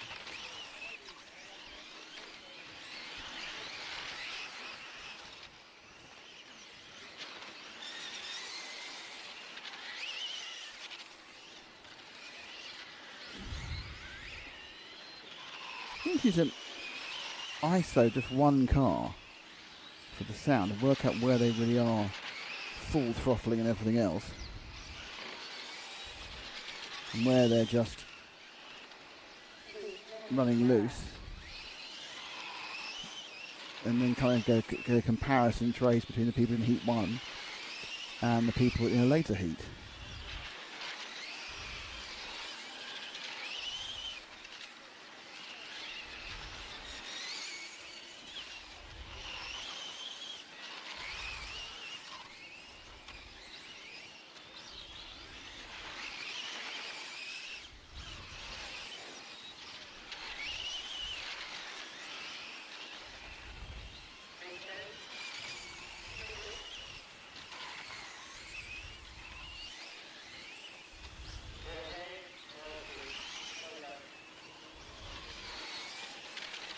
Coming down straight around the first corner.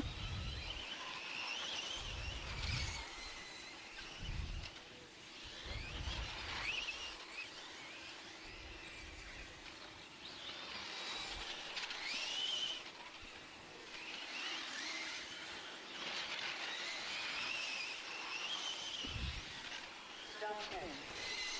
Stop 2. Stop 6. Stop 3. Stop 4. Stop 5. Sorry about that, a massive sneezing fit. Stop 9.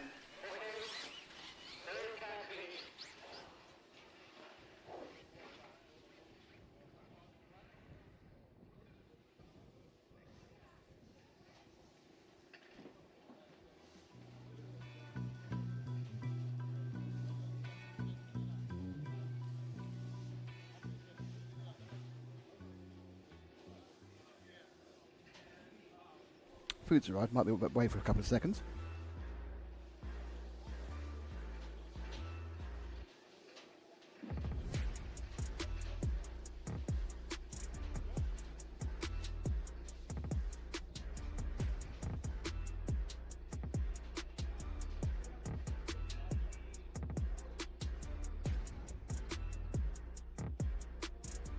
Few minutes to start. Desiderio. Naverio. Ramos. Bender. Hutcher. Senkar. Stop Nolo. Mile noise. Let clear.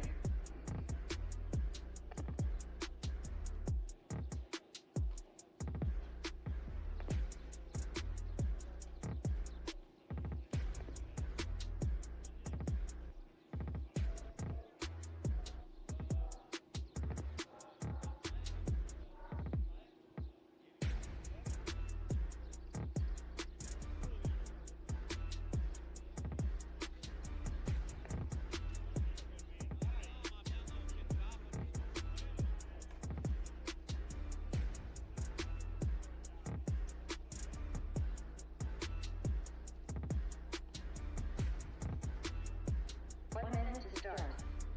Desiderio. Naverio. Ramos. Vendor. Sencar. Costello. Mile noise. Let clear. 45 seconds to start.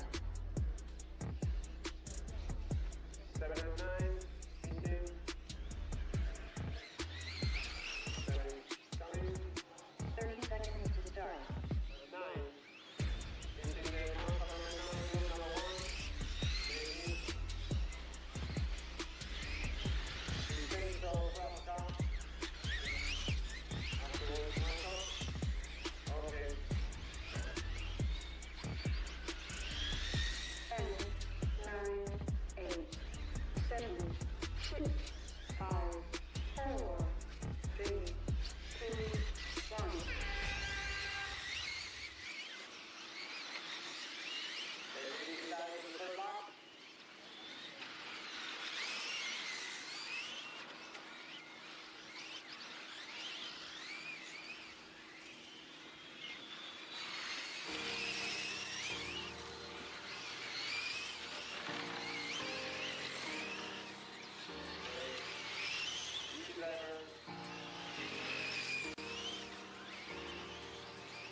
So the second heat of the electrics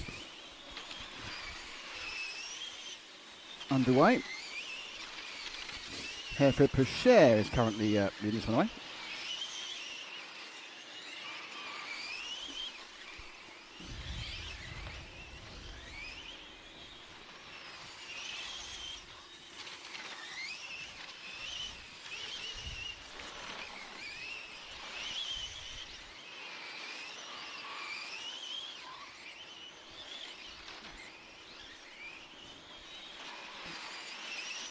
So Mark Seneca in the 10 car is in second place from Slovenia.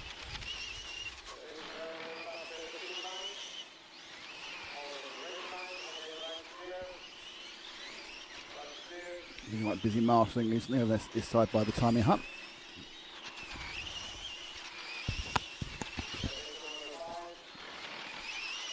And that's Nevada, takes over, 7 laps down. Both these drivers clicking the 15s.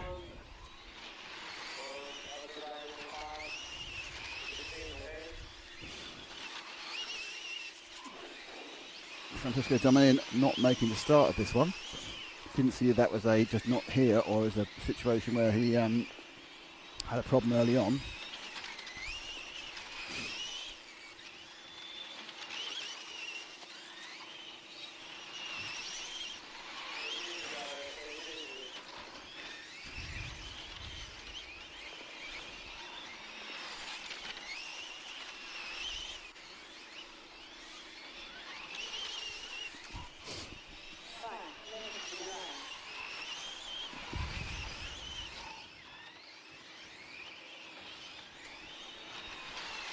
So rotating male, but it's Ambrogio Venda and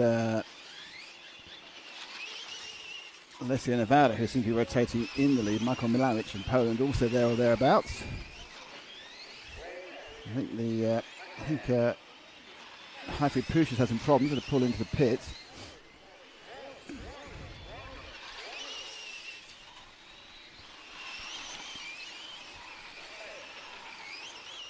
Matt going on an anti-ant situation.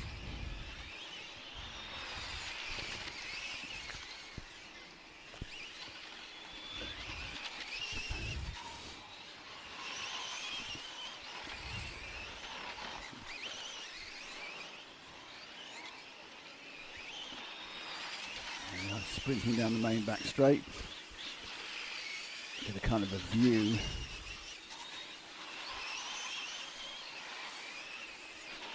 Of the speed, so you also get a view of the sun. As you can see, it's very absolutely clear skies. And contrail. A bit of haze in the distance. About 24 degrees today. Very pleasant. This is the EFRA 1/8 GT and GTE World, brought to you by Senesi Motorsport, S-Works, Lens Bodies, Super Model and X-Ray, and of course mostly by EFRA, European Federation of Radio Automobiles.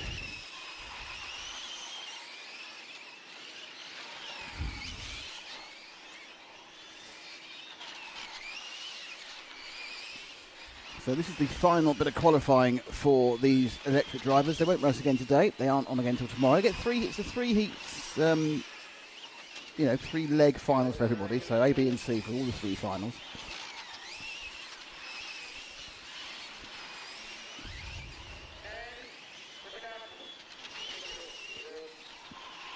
So currently in the lead, it's the number 2 car. And who are we on? The number 2 car? My miracle. Well, no, it's not. Number 2 car we need, which is Ambrogio Venda. And there he is, in all his multicoloured glory.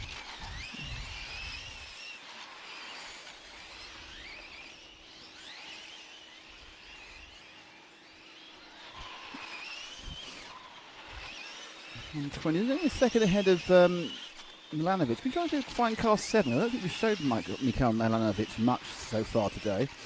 Well, yesterday even. The sole representative from Poland. I mean, in fairness, he's like a lot of people. He's just gone for an orange body shot. I think there's been a lot of whoever sold paint around here has made a lot of money. There's a lot of paint sales for these one can bodies. Don't forget, a lot of these drivers have been here since Monday. There's like 3 sort of free practice days before we started on Thursday, where it actually started counting for something. And you had to be there. Prior to that, it was kind of like, no, it's kind of when you want to turn up. But from Thursday, Friday, Saturday, it's the official event. I think it's on Wednesday as well, actually. It wasn't. I completely lied. It was a 4-day event. Wednesday was the official day. Monday and Tuesday were unofficial days. Wednesday was the first official day, and then Thursday, Friday, which is today, and of course Saturday. So the Open Ceremony course was on Wednesday. And it was forever posthumously recorded by me badly. High attrition again. You've got 4 cars basically not running to speed here. Domenico Spagnolo, Franco Desiderio, Javier Pucher, and Francesco Dominero. Francesco has come in late, but he's a long way behind the lead. So 4 of them haven't really got the whole trip. So I see a little bit more attrition actually in electric cars today than I'm very surprised about. Perhaps they've cranked everything up to 11 and things have gone slightly wrong. Don't know. It's a surprise. That's all I can say. A surprise that we're seeing elements of issues with the electric machines.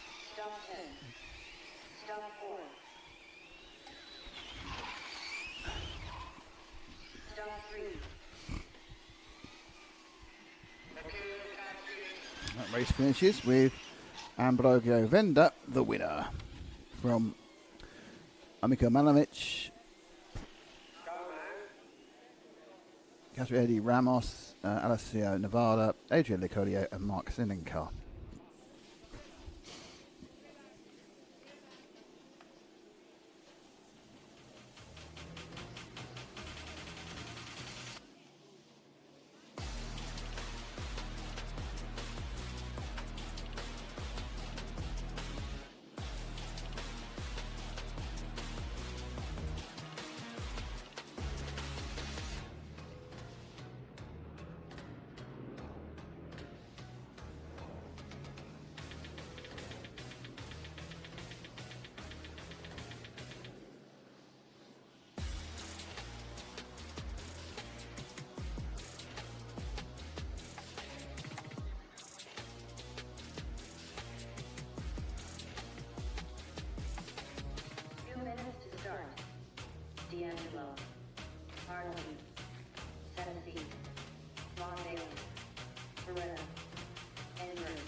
Okay, getting ready now for his final heat.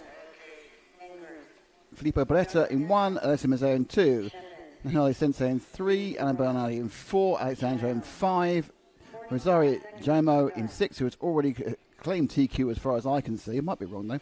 Pietro Lucafora is in 7, Daniel Shepsis is 8, Anton Randaris is 9, and Mirko Engelet is 10. And don't forget, the electrics are just running A, B and C finals. There's no bump ups. Where you qualify is where you will start for all 3 legs of the final. And the finals will be 7 minutes as well. And everyone's up and running.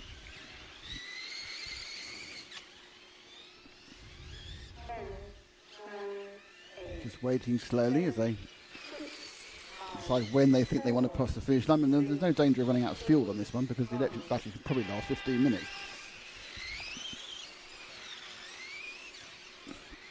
And away we go. And we're racing with the light orange number 2 machine of Alessio Mazzeo. He's only a bit more luck with the electrics. Actually broke down the last round of the electric actually than the Nitro car. He's run out of fuel in 3 of the 4 heats. They've still scored well, surprisingly. What he can't afford to do is run out of fuel in the final, because if you don't last the 7 minutes in the final, you get a big penalty.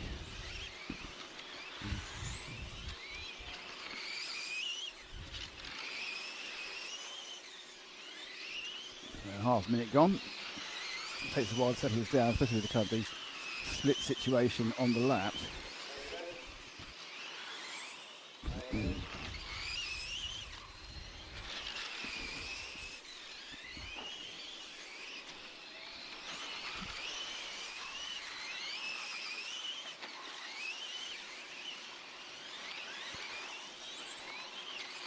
So the early scuffles see a surprise leader, something we're not seen towards the top of the time sheets at all. I see he goes back there again, not so much, but it's been Pietro Lucifona who's been looking quite quick in the 7 car. Let's see if we can find the 7 machine. I don't think we've seen very much of him during the course of qualifying. He's rotated, he's actually top for a while, he's rotating sort of a bit lower now. And he is the multicoloured Mondarian sort of look. Well, it's not square enough for Mondarian, is it? Painting, but he's a little bit tucked up behind. Well, I think he's tucked up behind. I'm not sure if he is. They're coming around at the same sort of speed.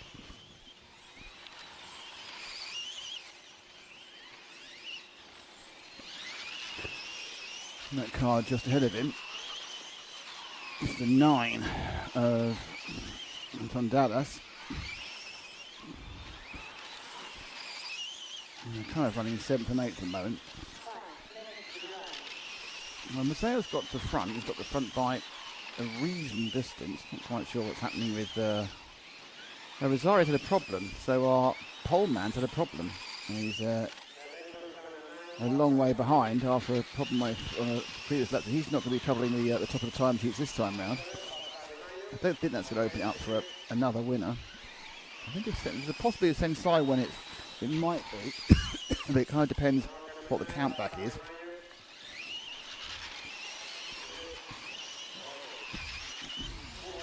Ooh. It's all getting very tickly around there, isn't it?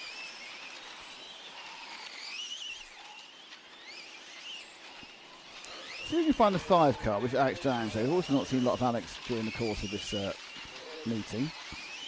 There's Alex. He's a bit part player. We've seen him occasionally there or thereabouts in the frame. On the electric side. Car looks to be riding a little bit higher. I think some people have gone for a very, very low mounted body up on the nose. He's giving us a bit more air underneath the car. Nose a little bit higher.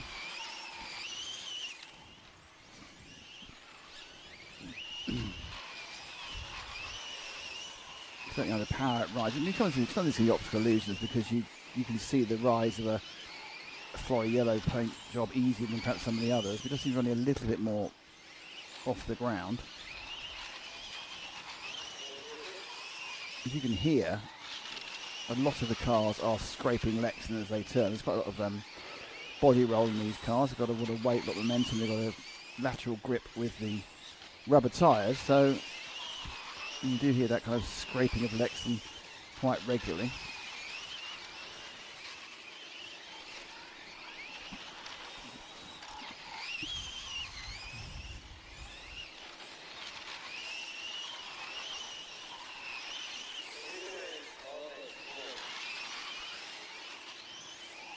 Couple minutes to go.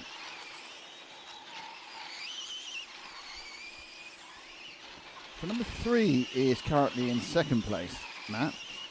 That's Senesi.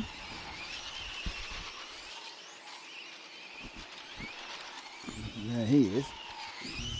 Obviously from Senesi Motorsport, our title sponsor. And they did win the first round of qualifying. The next 3 went to Rosario. He's currently scored second in this one. So he's looking to get second on the grid. I'm not sure if Mazzeo stays where he is, he'll get second on the grid. The difference is about 1.3 seconds behind Mazzeo.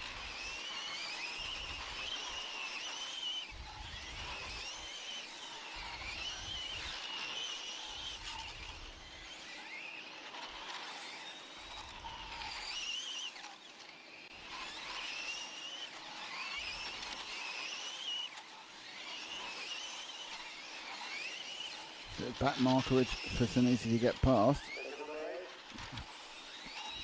I think the back marker's been told about that. The 0 went first, which is interesting. Not overly sure who's ahead of him actually. Oh, it's the 8. So it's actually Shepis is ahead of him in third. So second and third are right together. Kai doesn't want to give that up. He's had to. There we are. But the net effect is I think that probably Senesi lost a few tenths. So into the last minute, let's see if we can find our current leader, which is obviously Alessio Mazzeo in the 2. Can he bring one home? He's had nothing but interesting luck. I don't think bad luck. Running out of fuel isn't bad luck. It's it's a risky gamble you take when you set the car up. But he doesn't have bad luck in the last round of the electric. So let's see if Alessio can get to claim a heat and a round win. Currently he's leading by about 1.4 seconds this one. And he's obviously got to run this lap and one more. So it's this lap and one more. He's now his last lap. He just keeps it pointing approximately where it needs to point. He'll be absolutely fine. And Mazzeo will bring home the bacon and brings home the heat win. So it is Mazzeo who wins from Natalie Senesi. B.A. Arnaldi third. Daniel Sheps is fourth. Just waiting for the rest of the finish. A few still to come in. Filippo Bretta and then Alex D'Angelo. Looks like Pietro Lucafora may have missed the final lap. I'm not sure. That might ping in a second. Then you've got Anton Maldadas in 9th and 8th row Mirko Engelbert in 10th. The man who's won 3 of the rounds. Has actually scored in last. So what we will do, we're now coming, it's our lunch break next, but I will wait before we go for lunch because I will try and give you the updated ranking lists for the final. Actually, it is. No, it's not there yet. They haven't updated it yet. It's very exciting. No, still haven't done it. Need to wait for that to be updated and accepted. And then hopefully they'll accept it and I'll be able to give you the result. But at the moment, that's not possible. I think Bernard Arnaldi was actually disqualified from Heat 4 for some reason. Round 4, sorry. Here we go. Okay, we are there. It is done. It was 3 out of 5, and your pole man is indeed Rosario Giamo. He is your pole man. Joining him on the front row, well, actually not, I think it's side by side. It's in the line. It's Alessio Mazzeo qualifies second. Natanale Senesi is third. Bernard Arnaldi is fourth. Daniel Shepis is fifth. Alex D'Angelo is sixth. Filippo Beretta is seventh. Pietro Lucafora is eighth. Merkel Engelert is 9, and it is Raul Anton Dallas who is 10, which I believe are pretty much the entire set of people from the last heat. And the person to miss out the BQ, and there's 3 of them on 28 points, interestingly. The BQ is Herfried Pucher from Austria. So that's the running and riding for electrics. We are now going to lunch, and we'll be back and seeing you. Well, let's hang on to find what the timing on this whole thing is.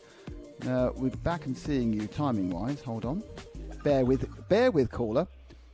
We come back from lunch at 1:15. That doesn't make any sense. It's 1:05 now. Oh, 2:15.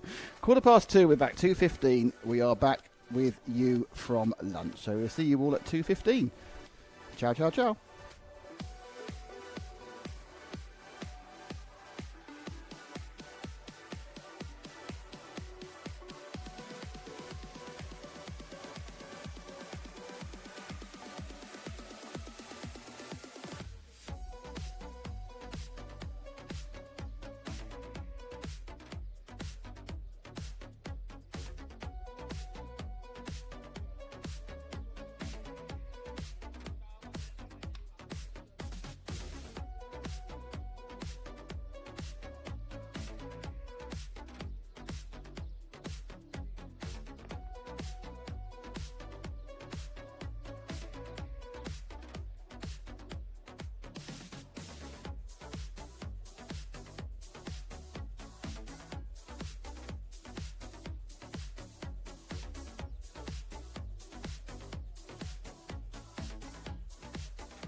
morning. Afternoon. Hello, everybody. We're back for qualifying fun. How are you all? Slight update to the results from qualifying for the electrics. Bernard Arnaldi had one of his results taken away because he failed to marshal. Therefore, he has dropped to fourth qualifier. So it's Rosario GMO, who is the pole man, and it's Nathaniele Senesi, who is second, Alessio Mazzeo is third, Bernard Arnaldi fourth, Daniel Sesic fifth, and Alex D'Angelo sixth. Okay, next up now will be the final qualifying round for the IC cars. Following that, we have a very brief break, like 10 minutes, and then we have the mechanics race, which should be interesting, to put it mildly, as some of the mechanics are world champions. And then following that, we have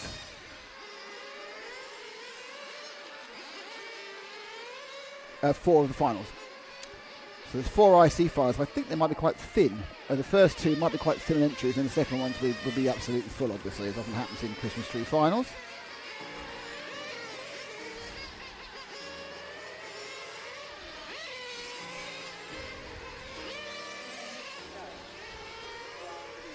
So it's car one is Massimo Fabini, then John Kosopoulos, Angelo Vicini, Emanuele Greco, Sanjin Svetlaric, Stephen O'Connor.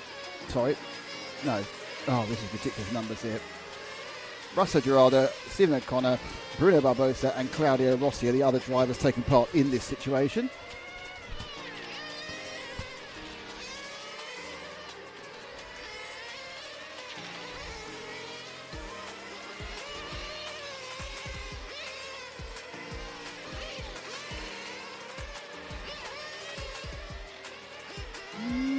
God.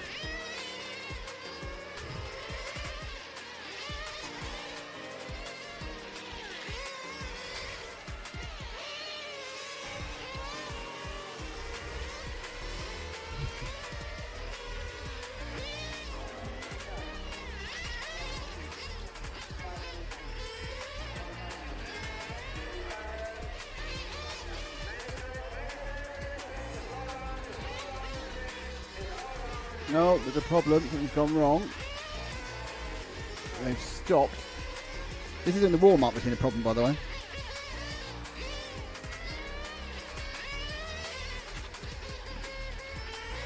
Car has completely disintegrated itself. Look at that, it's ripped off the rear corner. There's a wheel lying about. That's the number 8 of Angelo Vicini. That is not going to be taking part.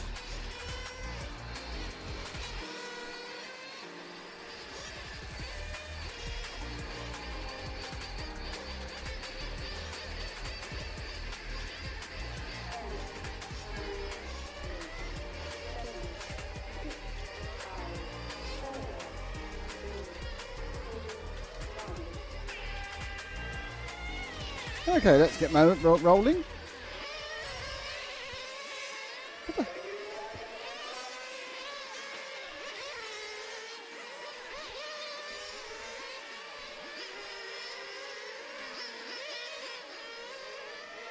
There we are in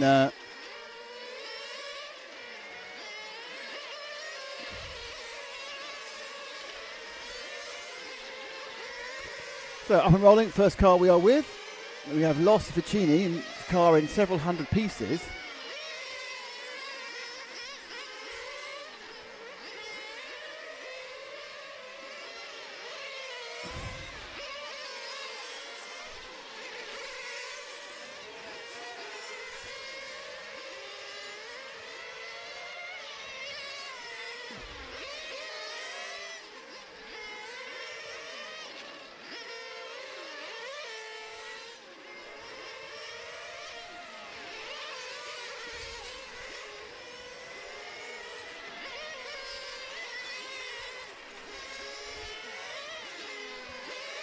Okay.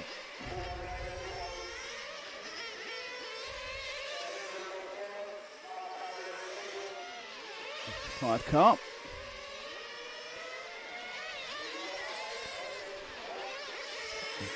Just nip through. It's a two machine of Gerardo Russo. Matt, if you've got something on the Stream Deck phone version open in your pocket, because it's auto switching at the moment.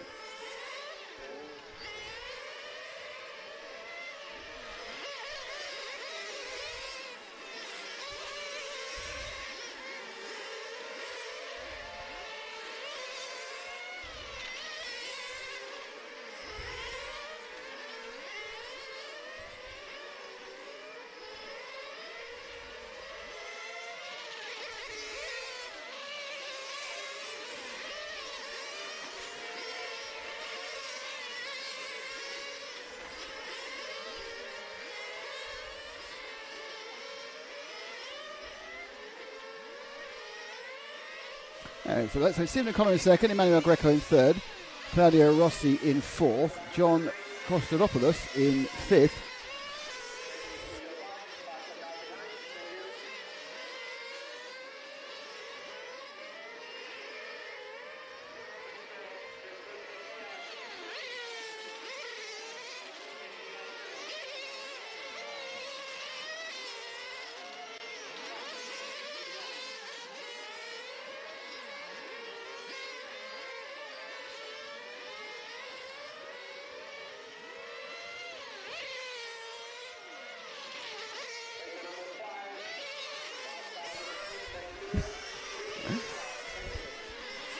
I don't think you should let me in charge of button boxes. It all goes horribly wrong on the whole. Hopefully you've been hearing stuff. I've pressed the right buttons on 3 occasions now. It's all gone horribly wrong.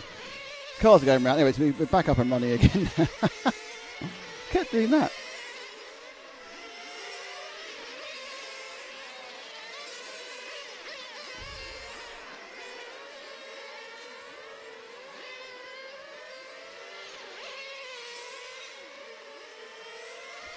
Where is this competition? Asked Alex Shamori and Matteo Bonzini. Right, it's in Sicily, it is. It's at Giardini Naxos circuit. You can always watch this on the various outlets. Watch this on Facebook, hurrah. Watch this on YouTube, even better. Qualifying all the way up. The rest of qualifying will be happening now.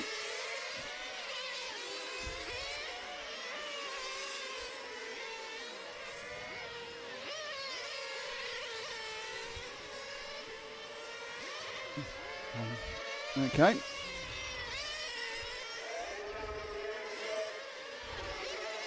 Half the race to go. Currently being led by still Gerardo Rossura, and the number 2 car is leading this.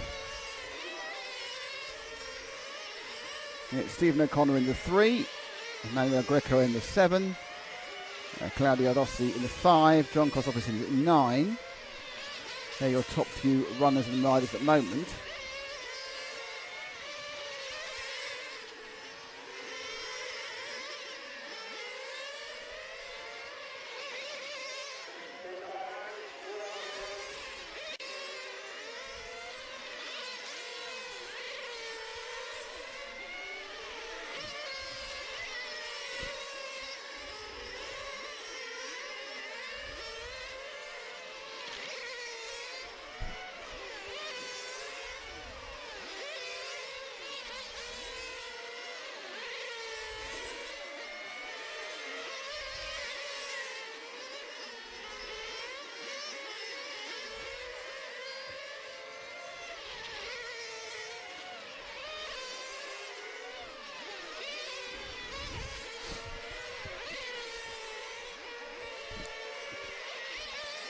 The yellow car there looking to get past. And that is the number 1. Massimo Fabini, who I think has missed his bit at the start of the race. We're still with the 4 here. That's Bruno Barbosa.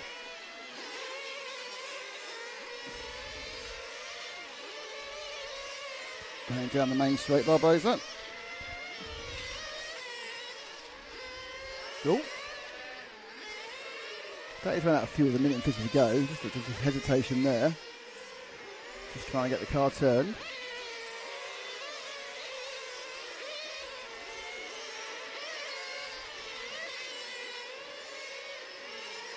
Car's not picking up out of corners, is it? I think there's definitely a little technical issue there. It's really not picking up out of the slow corners. Look. And goes. Might be a clutch issue. I'm not an expert on nitro engines, but it's just not got much pickup. Looks like I have to clear its throat every single time it comes. Look. There it goes. We've moved on to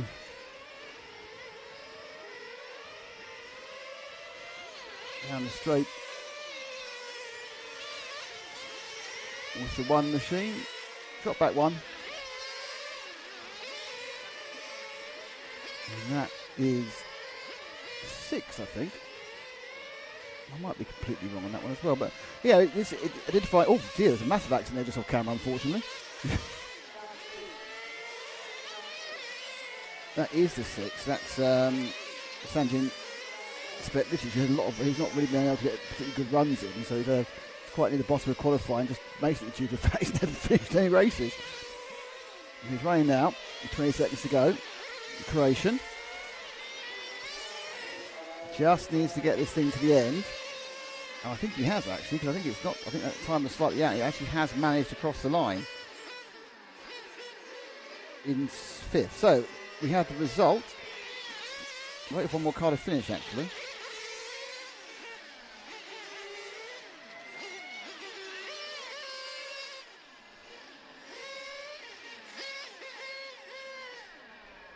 So there's the result. Gerardo Rousseau from Stephen O'Connor, from Massimo Fabiani.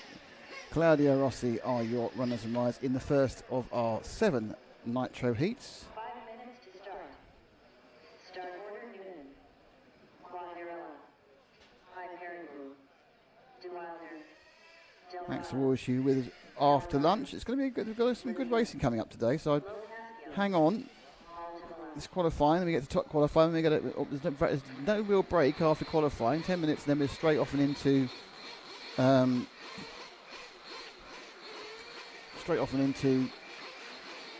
mechanics final, and straight off into the 4 lower final. So it's all go, go, go today from GT8 Naxos in Sicily, under a beautifully clear sky, which is also, it's not too hot. There's a light breeze.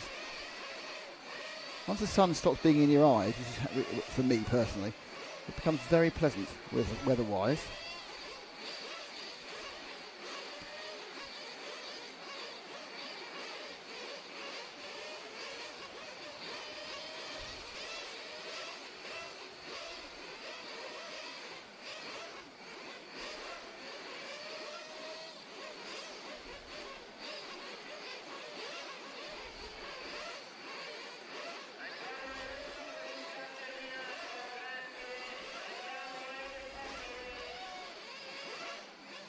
Okay, so we have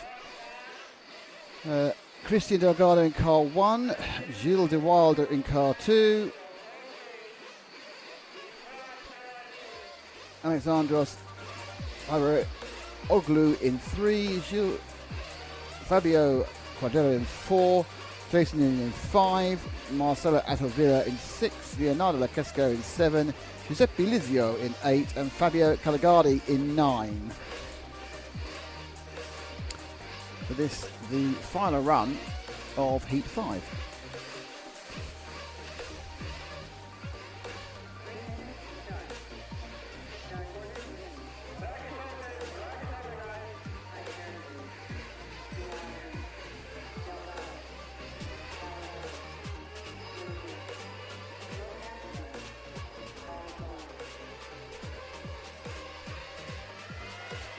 Got anything to say? Just put a comment on it. I should get to see it. I'm happy to talk to you. Paul Finnard says Dage Leo, so that's good. You can see they've got, because if this was an electric heat, they would call them off in that order, but it's not obviously what happens. So the machine is automatically doing this rotational situation that makes no sense to anybody. But hey ho, as they say.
Everyone comes in now. Get that final top up before the start of their final heat. 30 seconds to go.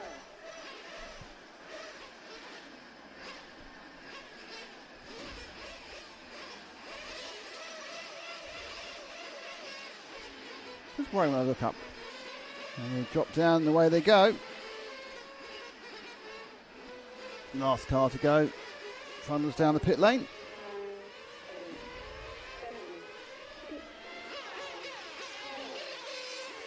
And here we go. And who is Matt going to select for us now? He's excited, just don't know who it is. Could be anybody. Any of these three cars it could be. Oh, it's the last one. It's the pinky one there. Well, both pinky, pink and white pointy one. Now, so he's not going very fast. He didn't go fast. He didn't start his time yet. He starts it now. It's the 7 of Leonardo Locasico. He's having a little bit of a kerfuffle with the 6 car. A double kerfuffle. That was more out of Villa, to be honest. Just trying to get into a space that wasn't really there. Didn't have either of them because they both did very long first laps. 20s and 19s, yeah. So that's immediately put them 2 seconds behind the 8 ball. So your early leader, your early leader, as we get some more hot movement. That's that. I hope you can't lip read. Sincerely hope no one can lip read at this point. Not happy with that. Christian. Oh, I tell you, it's now. Oh, it's changing time. It's number 9. No, it's not. We'll go for 9. Fabio Caligari as the next move. Sort of leading for a bit. He's changing rapidly at that point. For the expletive-ridden shots there. Well, he might not be. He might not be spraying at all in Italy. I have no idea.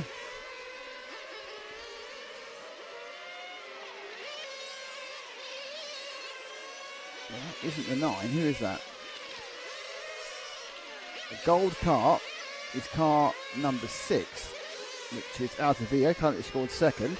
There's the 9 of Caligari. Fabio currently scored, well, it's changing all the time, he's thought the 2nd. Ooh.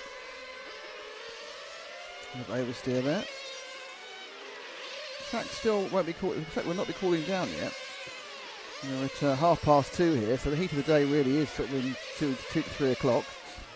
I see Mad Dog seems to go out in the midday sun. Well, the midday sun isn't as warm as it is about 3 o'clock around in southern Europe, so track will begin to cool from about 4 o'clock onwards. Stelgado shoots in through timing scoring now. They're lit in front of the roster, and then he goes through the switchback, left, right, and then it's a little kink. What they do is onto the, not really a hairpin, onto the main straight. Runs right down the main straight, guns the thing to maximum velocity. Left hand sweep into the turn, and that's timing again. That's a lap, and the laps are taking between, for this group, between 16 and 17 seconds. Oh my lord, Altavia really is having a nibble at everybody, isn't he?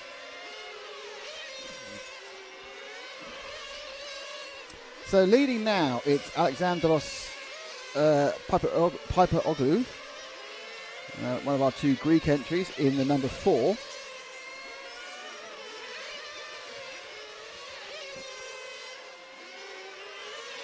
It's quite good I get to use Matt's eyes to find the cars because I can't see a blooming thing.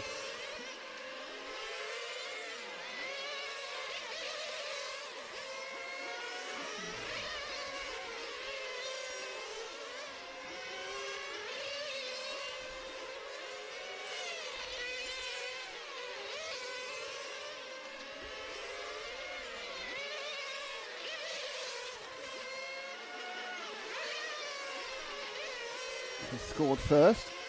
Costs a lot. Oh, no, that's cost you a couple of tenths. He's not scored first, is he? But he's coming and going at the moment. Fabio's got a bit of a lead on him.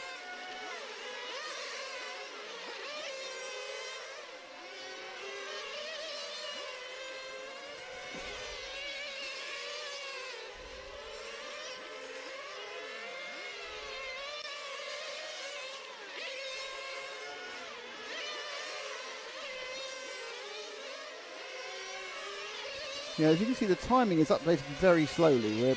So I'm having to wait a half a lap. About half a lap behind where it should be, which makes it a little bit difficult to work out who's where. For example, Alexandros has completed a lap and it didn't update until just a second ago when he started the main straight. Still leading by 1/10 of a second with 3 minutes to go. I'm afraid this timing issue is actually at the track. It's not anything to do with our timing interpretation, it's a track issue.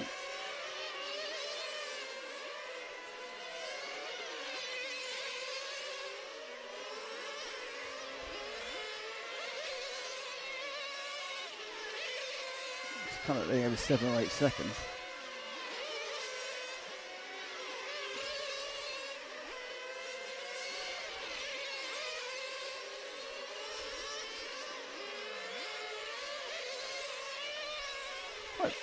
Thinking there really for Alexandro, if you looked at it, he was kind of not really particularly on any of the apices of those previous 3 or 4 corners. I think he's slightly losing the rear end of this actually. Overcooked the tyres. And the rear end's getting a little bit loose. So over rotation coming out of this next corner 2 or 3 times. Again.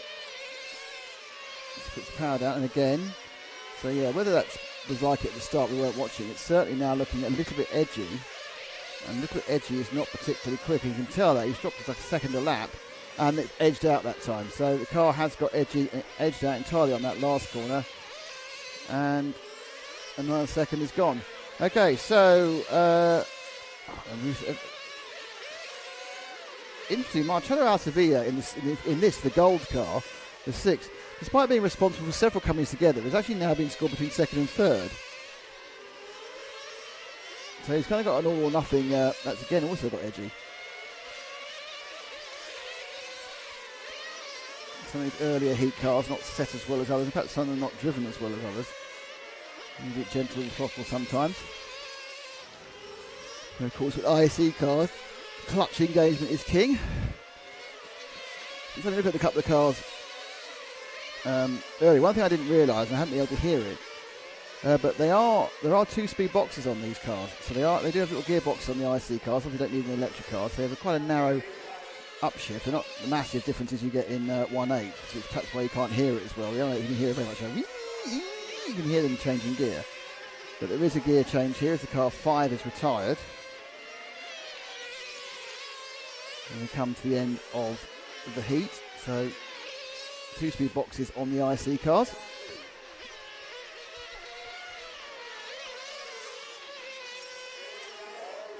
So with Fabio Quadarello who won that one from Fabio Cadagali. Marcello who watched Altavia watched the end was 3rd.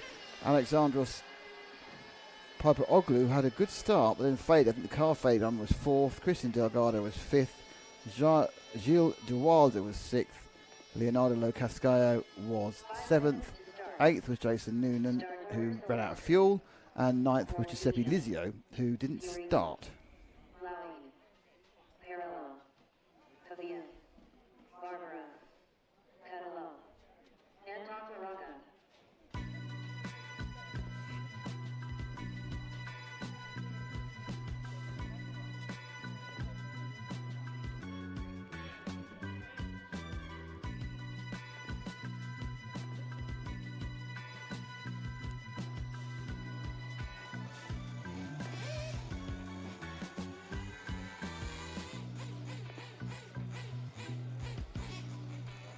Getting ready to start heat number 6, which is of course actually heat 3 of Nitro.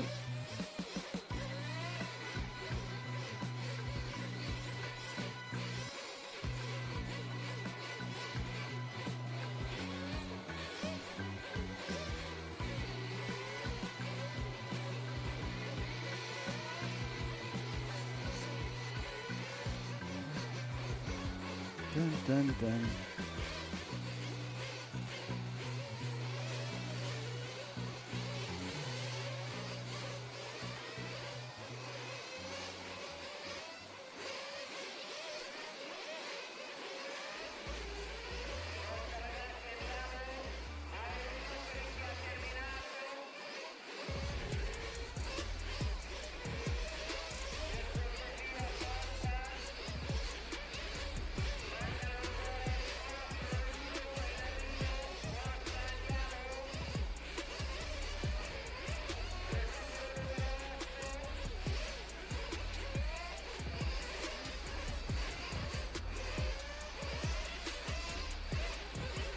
There goes the revving.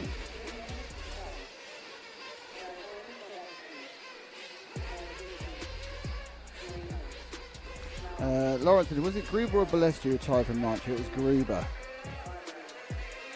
Lawrence Winter, thank you for your kind words, Lawrence. But yeah, it's Tony Gruber who's. Was it Gruber? Oh, I don't know if it's Gruber. Not sure. We'll check that one out.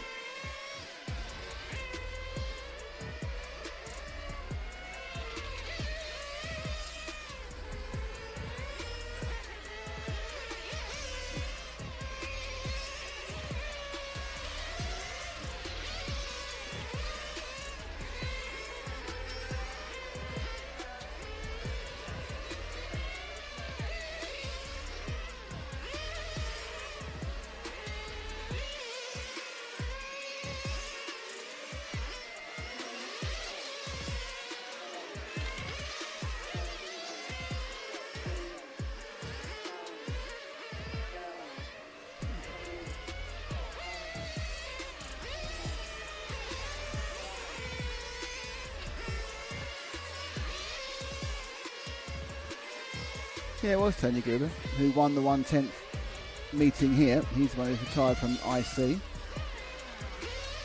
Just to remind you that the winners in Zagreb of this championship, so the reigning champion in Nitro is B.A. Arnaldi, and the reigning champion in Electric is Alessio Mazzeo. So they're both here, and they're the current reigning champions in the two classes.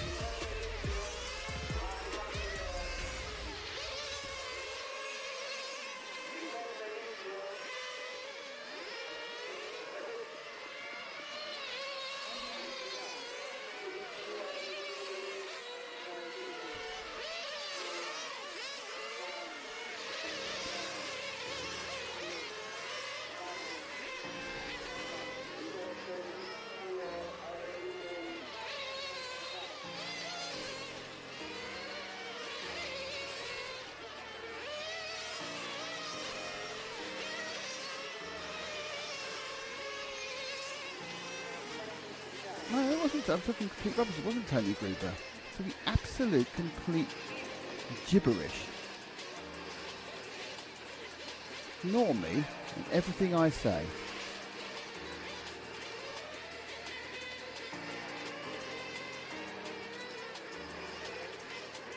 Dominic Greiner.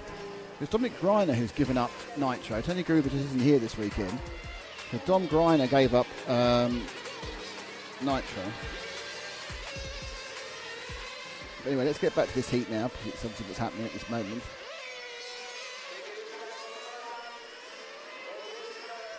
Hello to Raceway 1, how you doing? Looks warm, it's not too bad actually, it's very pleasant, it's about 24 degrees, obviously it's full sun, so it's a bit warmer if you're actually in the sun, but air temperature about 24, light little breeze, we're off and running. And we're off and running with this grey machine, which from memory is the Irishman, the number 2 of Graham Loughlin. There he is. So Raceway 1, we're pleased to see the Irish on the screen. Ooh.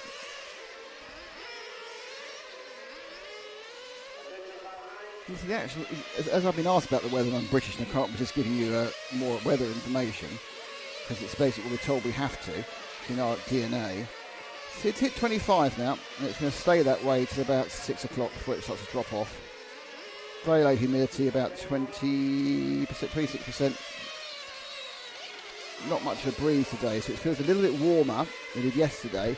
And yesterday, it clouded over about this time. We actually had some very light spots of rain towards the end of the day, but nothing much to affect the performance of the vehicles.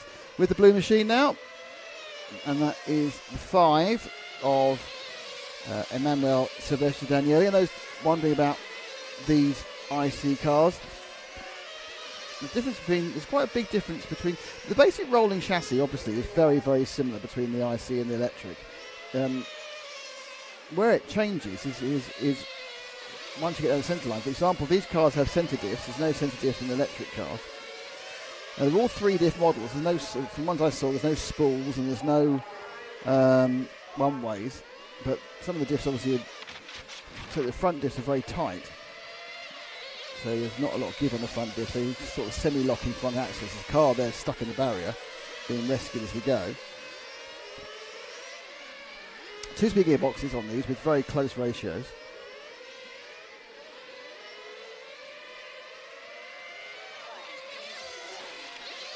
Put the lean in.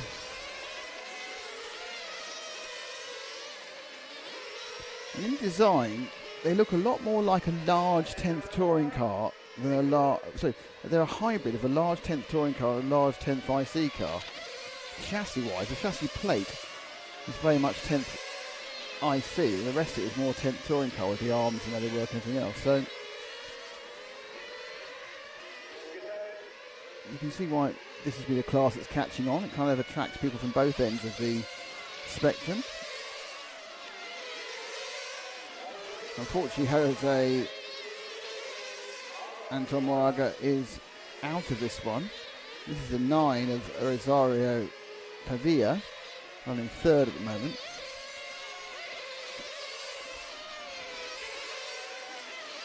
And of course, the big difference between this and the other Nitro Track Championships you see is it's on rubber tyres. And the rubber tyres are way more similar to large-scale rubber tyres than they are to the rubber tyres you see on touring cars, which isn't surprising considering the fact that with a 1350-gram touring car, with the power they now have, or is it 1425 grams, with the power they now have, the tyres literally can't withstand it.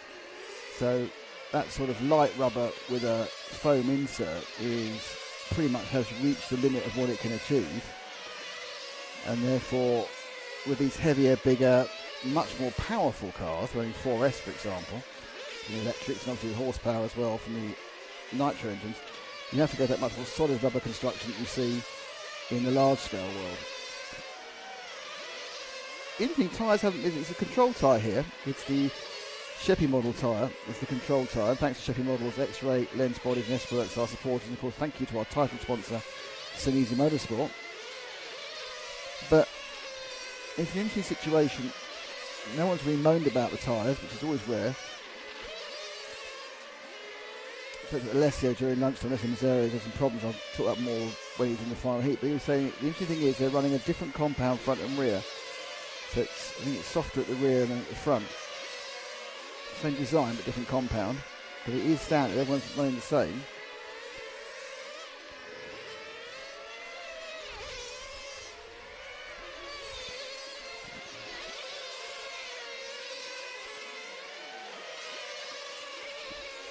Very, very few championships, let alone RC championships. There's very, very few championships with an open tyre these days.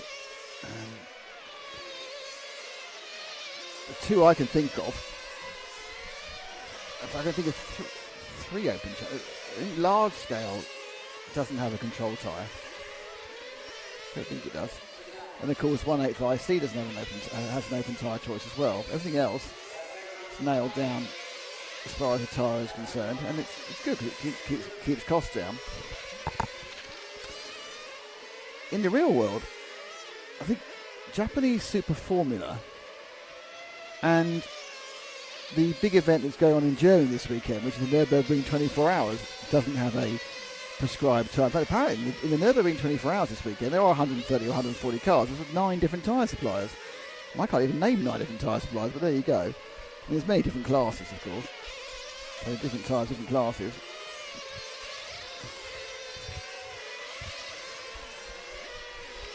But of course, it doesn't matter how powerful your car is, doesn't matter how good a driver you are. The only thing that provides you with forward momentum, provides the ability to stop and the ability to steer, are the 4 bits of rubber or foam at the corners of the car. And that's why they will always be the most important thing on any motor racing vehicle, and why, in the effort to save costs, most people, or most championships, are standardised on a control tyre.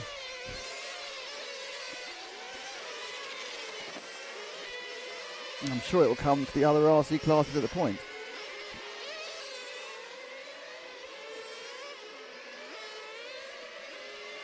So there's the 9. Half minute to go.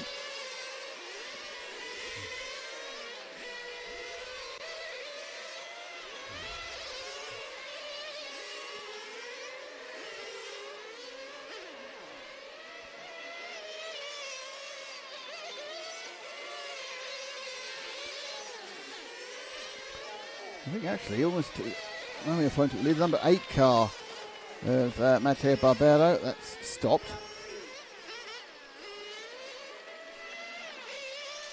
Just going to come over the line now.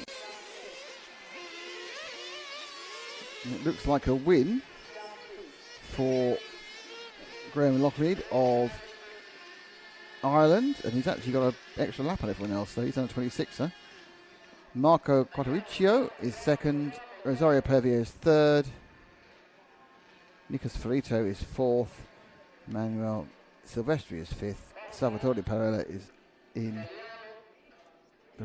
sixth, Matteo Barbero is seventh, Jose Anton is eighth, and Damiano Coutillo is seventh. They didn't seventh, he's ninth. He didn't actually get the trip. Moving on now to heat number 8.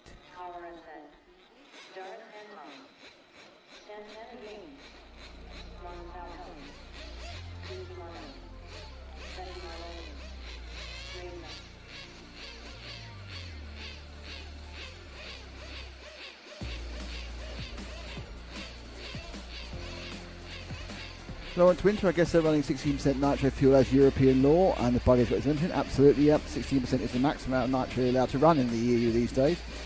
Not overly sure why. I think it's some big bomb making, which just sounds ridiculous. And quite right, for the World Championships there is an exemption, and they can get 25%. The ridiculous thing is, that, only a couple of years ago, people were running 40% nitro.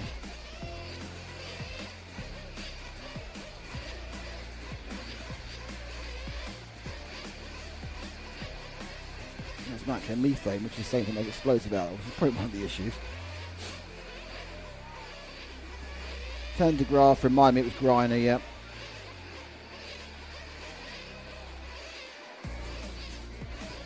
Lawrence, it's surprising they get more of like Ongaro, Hagberg and Bruno taking a pot shot. Well, Ongaro has taken part in this a couple of times before in the Euros. The problem is that David actually was on the chat yesterday. He is preparing for the big events of the year. The big event of the year for him obviously is the World Championships at 1/8 buggy, and he actually had to warm up for the Europeans, which is at his own track last week, and a lot of them stayed on to do testing. They've been doing some intensive testing. Hagberg, I couldn't agree with you more. I'm very surprised Hagberg isn't giving this a go. It seems to be the perfect class for him, given the fact that he's a 1/10 Nitro World Champion and also a touring car racer, and it's a kind of a combination of the two. So I'm surprised, especially with X-Ray having a great car in this class, I'm surprised he hasn't moved in to do it. But again, he's a father and a husband. There's only so many minutes in the day. And certainly when it comes to Bruno just can't do everything. Bruno will come here and be competitive. He'd be in the A final, absolutely. Whether he win it, well, I don't know about that, but he'd be in the A final, no trouble whatsoever. But, how many things can Bruno do? He is racing so many different classes. Obviously, his chief loves is the touring car class. He also does quite a bit of the buggy off-road. He is a European champion. He's European and world champion. And he is the most versatile racer currently at the peak of their game. A sort of never-ending argument about who is the most versatile racer. Well, it's certainly, in my opinion, either RC racer, either him or Hara. Hara had a couple of 3 or 4 years across all the classes, but I don't think he's ever off the podium. And he's, of course, a world champion in both touring cars, electric, and in Nitro on-road. Bruno, of course, is a world champion at electric buggy and electric 10. But he's also obviously a European champion at 1/10 IC and 1/8 buggies. He's won European championships in about 5 different classes.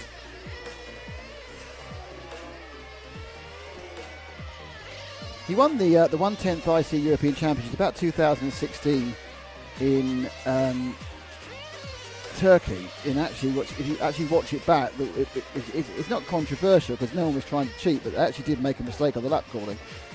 And speaking of Dominic Reiner gave us a fantastic quote. We call it maximum BS. He says maximum BS, he said. And he was right, it was, but, you know, people make mistakes sometimes. And Bruno got the win on that one in Turkey.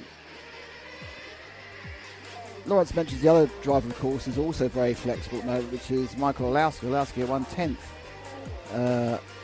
won 12th European champion, obviously an electric off-road European champion, and also in touring car he's won the ETS, so he's done pretty well. Hasn't really, I think, did he win E-Buggy as well? I think he won E-Buggy, didn't he? He's done very well E-Buggy.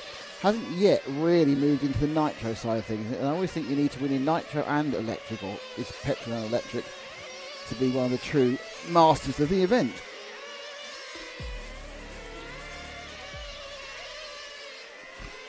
Now here we go. Can't see Matt standing. Oh, I've missed Matt. He's not standing up. But we'll get him in a second. So yeah, we're very lucky. There's a lot of very good racers. And of course, these pro full-time racers only have so many classes they can do. I mean, you know, realistically, they could be doing a European Championship every week. And whilst that's fine, where do they find the time to practice these European Championships? Because you don't just turn up and win a European Championship.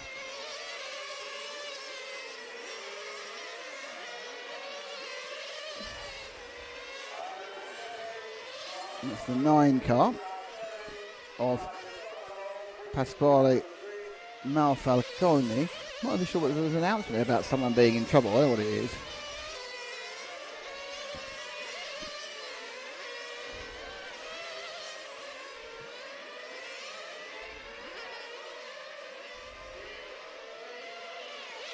Down the main straight for Falcone. So have you got any other... Everyone always said when you talk about who was the greatest, most versatile, they always talk about Masami Hirosaka. And Masami, in fairness, he won in 12th, and he won in off-road, and he won a lot of events in 12th and off-road. I think he won Pro 10, which was around at the time as well. But it was all electric. But I'm not saying he wasn't brilliant. I'm not saying he wasn't a fabulous, incredible, amazing, unbelievable racing driver. I'm not saying who's the best RC racer. I'm just saying who's the most versatile. And the fact that he didn't win stuff really in Nitro, because he didn't enter it, in fairness, just to me, you know, and there were Kalari's won, you know, 7 World Championships or 9 World Championships and 1/8. Brilliant, fantastic, unbelievable, lovely guy, great, but he could be down there as the greatest ever RC racer, but he's not going to be the most versatile RC racer, which is a completely different argument. So people talk about the greatest motor racing driver, the greatest racing driver of all time. And they say, you know, say Ayrton Senna, and he may be the greatest Formula 1 driver of all time.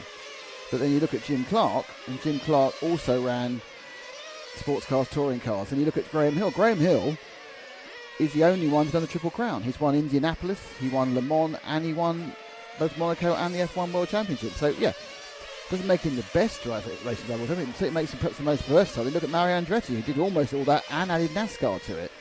So versatile and greatest in individual discipline are two different things. Personally, and I've said this 1,000 times, in my opinion, the greatest racer of all time, and I will fight anyone about this, is John Surtees. And the reason is he was a MotoGP world champion, or motorcycle world champion, was triple moto, and he also won an F1. So he's the only person ever to be world champion on 2 and 4 wheels. And that'll never be done again. And to me, that makes you the greatest racing driver, racer of all time. But again, that's not racing driver, because he's a rider and a driver. So off you go in the chat. Enjoy that concept. Who is the most versatile racing racer, racing driver, RC racer, the lot? Versatility, not the person who's won many championships in a single class, who could be considered the best individual race RC driver. Very different arguments. Anyway, enough of that. Number 5 on the screen, Mattia Calavo. And who we got now? Now he's going to go for the chrome. He loves the chrome blue, this map, but I think he's going for the orange. He is. It's a 6 car of Alessandro Grassa.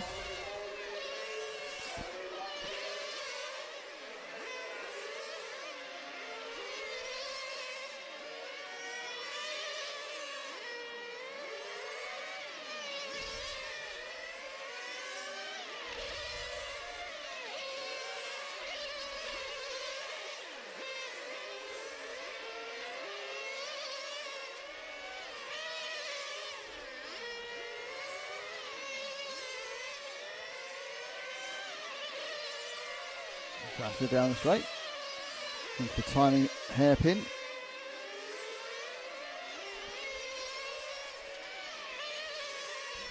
Anton Darras leading this one at the moment in the 2 car.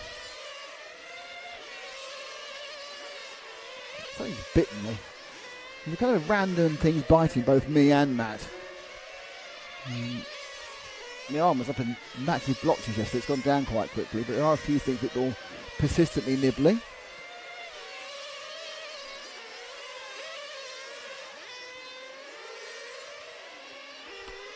Who will Matt choose? Who's the next victim for the camera? It's number 1 of Yanez Santana. That's not the one, is it? Is it the one? Oh, okay. Thought his car was orange. Never mind.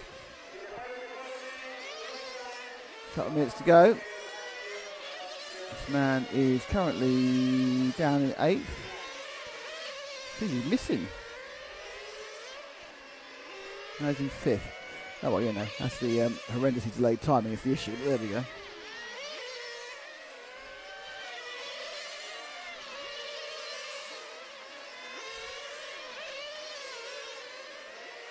Interesting, Miguel Acosta didn't start this one.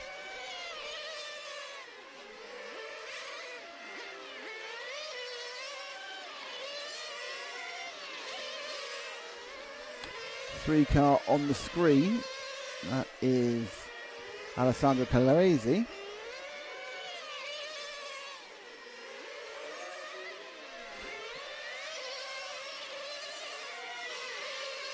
And behind him, it's the 1.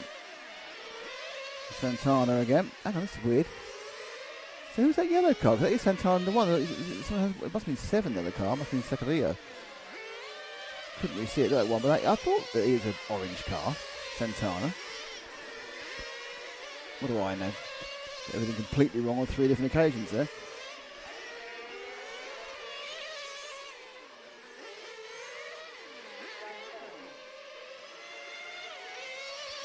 Yeah, it was a 7 car we were with earlier. He's just broken down with Stefano Secaroli. As the cars are running out of juice. Actually, Secaroli ran out as he rolled over the line, which was perfect. The same thing for Santana. He's run out just over the line. So they're really timing their really timing their fuel runs effectively. He ran out, and look, he's made himself another 12 metres, possibly. Dario Grasso. So the winner of that one is Alessandro Grassa, Mattia Colavo second, Walter Cosimo was third, Stefano Sicchiaroli was 4th. Start order Grasso, Ferrangini, Colley, Vieira, Kennedy, Curzuino, Desiderio, That's Akim Seeley. Tarragoni. Weather looks great. Weather's not bad, yeah.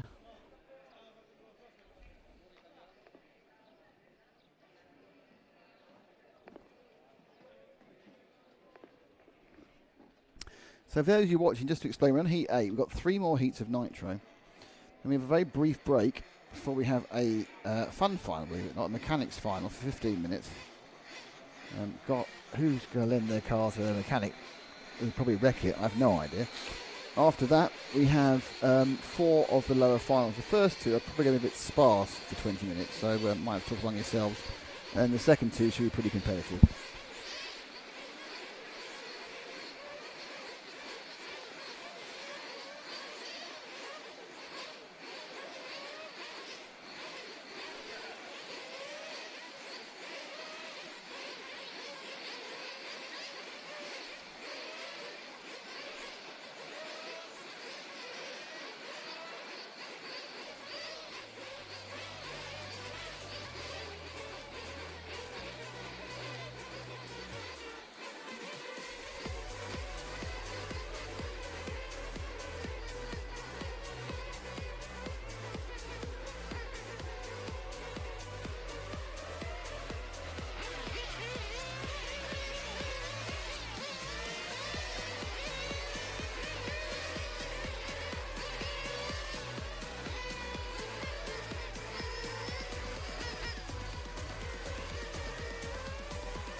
So in this heat we have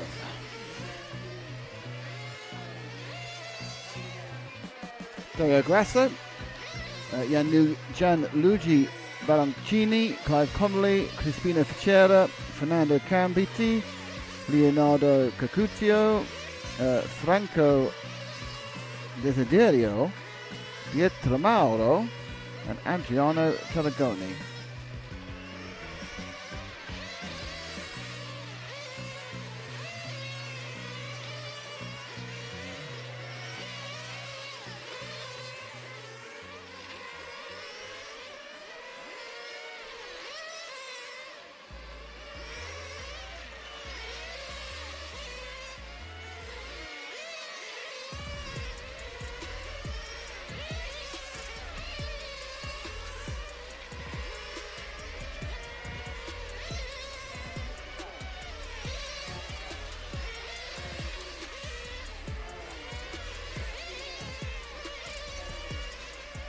So 3 more heats to go before we start some fun finals and then the real finals. Still waiting for the timetable for tomorrow to be updated. It's currently not correct. It's showing races that won't exist.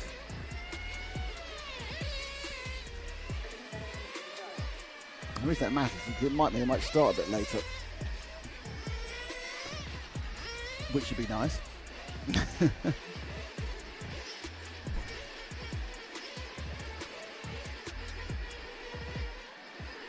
Okay, so the car's getting ready to go back to the pits as the countdown clock wends its way.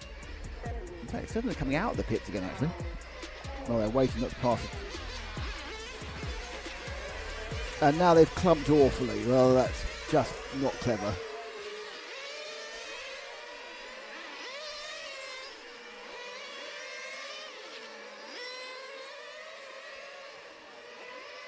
So the first car over the line is the first car we're covering. And that's the number 2 of Crispino Ficera.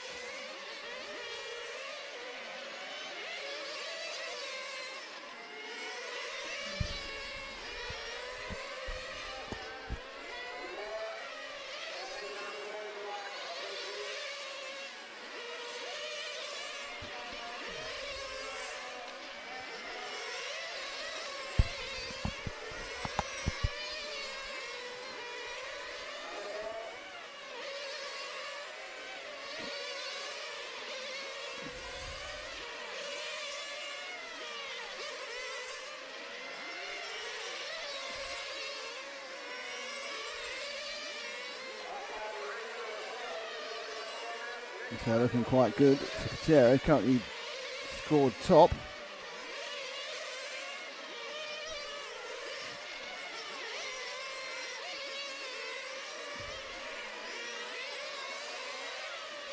Oh, that was close. We've seen someone take too much of that inside curb going onto the main straight, and it's not worked out well for them. They end up in the barrier the other side. Nice bit of chromium turquoise. I should know that number of the car by now, shouldn't I, really, but what can you do?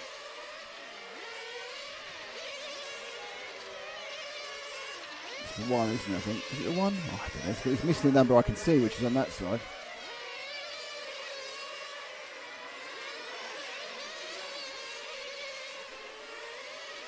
Yeah, it's the 1. So it is Fernando Campetti. 9 now of Caduto. Leonardo, yellow and black. Buzzing around like a wasp. Oh yes, I can do those sort of jokes. Everyone well I didn't, but there we go.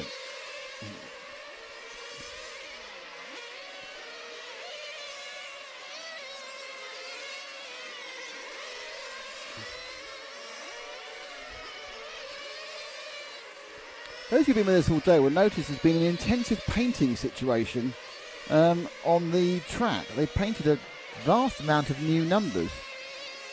And interestingly, they've painted them both on the side and they've painted them in the middle.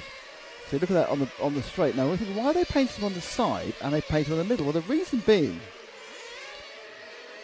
thank you, the Nitro cars will start, no, stay on the numbers, that's it. The Nitro cars will start on the sides. That's 7 there, that angled, so that's where a Nitro car will start its final with his little Marshall friend who will put him down and then go. But the electric cars will start in the middle of the track because they don't need to kind of be put down because obviously they can stop. So that's why there's now 2 sets of numbers at every number, because the Nitro are on the side and the electric are on the middle. There won't be. There's only 111 because the only 11 we'll see is for the main final. Well, those are the old numbers as well, so they've had a bit of fun. The old numbers are there; they're not being used. They're old numbers. Boo for the old numbers.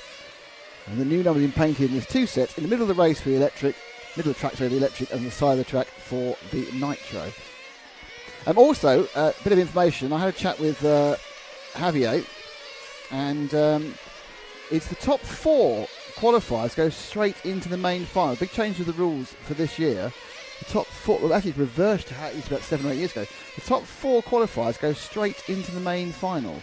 Semi-final, the next 14, 3 bump up from both semi-finals, and the 8 who don't bump up, there'll be 14. Anyway, the ones who don't bump up, there is then a last chance final, which one person can get into. There'll be 12 in that, won't there? Or 14. A lot of people in the last chance final, for sure. It'll be chaotic. It's 15 minutes as well, which is irritating for the fuel runs, because it's do you stop once or do you stop twice?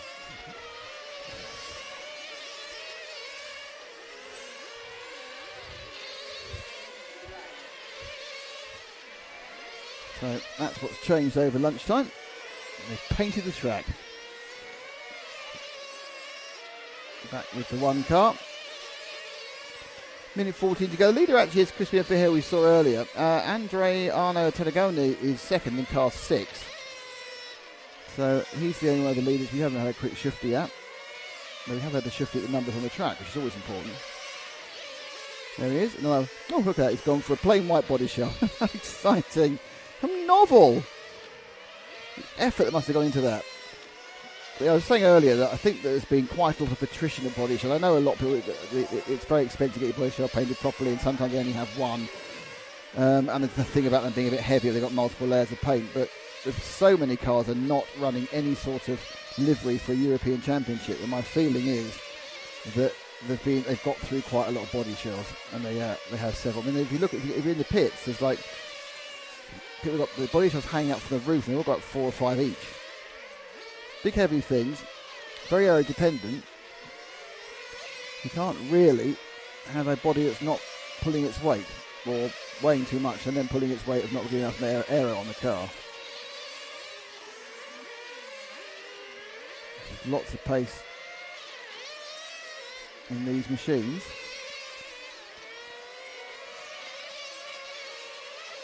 Nicely balanced, that car of Adriano in front of us. Down to the last 2 laps. He's got this one and 1 more. I think he'll get 2 more. No, he might get 2 more. If he's going across the line in 44, it's going to be very tight either way. I think he'll just finish at the end of. Yeah, he'll just get this one, which is probably just as well. I don't think he wants to run another 15 seconds because he probably hasn't got the fuel for it.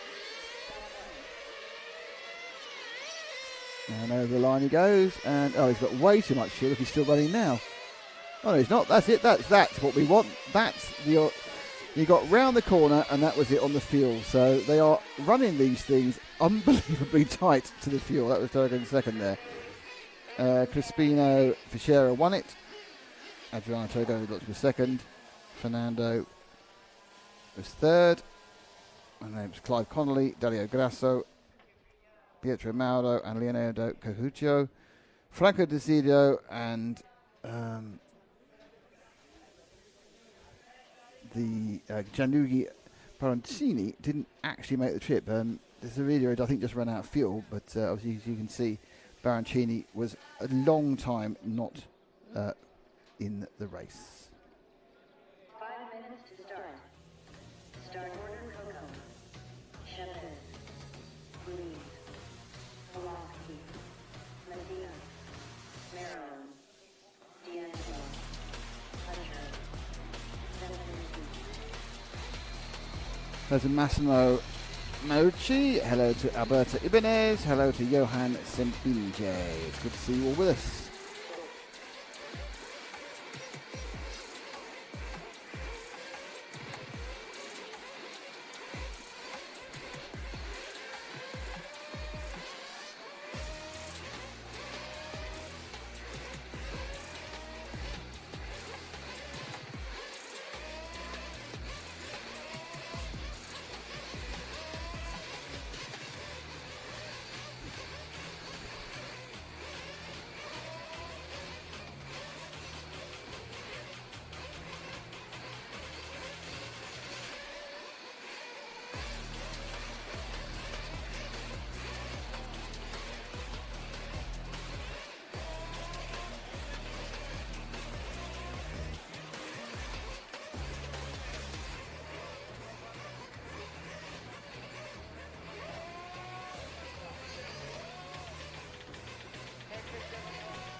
Okay, so penultimate qualifying heat of the event. These are coming up.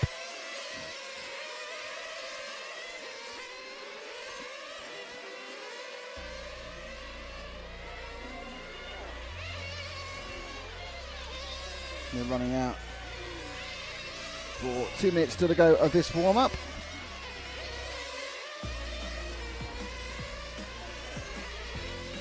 Who's in this one? Well, we have Valerio Messina in 1, Gabriel Pelucci in 2, Loris Louise in 3, Daniel Shippis in 4, Ricardo Coco in 5, Nicola Morone, not that one, in 9, 6 is Davide Stefanzini in 6, Herfried Poucher is in 7, Attilio D'Angelo is in 8.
Okay, as I say, let's get ready to rumble in Heat 9.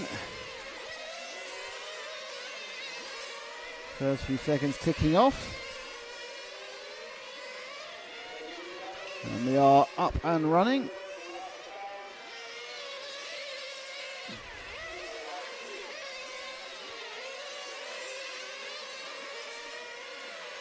With the 8th car of Attilio D'Angelo. Hear the drums, D'Angelo. I recommend none of you ever get a serious shoulder injury. It really blooming hurts.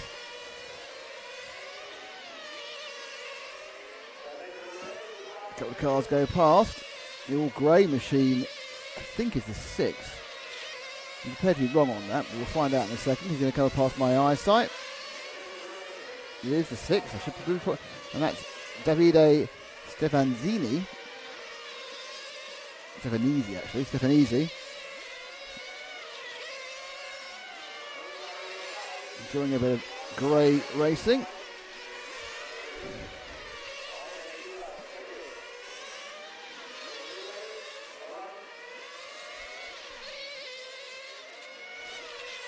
Down the straight. Into the timing turns. It's all quite a bit of traffic there, isn't it? He's got a man right behind him. I don't know if it's faster or slower.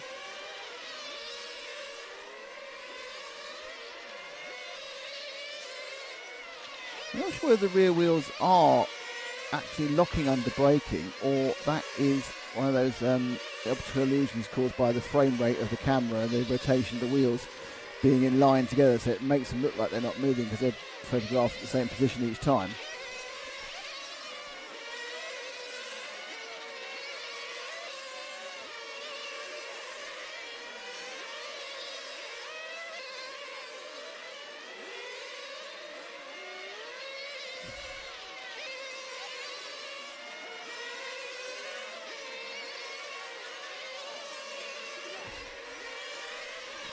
Couple minutes in, and it's once again Loris Luis who's leading this one, as he has every single one of the other heats.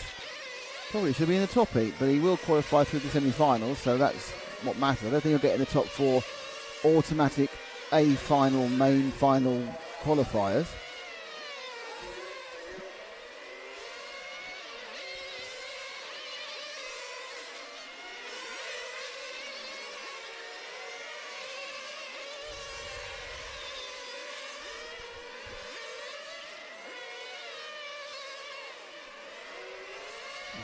Oh, very polite there at the 4 through. That is Daniel Shepis from Chile Models. Thank you to them. X-Ray, Lens Bodies, S-Works, and of course our title sponsor, Senesi Motorsport.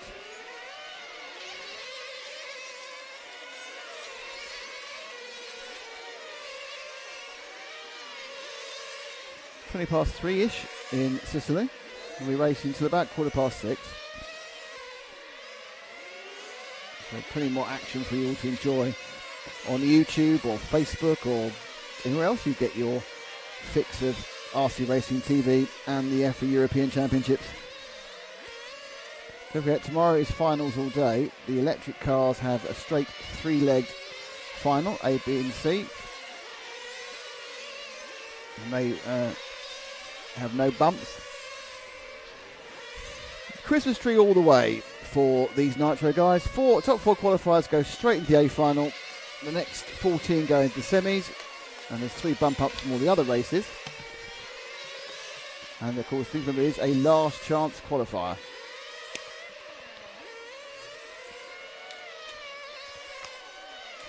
So if you aren't one of the top 3 in either the semis, you can last chance your way in.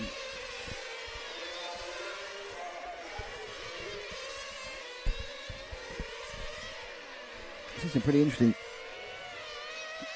last chance qualifiers. When we had Devi Angara had to qualify for the European Championships in the last chance. Oh dear, oh dear, oh dear.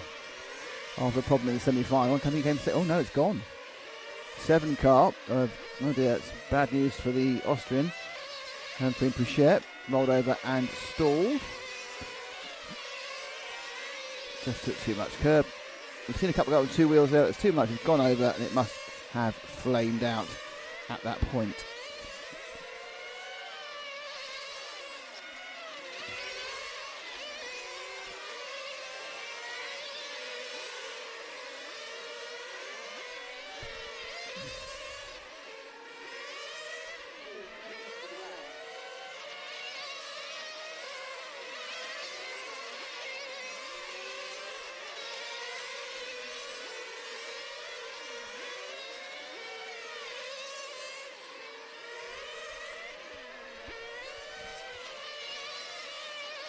So this is the 8 car. D'Angelo, Tilio. So you've got, with about a minute there, you've got Loris Louise in number 3 car, Matt, who's leading this whole one, as he has led every other race in this Heat 9.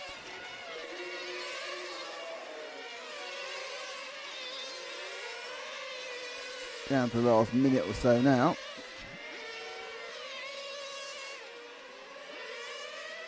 There we go. Is that the 3, is it? It is the 3. Looking very grey.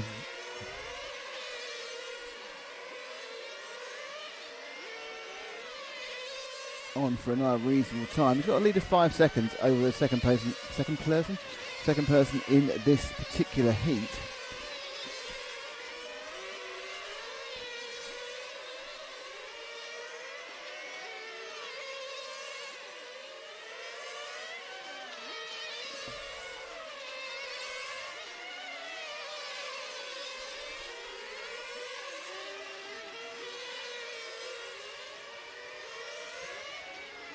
So he's got this one and one more. Let's hope he's got the fuel for it. So he's going to cross the line now for his 27th lap with about 4 seconds to go. What he needs to do at this point is actually have enough fuel for the 27th lap. 28th lap, sorry. So he can just about coast it in from now. Doesn't need to. He's made it. So not only is he quick, he's also got quite a lot of fuel economy. So your result there, it's Loris Louise in 1, Gabriel Pelosci in 2, Daniel Sepsis in 3, Valera Messina in 4, and Attilio D'Angelo in 5, and then running out of fuel, or having a problem with Davide Stefanizzi and Riccardo Coca, and breaking down a long time before that were Nicola Marone and Herfried Poucher. I must now remind Matt he needs to take a picture of our top qualifier in electric.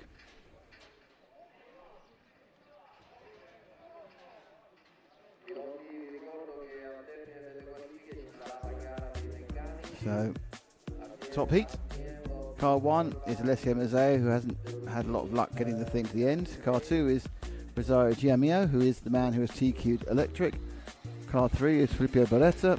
Car 4, Andrea Castanzani. Car 5, Alex D'Angelo. Car 6 is Eduardo Ripetti. Car 7 is B.A. Arnaldi. It's Natanali Senesi and Umbert Gentile. So Eduardo Ripetti and Rosario Giamio both had 2 round wins.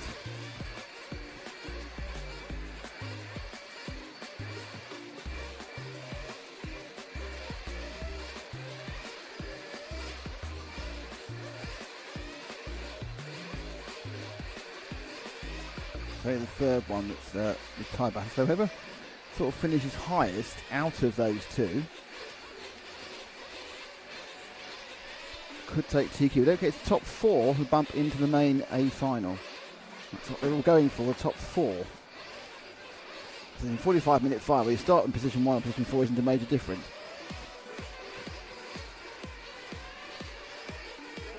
We'll start the 3-minute warm-up for this one.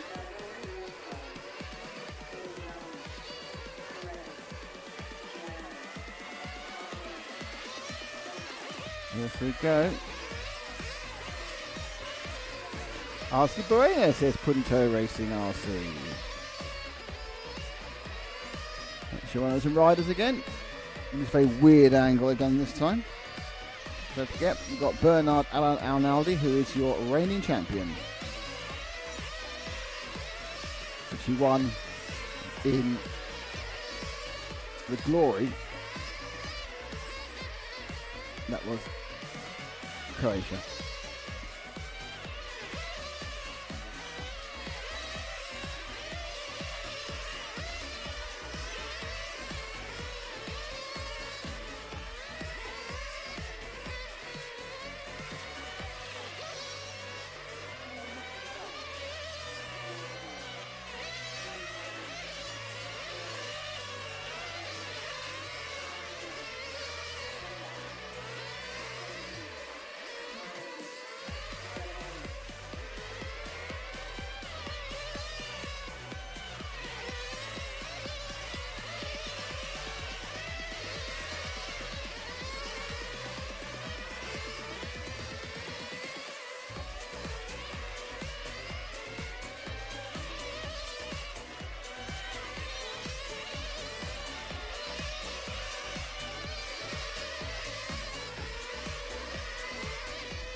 Okay, down now to the last 2 seconds of warm-up.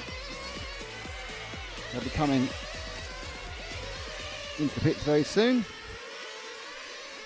fact, very now they're coming into pits.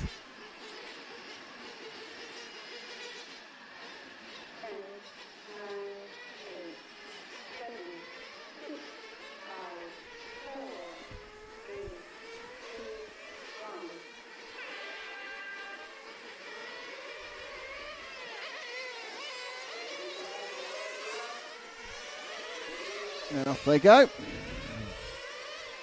And we are immediately with the multi-card number 3 of Filippo Beretta.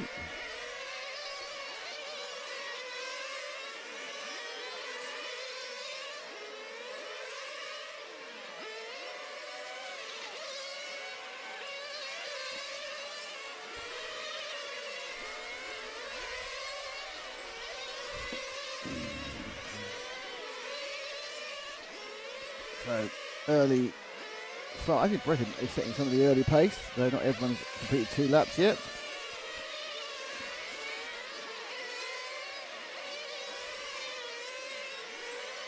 And Bretta continues to set the early pace. Nice bit of clear track in front of him, it's always nice to see for a driver.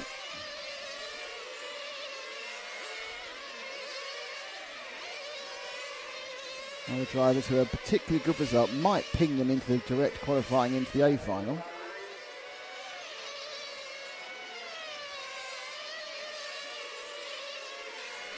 Rosario, GMO, Edward Repetti, they're the ones who are battling out for overall TQ.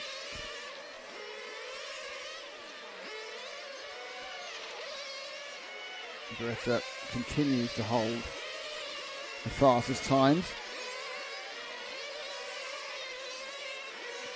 This car is in pole position, about a second faster than most of the other drivers at the moment. Let's see if we can drop back to the car 6 of Repetti. And there he is. Repetti is timed at half a second in real time behind. Don't forget they all start at the same time. He's in the virtual magic clock where they're all doing the same time and start again. He's half a second off. And that has gone down to 4 tenths there, a tenth quicker.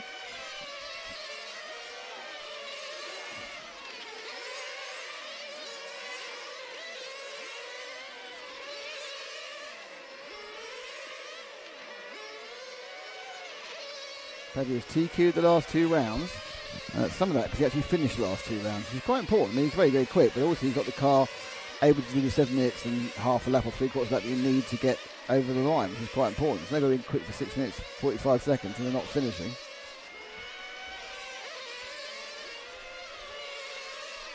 Catanzari not showing today on this one at the moment too much. He's looked quick too.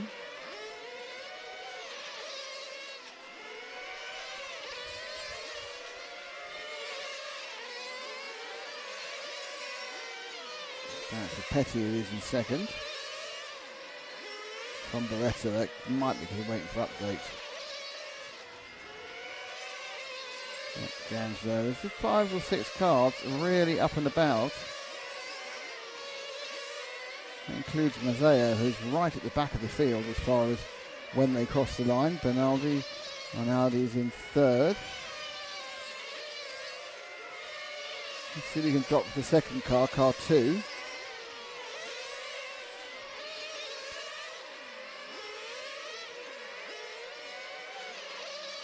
This is Rosario Giamo. It's about half a second off the lead. So it's all really very close.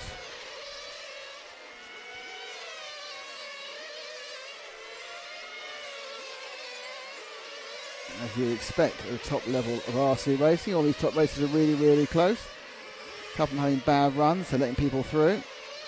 Top 4, straight, not top 4 in this race, top 4 qualifiers straight into the main final. This man is guaranteed that, as is Edoardo Ripetti. Everything else is kind of up for grabs for other drivers.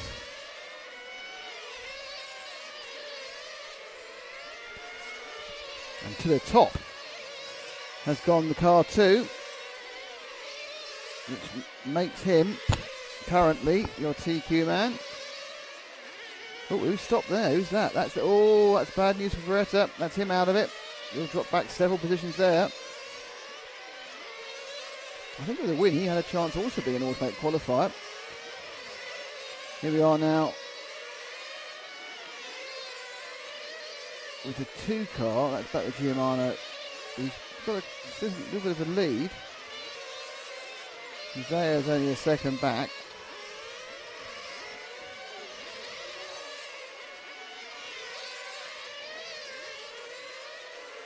Zaria has the lead overall by about a second and a half. Let's see if we can find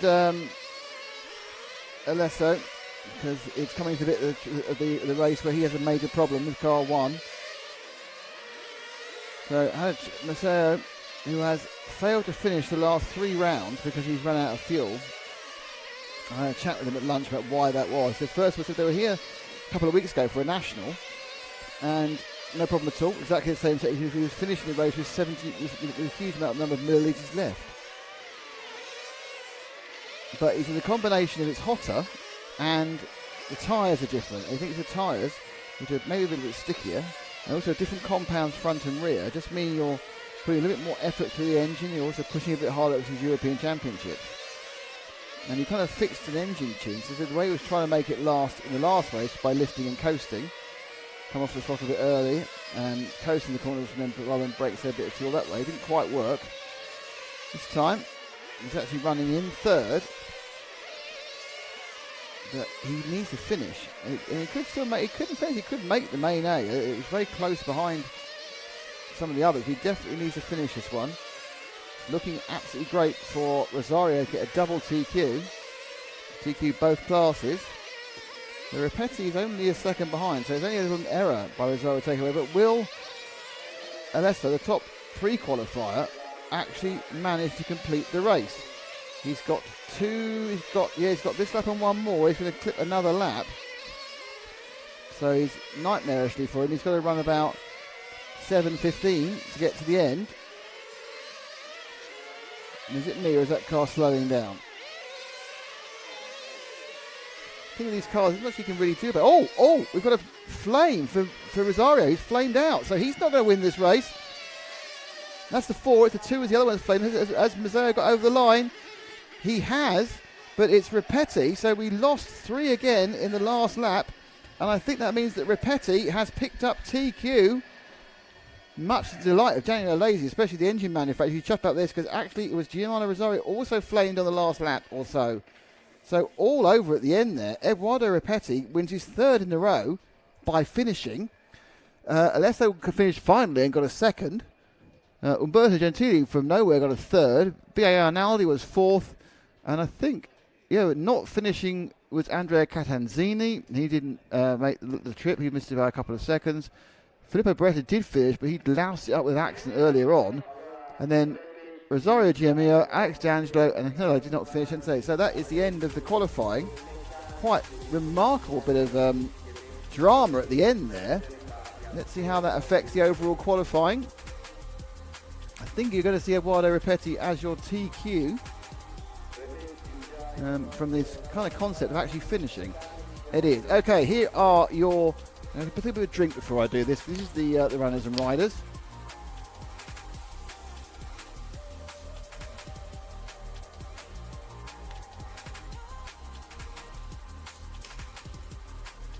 TQ is Edoardo Ripetti. Second qualifier is Guillermo Rosario. Third qualifier is Alessio Mazzeo. And fourth qualifier is Andrea Catanzani. And those guys go straight into the main final. Now, qualifying in fifth and from the heat 9 was Loris Luisi, who actually had the fastest time in that final round. So Loris Luis He is in 5th, but he's just going on pole in one of the semi-finals. And then the other semi-finalists are Bernard Alan Arnaldi, Nathaniele Senesi, Alex D'Angelo, Filippo Barretta, Gabriele Polosci, Daniel Seppi, Valeria Messina, Umberto Gentile, Constant Nicola Marone, Herford Poucher, Attilio D'Angelo, Adriano Tarragoni, and Matteo Colavo go directly. Oh no, hang on. No, yeah, they go directly to the semi-final. Pending, of course, an element of checking.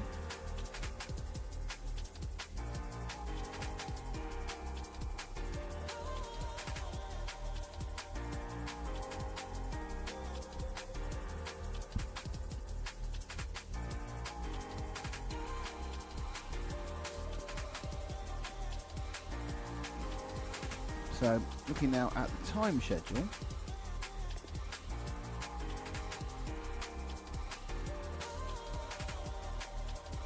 We are currently at 15:41, sorry. So the mechanics final is due to go off in about 12 minutes.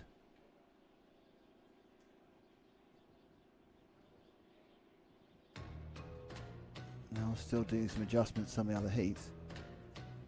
So the mechanics final off in about 12. And we will see you back then.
Jaina, Senesi, Mazzeo, repenti,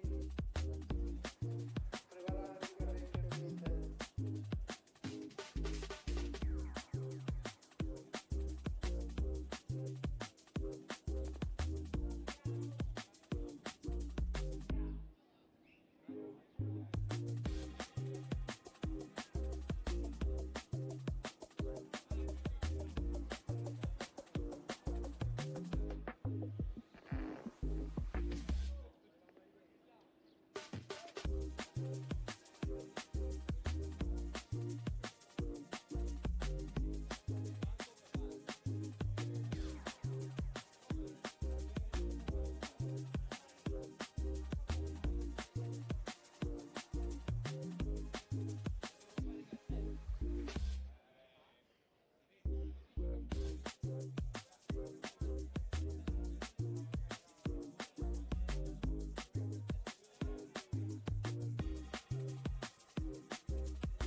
Javier leads on to live TV box. The manager meeting in front of live TV box, please.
Informati il momento dell'uomo, ragazzi, manca ancora 10 minuti o meno.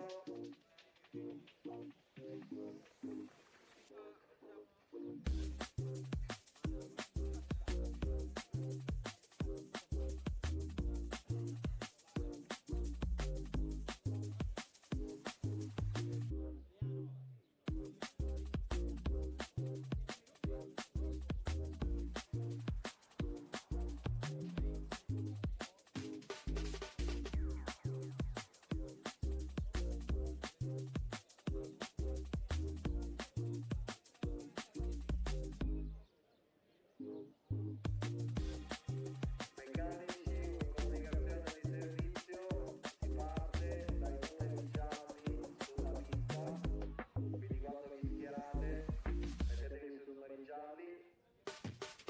Driver station, start teacher, order on the back is with yellow number.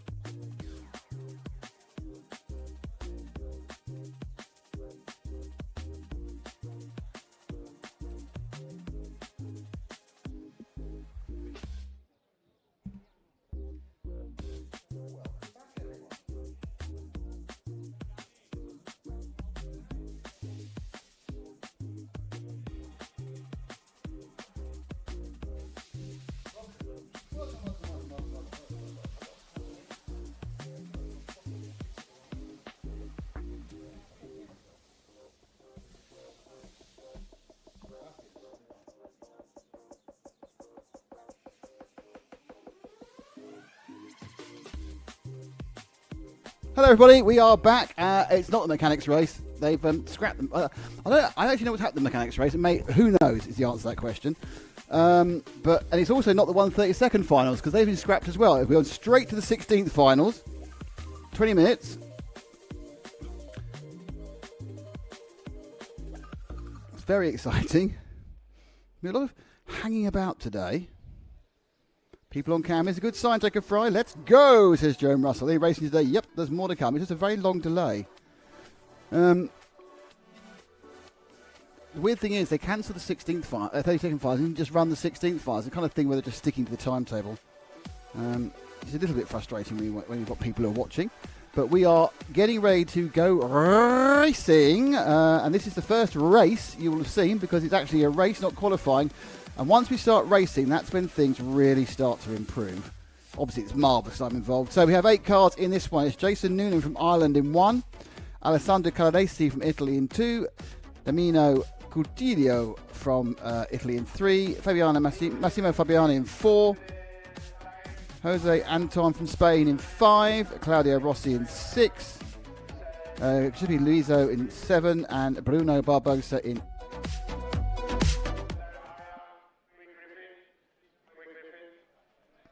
And as I look at the pits, you can see they're just getting ready to go. 3 will bump up, and they bump up till tomorrow's because we go straight into tomorrow's 1/8 final. We've definitely got 2 races. I genuinely do not know if they're then going to have the mechanics race or that's it, because there is no there's been a kind of confusion about what's happening this afternoon. Not major, just minor, really minor confusion, not a major confusion, a minor one. Everything's kind of running as it should, but not as it was written down. So we've gone to the 32nd finals. They've been done. They've been won already. And now we have the 16th final. 3 up. 20 minutes these babies are. It's just got a little bit muggier. It's got a bit stiller in the air and a little bit muggier out on the track. Unfortunately, I haven't got a super accurate weather forecast, so I'm just going to see, but I do feel it's mugged up quite a bit. No, it's not saying it is, but I don't think it actually knows it, to be honest. It's now at 25 degrees. It's the hottest part of the day. It's going to cool off in the next couple of hours. So the race running a couple of minutes late while they get everything sorted out. There's always sorting out to be done at this sort of level of stuff. Should be 7 cars. I think they're getting the tyres being issued out. Thanks for all of you for being with us and being patient over the last, however long it was before we last raced, but an hour and a half, isn't it? I think we stopped at stopped at 3:30, so we've had about almost 2-hour break.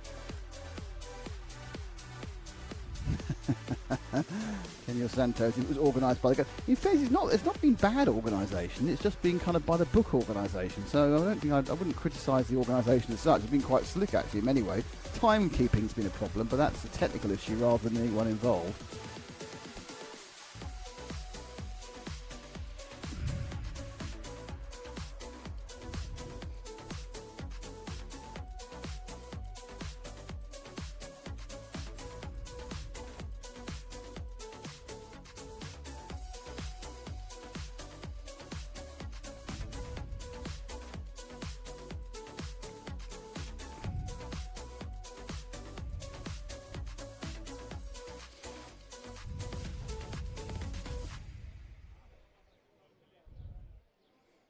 So as you can see, we have a selection of marshals out and about. Some chatting there. These are actually A finalists who are marshalling.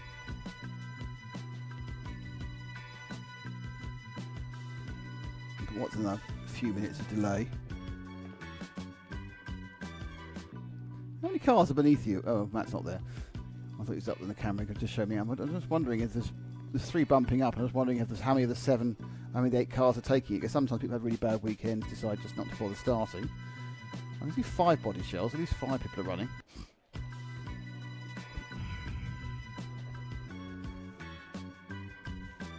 There's been a few little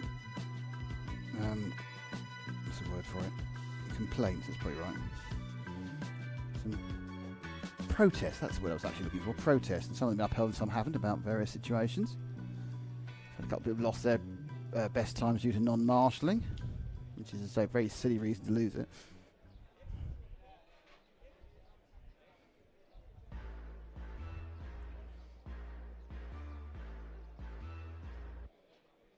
So I can see Javier Garcia, the referee, chatting with Dan. There's Dan in the EFRA shirt, section chairman.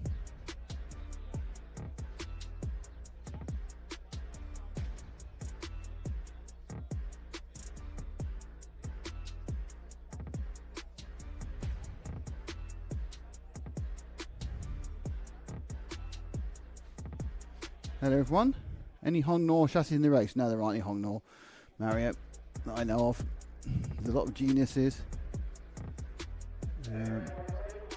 Senesis, Shippies, X-Rays, S-Works.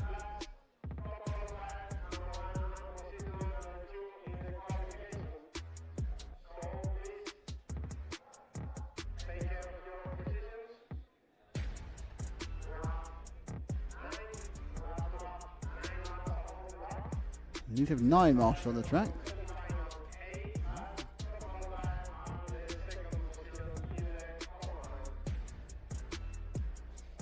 Kind of a weird sort of conflab of marshals there.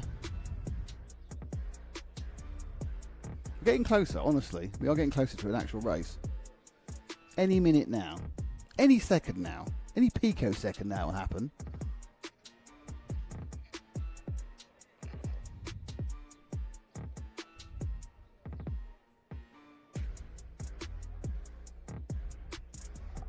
We get our start finish time. We used for the first time the beautifully painted starting boxes.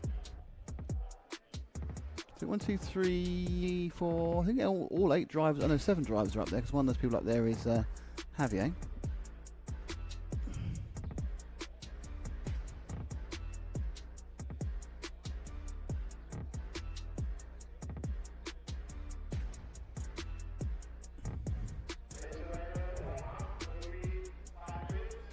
Oh, it's a 5-minute warm-up. Oh gosh, treat yourself, boys.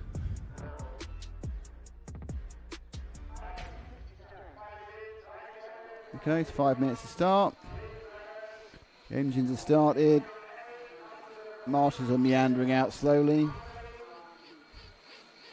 Remember, you cannot refuel for the first 7 minutes.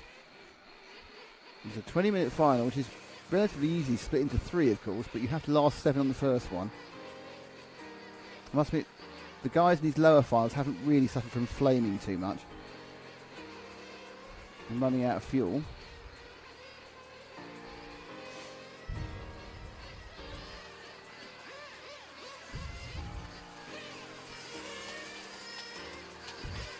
See how many people register in. Quite a few cars still in the pits being worked on. And here are your runners and riders. 2 Irish drivers. 1, 2, 3, 4, 5 Italians and a Spaniard. Jason Newman, Alessandro Calaresi, Damiano Cotulio, Massimo Fabiani, Jose Antonio Moraga, Claudio Rossi, Giuseppe Lizzo, and Bruno Barbosa.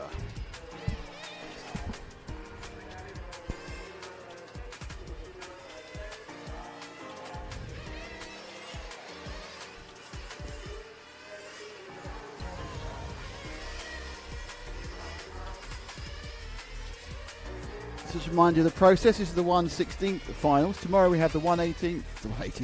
We have the 1/8, the quarters, the semis, and the final. 4 drivers are qualified directly through to the main event, including Rapetti and a couple of. I think Analdi did he? No. Analdi is our reigning champion. The other next 14 are in the semi-finals. And from this, everyone bumps up 3. So 3 will bump up from this one to the next one to join the 1/8 finals. Now, there is also a last chance qualifier. That's a new thing for the Nitro class, a last chance qualifier. So there'll be 11 cars in the final.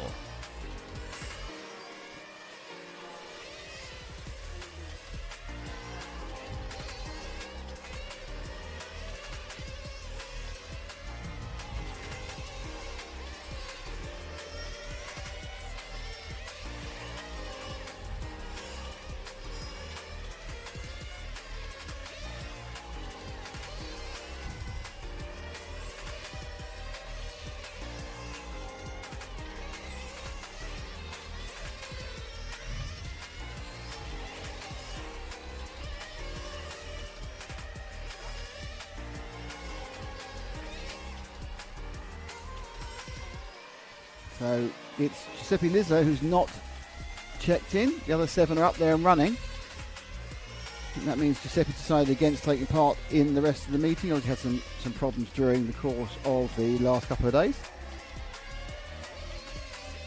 My guess is, I think we did see one of the cars absolutely destroyed earlier on, so it may have been his car. Because half the engine, half the car was falling off, was hanging off the other half.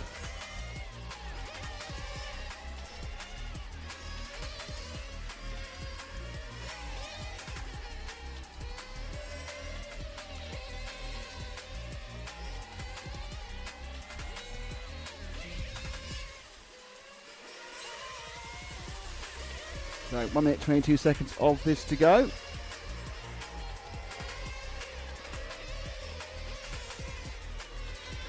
GT 1/16 B final. So 2 finals tonight now that we know of.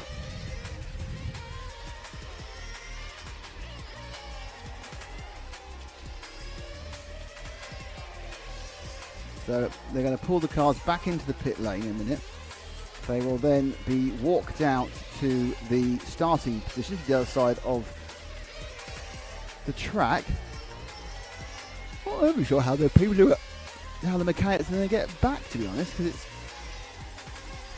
a pretty intense round and round track. And we've got 16 seconds left. The flag man is walking out now. And you can just see the flag there. He's flagging them in. So let's say goodbye to background music. I'm not allowed to mention that, of course. Anyway, okay, right. Getting ready for the first actual race of the meeting. And now walking them out straight away. Behind the red flag man. Almost like driving a car in the UK in the 1890s. You had to go up behind a red flag man walking ahead of you, so you didn't scare the horses.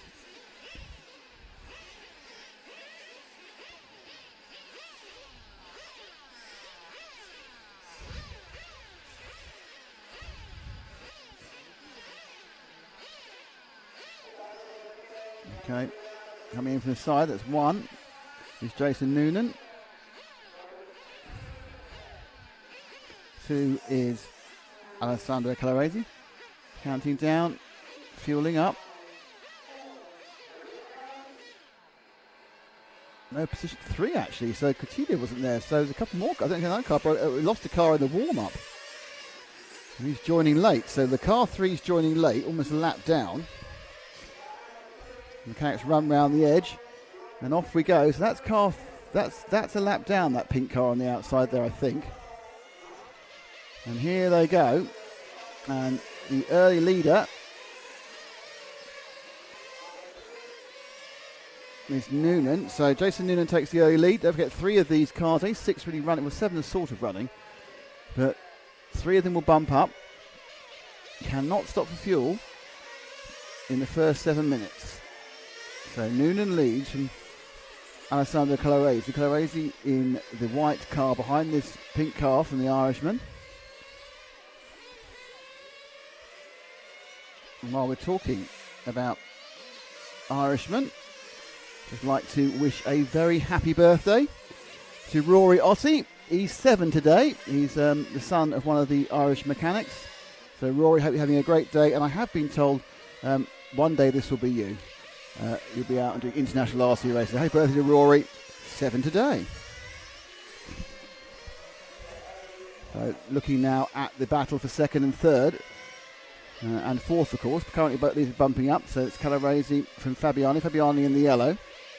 And then behind him is Jose Anton from Spain. And that's your 3rd and 4th battle. Now, we were very early in the race.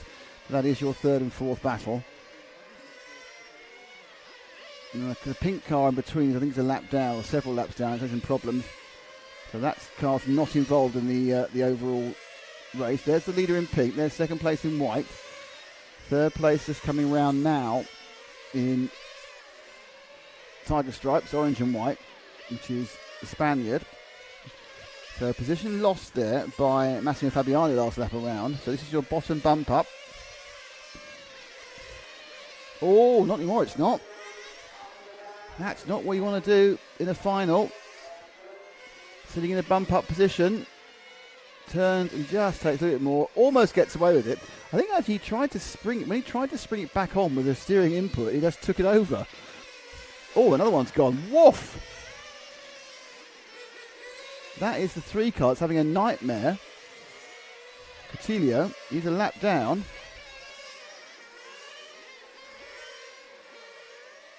Oh.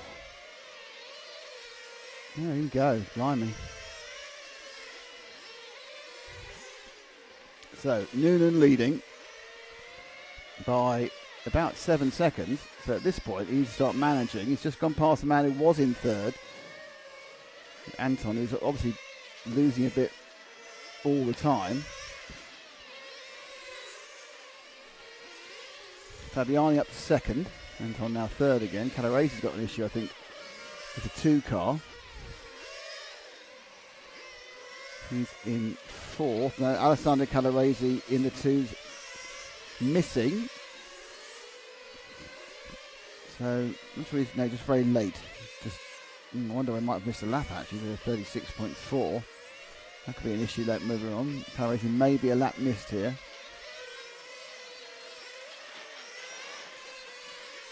More action you can hear rolling next to us.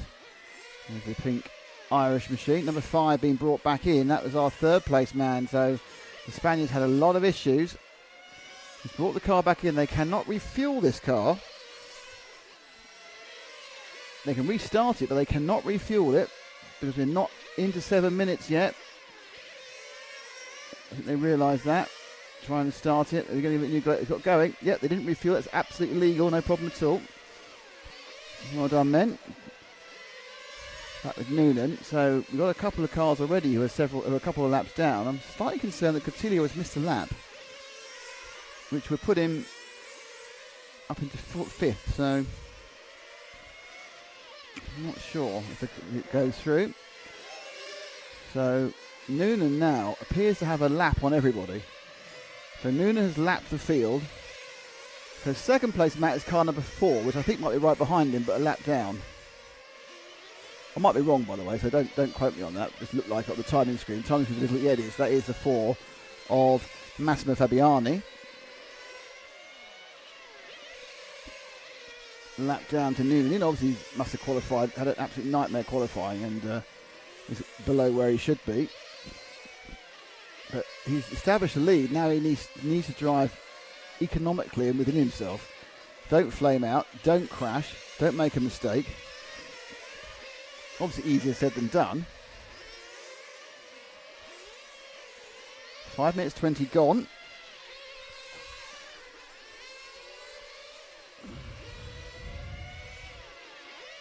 Calarese towards the end of the tracking return.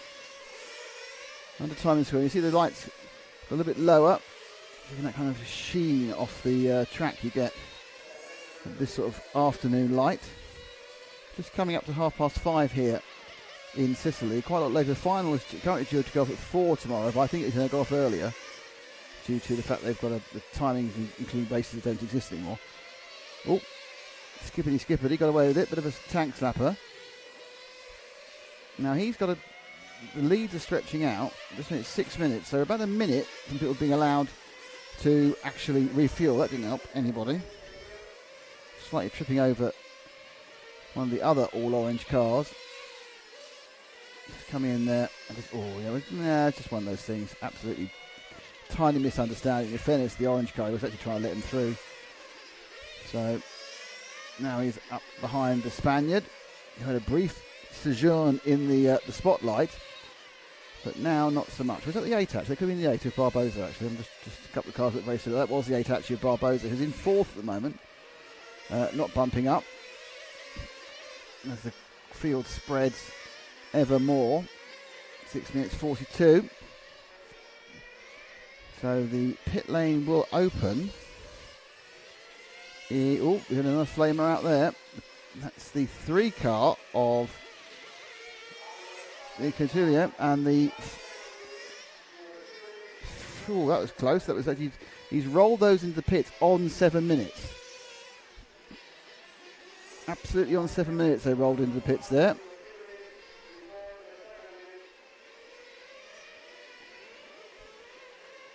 I think they may have been a bit early. I think Noonan may have been a tiny bit early. I don't know, whenever like 6:56, he might have entered the pit lane before 7 minutes. But he wouldn't have been fueled before 7 minutes, so I think he's probably okay. Calarese may have actually started. Alessandro Calarese may have come in too early, which would mean he'd then get into it. I think you're allowed to pitch, just allowed to refuel as far as I understand. Surely that's when the gun spike goes on. They were quite close. At this point now you can fuel whenever you like, it doesn't matter. You can fuel at 6 minutes. Knock yourselves out, basically. So Noonan, a lap and 5 seconds ahead of this car, who himself is exactly a lap now. So I assume the car behind him is the 2, is it? Yep, that's your 3rd place man. Fabio Calarese, who's just run out of fuel. Had a problem, so the 2's out, or temporary out. Let's see what happens here. Just stopped. Flamed. Run back by the marshal. So that car was in a bump up position. They can fill it up if they want to. So I've gone 7 minutes. Get it on the restart. Yep, top her up. That just came to a halt. No, not starting. There's a technical problem. Just want to see where they couldn't get the. Looks like the engine may be an issue. They can't see where they can actually. They actually seized the engine. See some of the wear and the pickup on the tyres there. Looking like that's it. And that will be it for Calarese. It's becoming a bit of a kind of a battle of endurance. Noonan and Fabiani, okay, and then we got a big gap to Barbosa, who we've seen having problems, but he's now scored in 3rd with the 8 car. 10 minutes to go. There he is, just popping in the corner of the screen. That's Barbosa. Now, Bruno Barbosa obviously sounds Italian, but actually he is Irish. So, one of the more Italian sounding, Bruno Barbosa. Sounds, but no, he's one of the Irish team. And currently bumping up. Despite being 2.5 laps behind the leader. But you have to get to the end. And Alessandro Calabrese. I'm not sure if Coutinho's still running, but he's lost some time.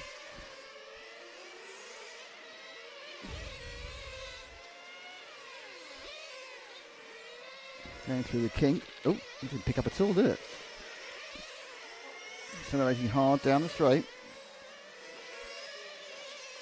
And the other camera shows the change in light quite works from the side there, not getting the sun coming right into it.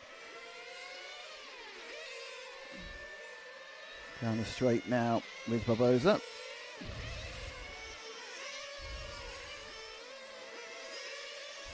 Over halfway now. Newman's lead actually just dropped off the lap. There's no longer a lap ahead. Massimo Fabiani putting in some decent speed.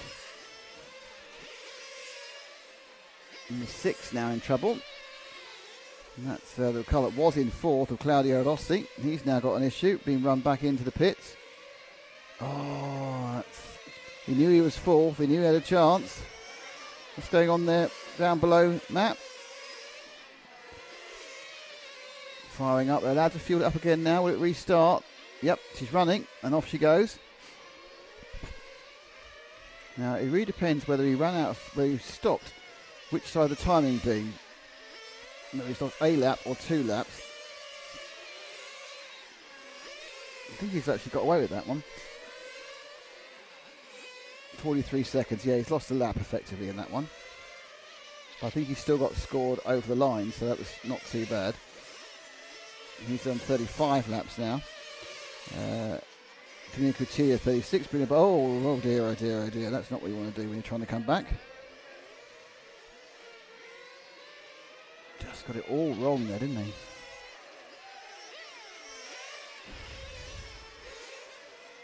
Eight minutes. Top 2 looking pretty comfortable, to be honest. Fabio Massiani is quite a bit quicker than our lead at the moment.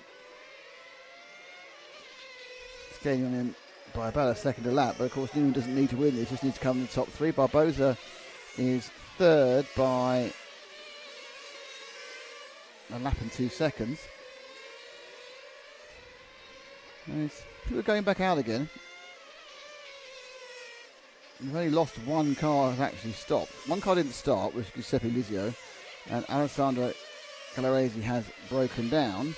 Still 6 cars going though. So I think at least 3 of them have made unspecified or unexpected pit stops. The 6th car, Rossi, having a bit of a struggle. I'm not sure whether the body show looks a little bit squished, so there may have been some issues earlier we didn't see. It's really not picking up well.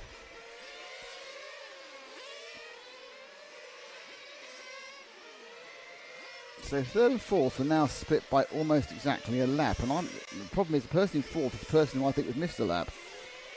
Let's see if we can find car number 3. That's your 4th place man. Is he the multicoloured car there? No. Is he the pink car? Exciting, isn't it, finding car number 3? There he is. He's in the pits. That makes it quite hard to find car number 3. That should have been. I'm pretty sure that was just a standard stop with 6.5 minutes to go. So that was just his 2nd fuel stop. So if you are a Damiano Coutinho fan, don't worry, that's just a standard pit stop. Puts him a lap and 2 laps now down behind Barbosa. I assume Barbosa has to stop again.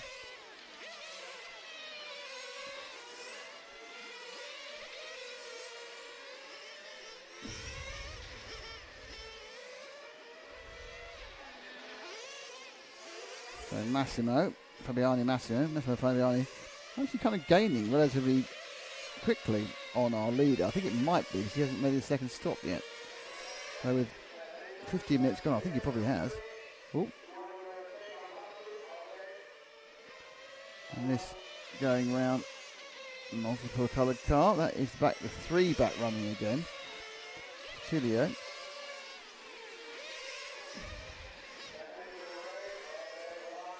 In 4th, a lap and 10 seconds behind. No, is he a lap and 10 seconds behind?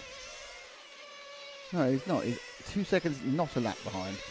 So he's about 15 seconds back from Barbosa. Fabiani He really is putting in some quite good time. Can you find car 4? He's in second and may actually take the lead because there's nothing else that's happening on the track that's close. I think so. That's not the 4. Where's the 4? Right, so that's the 4.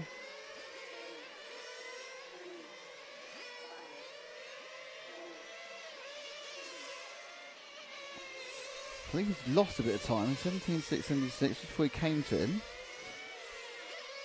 He's done 15 laps. The lead was down to 5, and now it's up to 7.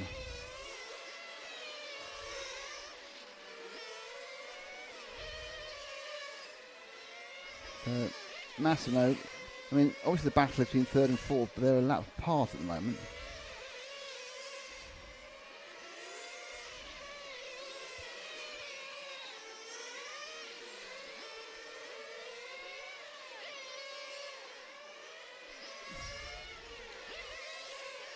Noonan has led from the start. A bit of no man's land now, of course. They haven't run this long on a set of tyres before. 16.5 minutes. 16 minutes and change. That 4 car. Fuel to the end.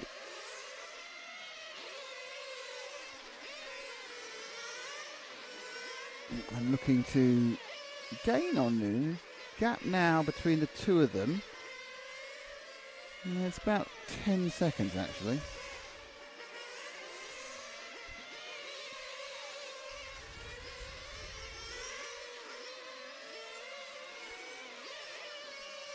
Let's give a bit of love to our leader, car number 1, Matt. It's the orange car. Is he orange? Is he pink? Can't remember, it's so long ago. Haven't seen him for so long. There he is, he's pink. So Noonan, not really pushing the lap times, put it mild. That was a 19 something. He just obviously knows where he is qualifying wise. You don't need to go near any apex. You just drive around the middle of the track for the next just shy of 3 minutes.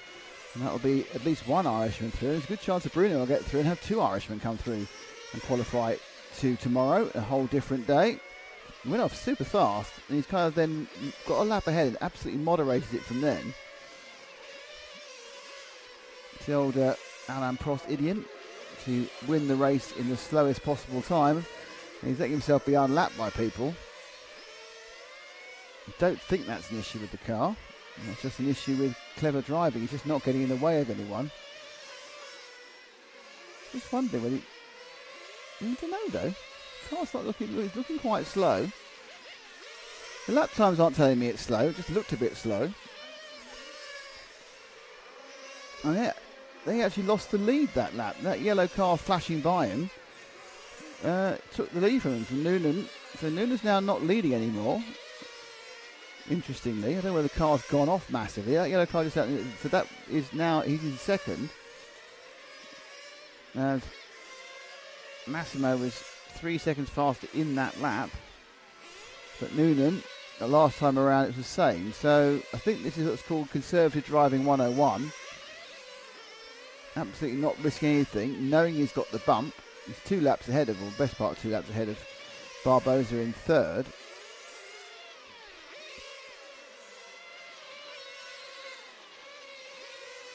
Coutinho's over a lap behind Barbosa, so with a minute to go. He's your second place man, playing it very safe, high 17s. Best lap he had is a 16.6.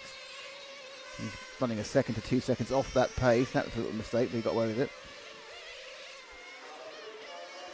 So, as is what we have to do, because it's a final, let's go and see if we find our third place man, who might do something remarkable, which is car number 8 for the last 40 seconds. Is that in behind him? Is it right behind with car 8? The colour, so that is Bruno Barbosa, who is trying to unlap himself, trying to get to the end, and trying to bump up as well and make it two of the guys from the club just south of Dublin. I think I don't know if it's south, on the coast near Dublin, getting through to tomorrow and qualifying for the finals main day and the 8th final. And Noonan, who's now scored back in the lead again. I've got no idea why. I assume because there was a mistake or a refuel needed by Massimo Fabiani. Yeah, Massimo had a very long lap there. Again, slightly concerned if he missed a lap because his lap time was almost exactly what 2 laps would be, 35.935. So I get a feeling this might get slightly revised. No, because Fabiani's now missing entirely. So Fabiani's gone. Okay, so this is got very exciting now as it finished because Barbosa took Fabiani. Fabiani had a problem at the end. I think has still made it. And he has. So Barbosa gets to say, so it's a 1-2 for Ireland. Jason Noonan wins. Bruno Barbosa comes second. And Massimo Fabiani bumps up despite not running at the end of the race. And losing a huge amount of time over the last 2 laps. Actually, I think he was just running at the end of the race after 2 very difficult laps. Fourth was Damiano Cotullo, and then Jose Anton Morgana, and then Claudio Rossi, Alessandro Calaresi, and Giuseppe Lizio did not start. So, all in all, quite a good day for the Republic of Ireland. They have 2 of their drivers bumping up.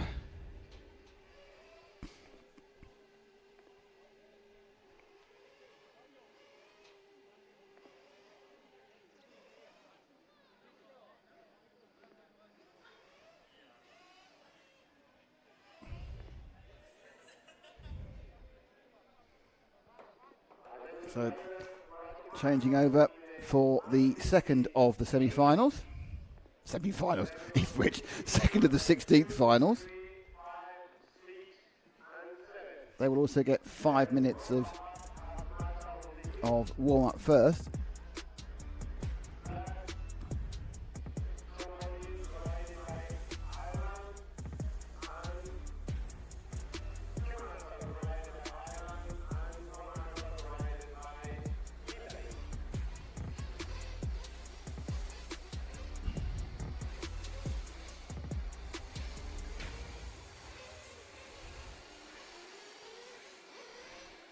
I'm saying pleased with the pit lane view. Good to see.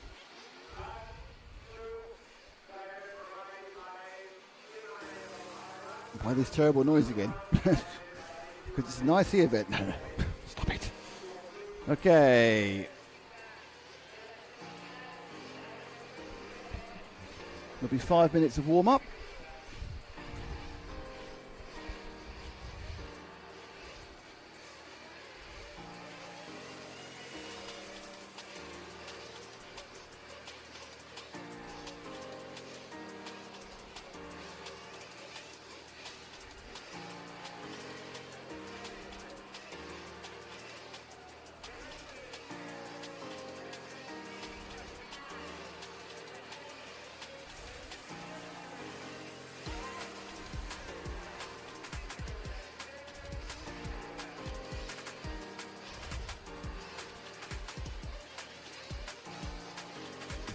Checks.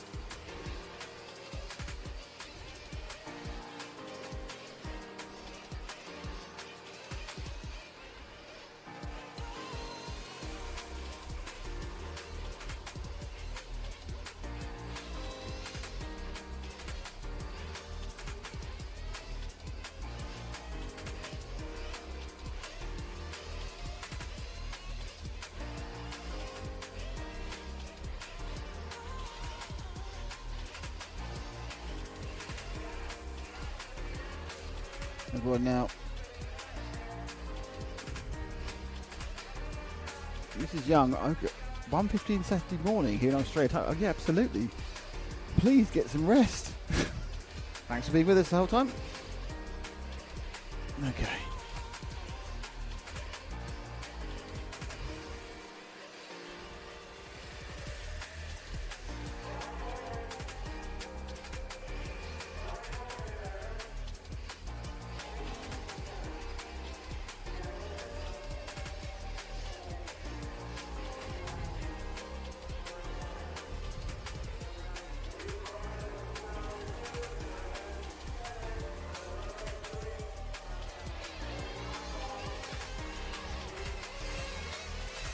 So the countdown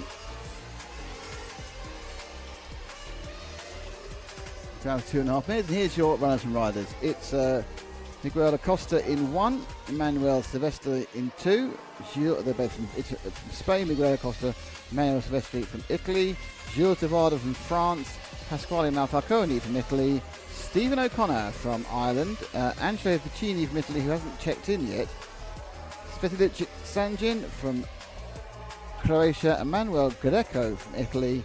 And John Kostopoulos from Greece. So we've got Greece, Ireland, Italy, Croatia, Spain and France. So that's pretty much a European Championship there in one race. But this actually, of course, is the 16A. I never can work out why the A's are run after the B's. I mean, it doesn't make a blind bit of difference, but it's just why they call the 16B. Who used to run the A side first? Don't know is the answer to that question, but what can you do? I'm sure there's some fantastic reason it's written in stone in a EFRA rule book somewhere, but I've got no idea what it would be.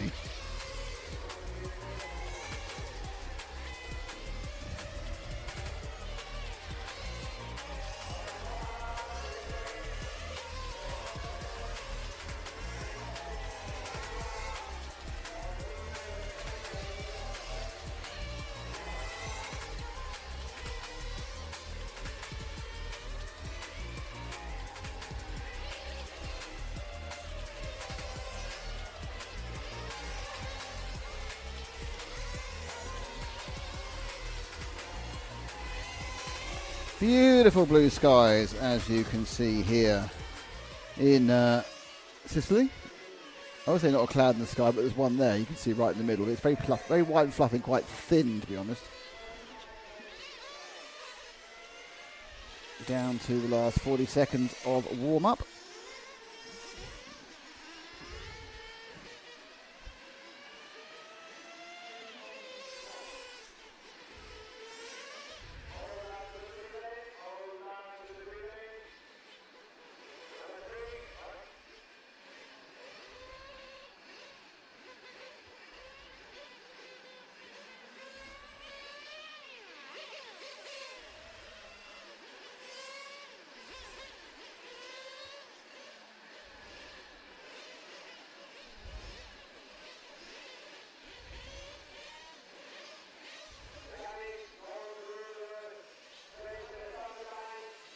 No problem for the 3. No, that's not a problem. He walked out. Wasn't a problem at all.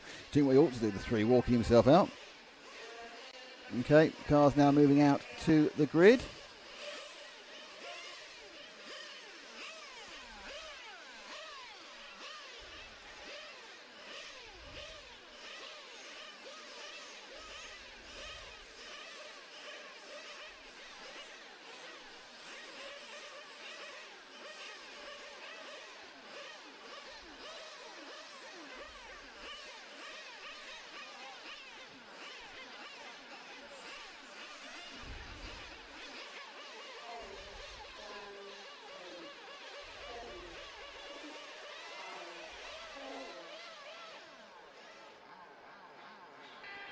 And they're away.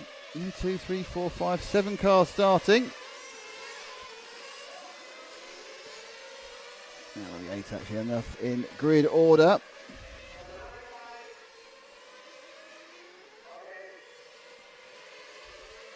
So Miguel Acosta takes the lead. He didn't get a start from Svetilic Sanjin or Angelo Vicini. Sanjin must have had a problem during the warm-up, because he checked in initially. And now it's the 2 car of Emmanuel Silvestri who takes the lead. Just slightly ahead of Divalda. Acosta in 3rd. Falcone now in 3rd, and then Acosta and then O'Connor. And there they all go. The orange car is currently the machine that's holding the 3rd overall and the final bump-up position. We're only a minute in, so that might change. Obviously, that's the 4, being chased down by the 1 of Acosta. You've got O'Connor not far behind. Oh, scrapping about now. I think that's put the red and blue machine into 3rd place. It should be De Wilder, I think, in the 3. He's being chased down by Acosta.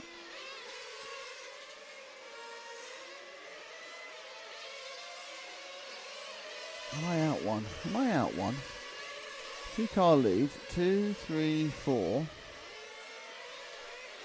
Oh yeah, Connor's a bit far off the back in 5th at the moment, but as we saw from the first heat, getting to the finish is going to be a major challenge for some of these teams. Just 7 running. Actually the Croatian Sanjin's got himself going again, so that's good. Must have just a problem at the start. So 8 of the 9 cars are running. This car's running in 2nd. Or is it the 3? That's the 4, so that is 2nd. So yeah, so that's the 3rd place man there in the red and the blue. That's De Wilder. Gilles from France. Everyone needs to take it a bit calm, I think, in his first 7 minutes. It's very exciting and you don't really push it, but you don't forget you have to make 7 minutes for the first stop. So when it counts down to 13 on the side, that's where you need to do it.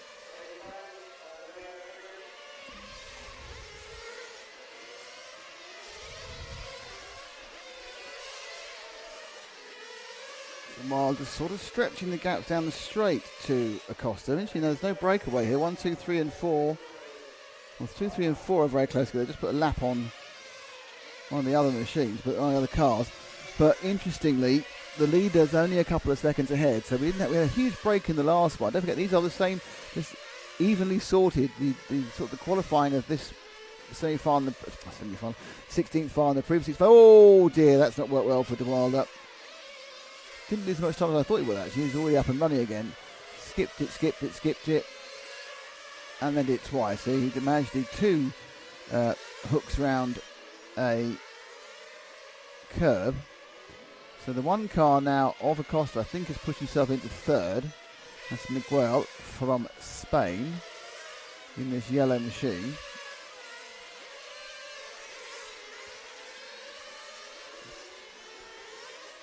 1/8 GT8 cars. They do have a 2-speed gearbox in them. It's pity you can't hear them changing gear. It's quite fun when you can hear the 1/8 cars changing gear. I think it's more because A, there's a general cacophony, and B, I think it's because it's a much smaller difference in the 2 ratios. It's a very small track. It's a very small straight to the track.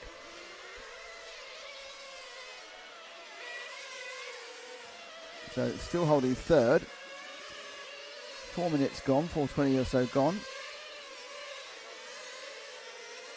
Top 3 quite close. But that, I'm not sure if that's 2nd place or a back marker. It's a back marker. He's been asked to move out the way. That's the 8 car of Emanuele Greco in that flory orange machine.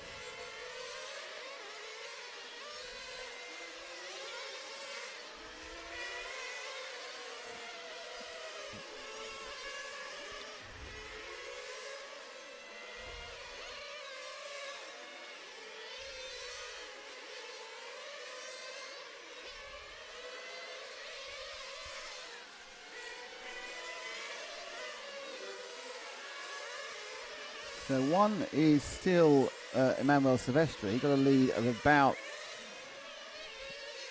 3 seconds from Miguel Acosta.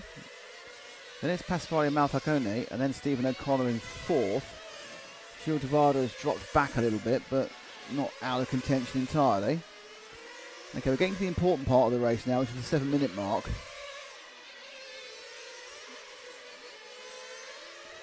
That car looks a little bit squirrely as we put the power down.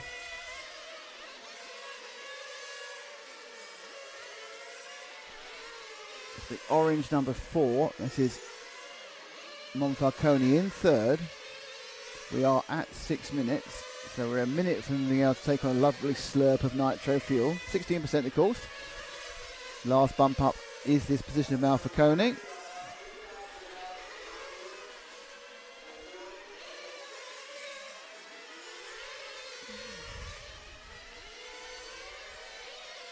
Oh, well, the inside there. Monfalcone put a lap on some of the other drivers. Kostopoulos and Sanjin are really the ones who've dropped off. The others, okay, not so much, all in sort of contention. Oh, now car being run back there.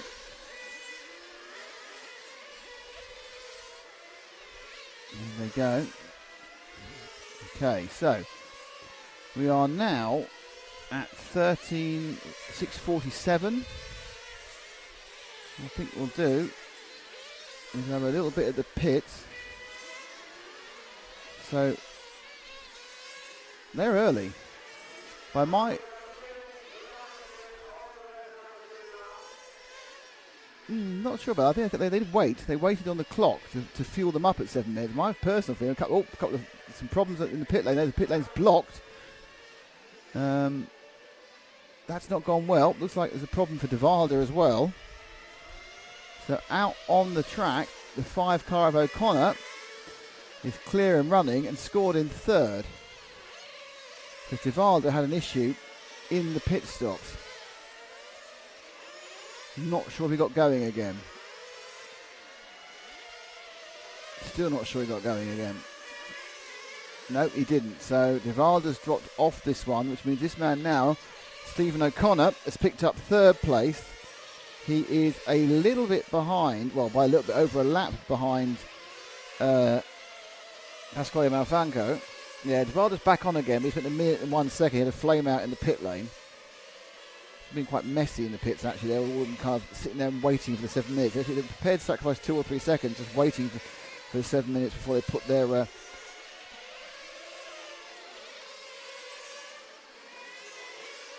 plugs in.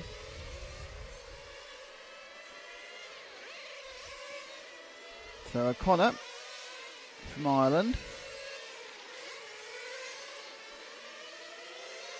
in third place. Don't forget that we had there were 3 Irishmen in the bottom 2 finals. So far they have a 100% bump up rate, and if O'Connor makes it, means they all have bumped up. At the moment he's in the right sort of position. He hasn't got a massive lead over Emanuele Greco. It's about 8 seconds. Greco is, however, about a second slower than him in the 8 car. Now, the car that could come and spoil the fun is our earlier leader, the one of Miguel Acosta, who's kind of recovering from, obviously, a completely botched up stall. No, you don't want to do that. He's recovering from a difficult period around the pit stops. So don't forget, it's Pasquale Monfalcone who leads, and then Mario Silvestre in second, Stephen O'Connor third, Miguel Acosta fourth, Manuel Greco fifth, Gilles de Valder, who's kind of out of it. Well, no one's really out of it, because we saw in the first heat people end up flaming and having problems. We aren't even halfway yet. Certainly Monfalco and Emmanuel Silvestre have got a pretty good chance because they've got a lap on everyone else. They've even got a kind of they've even got a minor problem in hand. Now Acosta is actually going slower, well, so 1 lap than O'Connor. So O'Connor is currently effectively 10 seconds ahead. He was last time round. That was a 17.1. Costa goes round in a 16.9. So Costa beginning to kind of push the issue. 17.3 that time for O'Connor.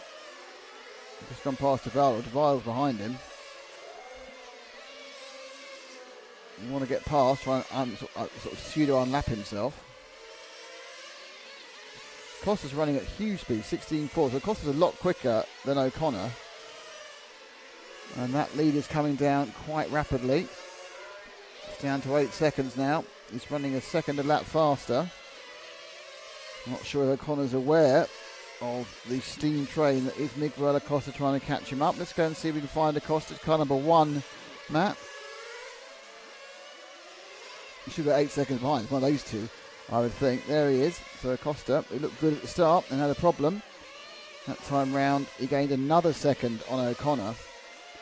So it's a matter of time. He's hunting him down quite quickly and quite rapidly. But of course, the problem that befell him before might befall him again. So I'm not sure whether his pit crew are keeping O'Connor informed that he's got a problem. Literally, this lap's going to be okay because Acosta's been heavily held up by the orange number 4 of the leader. So Pasquale Monfalcone doesn't want to particularly let somebody else past him. Oh, that's going to be a way of letting people past you, and that's probably not what you want to do. Woof. So that's why you should let people pass you, obviously faster, even if you're feeling they're in the lead. He just went too fast, pushed too hard, and he's off all over the track. Certainly stopped the massive progression towards O'Connor from Acosta. Last lap, that dropped out, but immediately it's back on again. Stephen O'Connor can run about 17.1, 17.2. Unfortunately for him, Miguel Acosta can run about 16.3, 16.5. So the gap is now down to, well, it's down to 3 seconds, so it's really rocketed down now. So next car that Acosta comes to will be, well, it's not the orange car now, will be Stephen O'Connor, and that will be the bump up place changing hands. But he's just run off the side of the track. Up there, he got run off the side of the track. I think he ran himself off the side of the track, to be honest. So a bit of a breathing space now for O'Connor in frame. Not a massive one, because there goes Acosta after him. So Acosta's going to be with him in a couple of laps. It's not obviously mistake-free, as he made one earlier. But these two are fighting for the final bump-up place. And at the moment, you would think that it's advantage to Acosta. He's got a much better ground speed than O'Connor. In the white car, has the position. Look at that, coming straight after him. It's Acosta. We don't need a gap anymore, you can see it. Going through the kink and now onto the, not hairpin, onto the main straight. Powering down that straight, the two cars. Acosta could get him actually on the, yeah, oh, got him on the straight.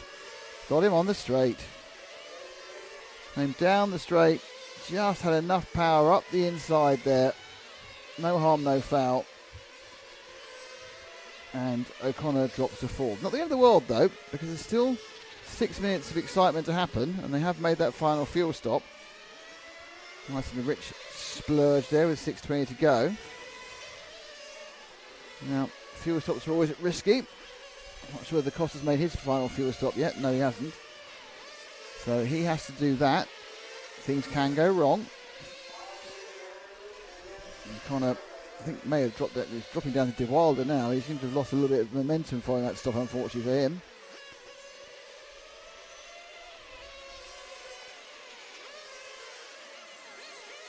Yeah, it's not. I'm not sure his car's running that cleanly now.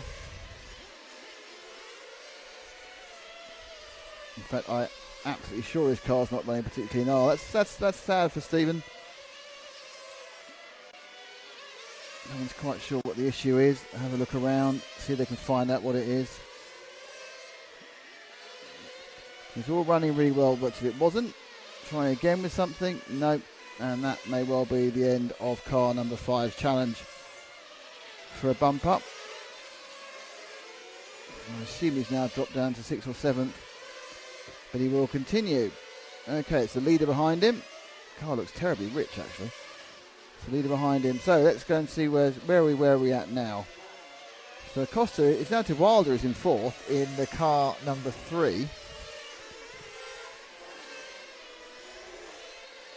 But he's a long way in 4th, to be honest.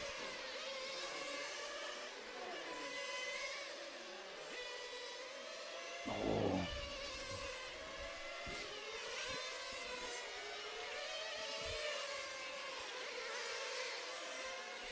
So he's over a lap down on Acosta in 3rd. He's a lap and 11 seconds because he had his own 1 minute pit stop. So without that, the rider would be happy to qualify by quite an easy amount.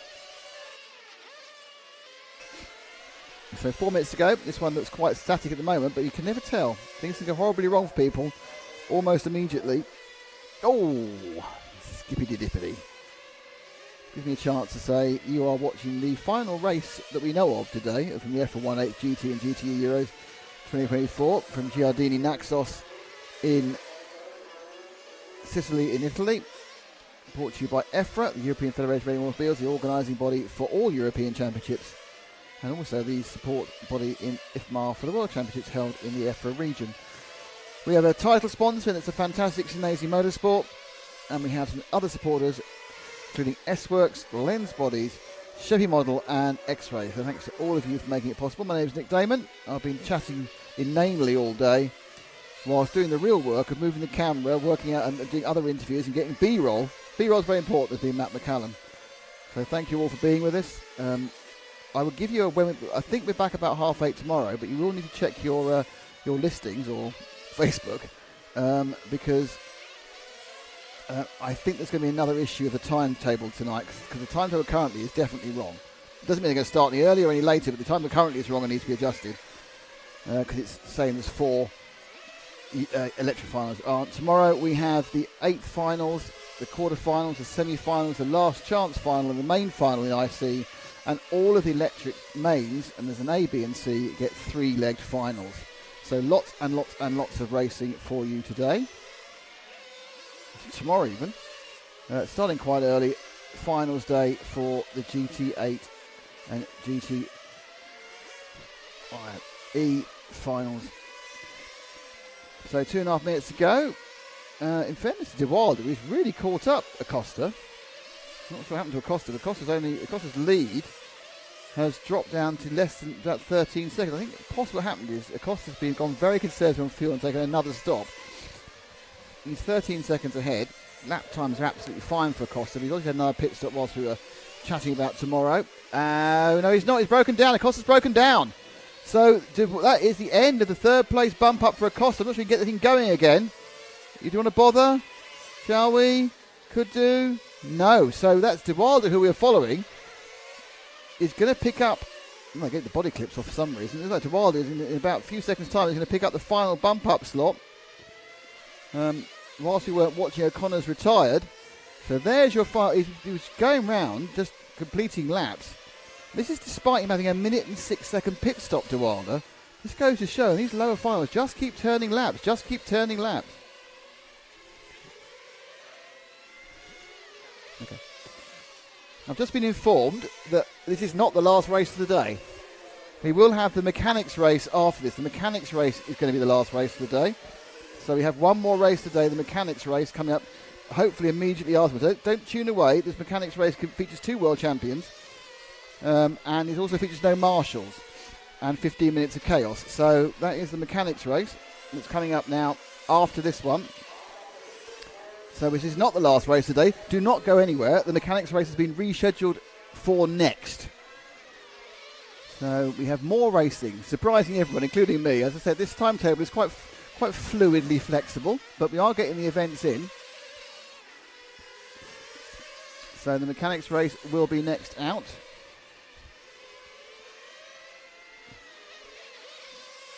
And we're just watching De Wilder knock off his last 30 seconds. The winner is going to, it looks like it's going to be Pasquale Monfalcone. Emanuele Silvestri will be second, and Gilles De Wilder will be the final bump up. Emmanuel Greco will come fourth, even though he's 2 laps behind De Wilder. The man who didn't get started, Sanjin Svetlana, is going to be in 5th, but he's a number of laps off. We've lost Miguel Acosta, we've lost John Kostopoulos, and we've lost Stephen O'Connor, and Angelo Vicini didn't even start. So it's a rough old sport at the when you start running long races in IC at the lower levels of the qualifying groups. But De Wilder is going to come across and bump up. So victory of perseverance. There he goes. And your bump ups are Pasquale Monfalcone and Emmanuel Silvestri. And I remind you, this is not now the last race. We do have the mechanics race next. I have no idea how long that's going to take to organise. My guess is some time. But the mechanics race will be next. So Pasquale Monfalcone, Emmanuel Silvestri, Gilles De Wilder are the next people involved. That's the result of the previous race. So they will be taking part tomorrow as well.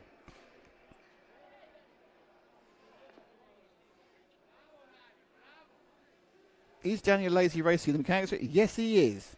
He is, absolutely. He will be... he's there, as is Adrien Berton, who's our other world champion, taking part.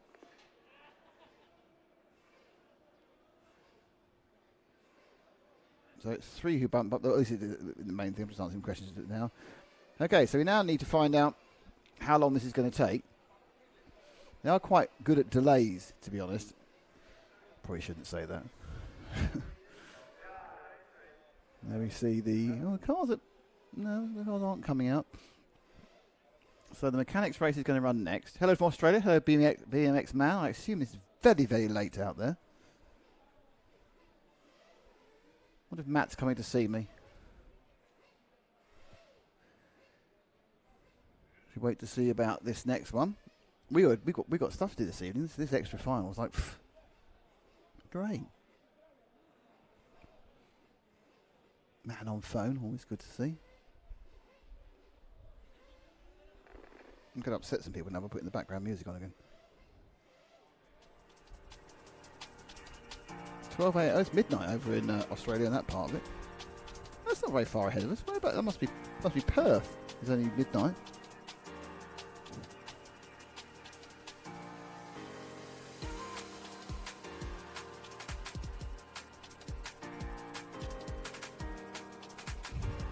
Happy Smiling Matt's turned up. Hello, Happy Smiling Matt.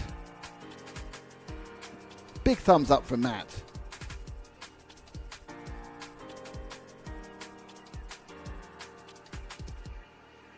So we had we're doing a thing called what's the radio item called? Mic'd Up. So we're doing Mic'd Up. So we should get quite a good story from this. We mic'd up Stephen O'Connor, who started slowly and then got into bump up, and then bump up radio, then he's been caught up and then broke down. He got everything in one race, apart from actually succeeding. Don't start that. That's not the curse of Mic'd Up. Hmm?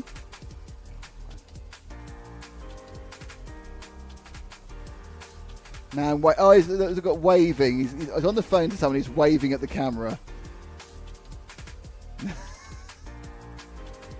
at that.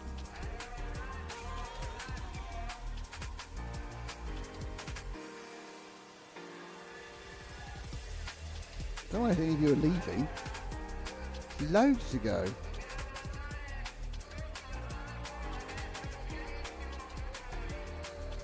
Chat about what's going to happen next. There's an element of confusion, to be honest. We're just sitting here kind of like mumbling, hoping for another bit more racing to go on.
I think people are thinking about getting out and about, you know, getting involved in this file. There's a lot of looking at stuff going on. You can see there in the corner there.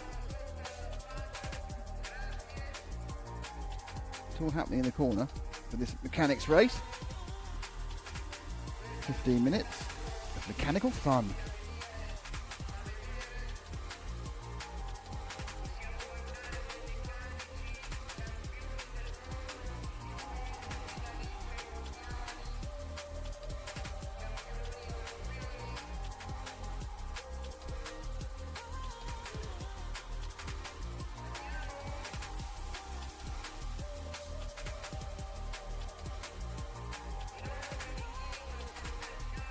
Oh, the names are up for the final. 14 of them. Adrian Burton in 1. Tanya Lazy in 2. Fabio Donin in 3. Michele Banuzzi in 4. Salvatore Shepis in 5. Roberto Catanzani in 6. Giovanni Crea in 7. Paolo D'Angelo in 8. Patrizio Rossi Oh, Patrizio Rossi, blimey, that's that Patrizio Rossi, that's impressive. 9. Darren Mantis in 10. Max Mercanti in 11. Angelo Parisi in 12. Roland Riegler in 13. And Daniel Mercanti. I know Roland is the Austrian engineer. Darren is obviously for the Irish team. Adrian Berton is Corsa-Tech.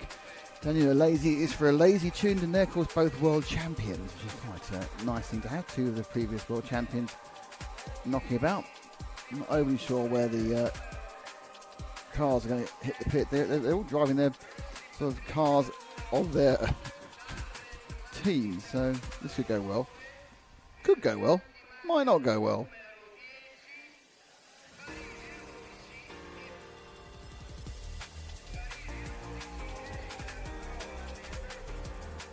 So we're now getting a lot more action. I wonder if they are sticking to the idea of no marshals, which is one of the ideas they have. Looks like no. Looks like they're getting some volunteer marshals nipping out in the corners.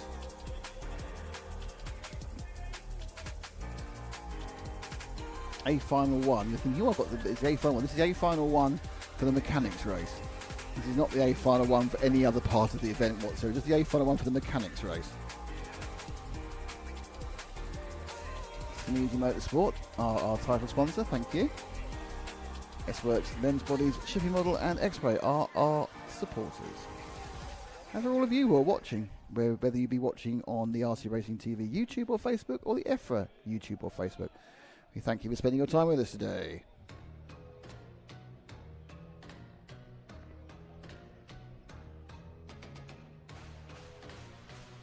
No, they're going for marshals. They've backed out of the no marshals concept.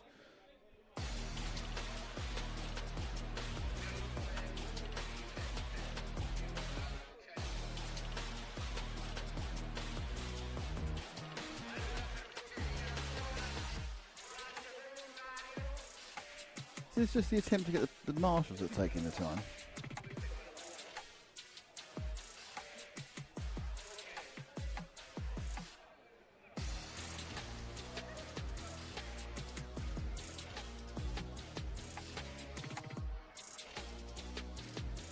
Oh, there's actually a car on the table there.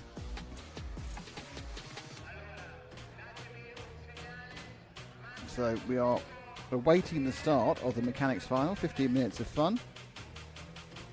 We get 14 people up on the roster. That could be quite tight as well. Instead, you came from Spain. Thank you, Glenn.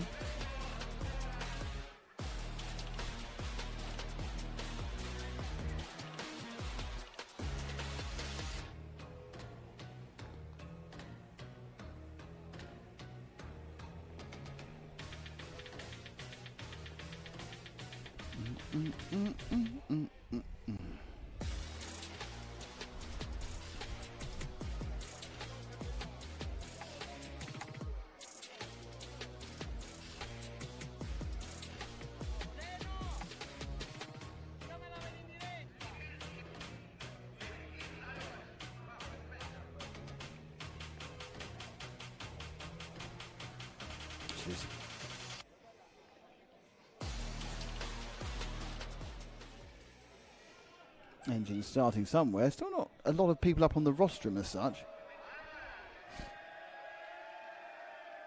Some unnecessary cheering as well.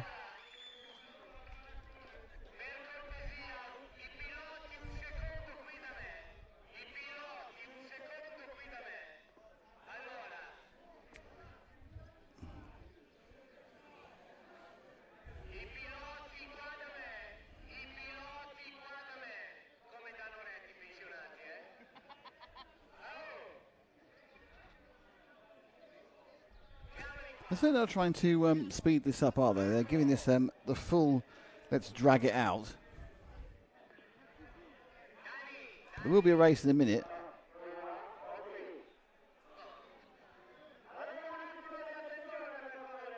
Oh, they're rousing the crowd now. It's always good. Just get the cars on the track.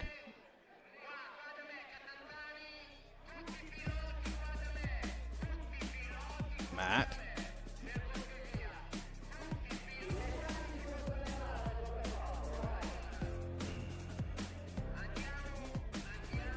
There's a Lazy, ready to go. At least he's got a stick radio. I mean, may have had to change the receiver on the car because his charge maybe. Oh, he's not happy about something. This is the competitive nature. He's not happy about something. However, it's a fun race. He's saying no gouging, no biting. I want a good clean fight. Touch gloves before the start.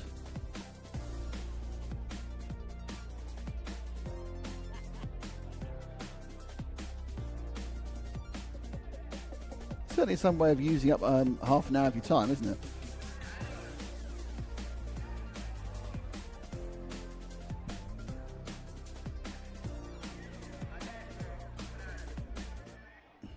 Yeah, close-up view of the chaos there from the pit cam.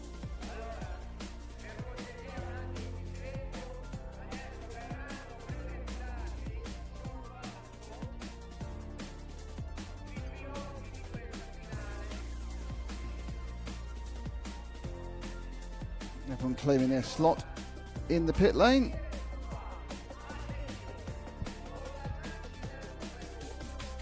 No one's claiming their slot on the rostrum yet, which is slightly odd.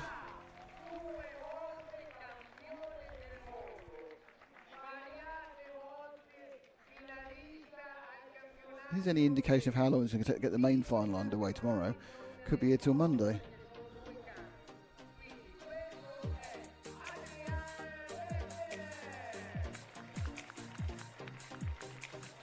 Can you show them waving at the crowd if you can? It's gone, that's a waste. We've got a camera locked off in a position that's not particularly useful. There we go.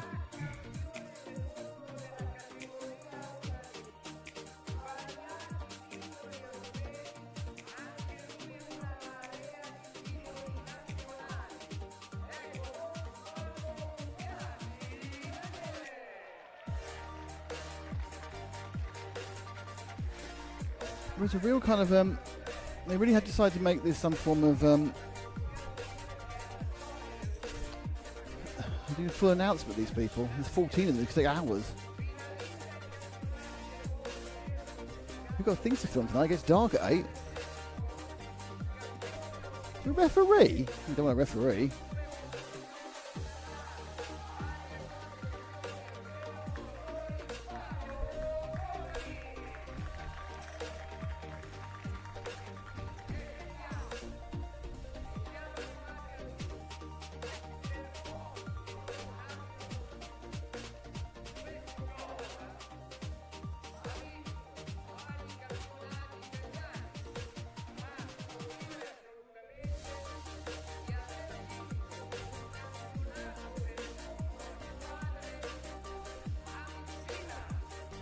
This is taking too long.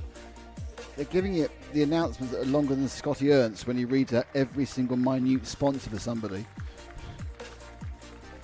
With his servos, with his speed controller, with his tyres, with his hat.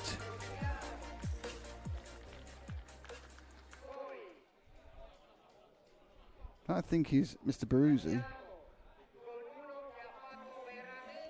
Salvatore Shepard should be next.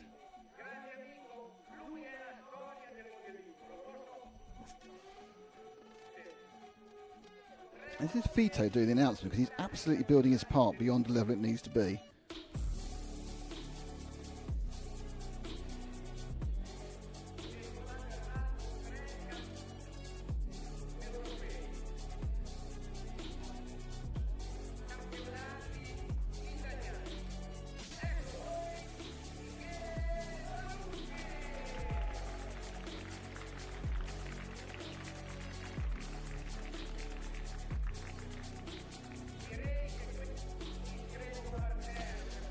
Everyone's having a lovely time. We just want to see a race.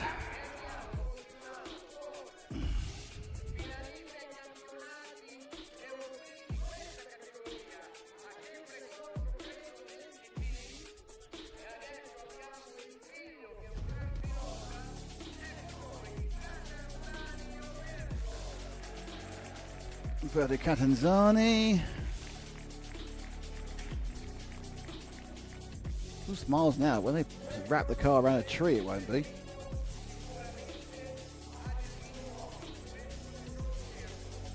Not even halfway through yet, these announcements. don't want to sound impatient, but come on.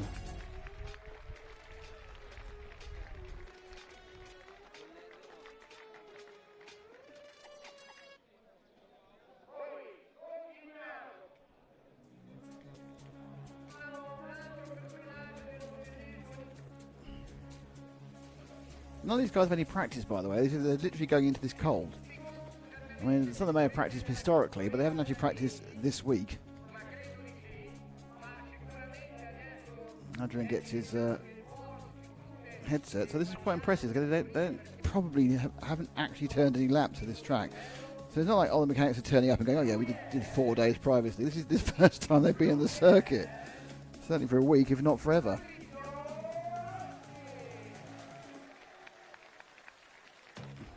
Rossi waving away.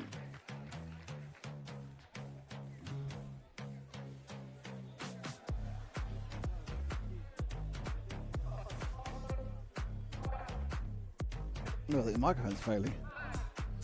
Overwork. Give the microphone up. Please just give the whole thing up. Just get the race on.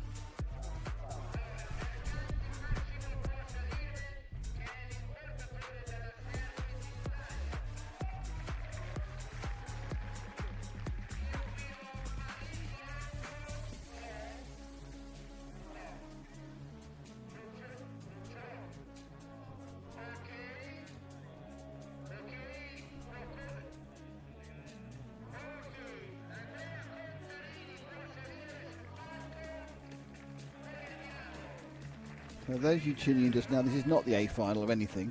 This is the one and only mechanics race.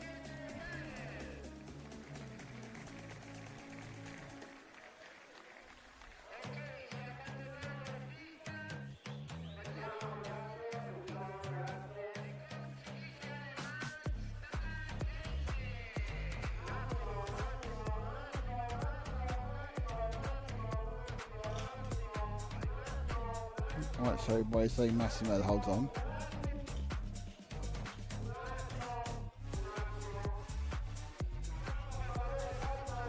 You can just sprint through the ones at the end there very quickly. Take an hour and a half over the first 3. It's very close with someone's head. There's a lot of hair in that shot. That man now has been immortalised with his ear.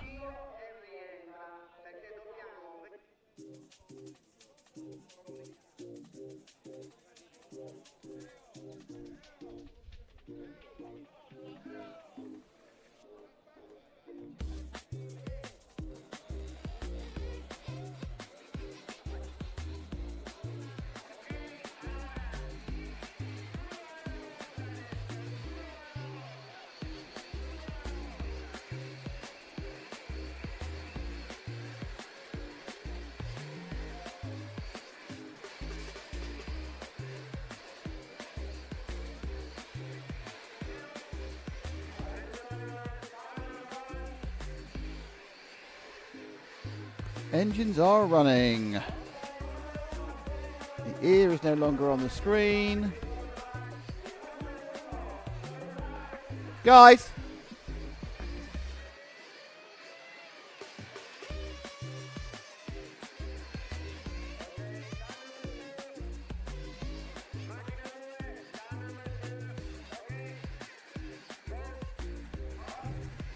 So they all come from No Country. Adrian Berton, Daniele Alesi, Fabio Domanin, Michel Baruzzi, Salvatore Shepis, Roberto Cantanzini, Giovanni Crea, Paco D'Angelo,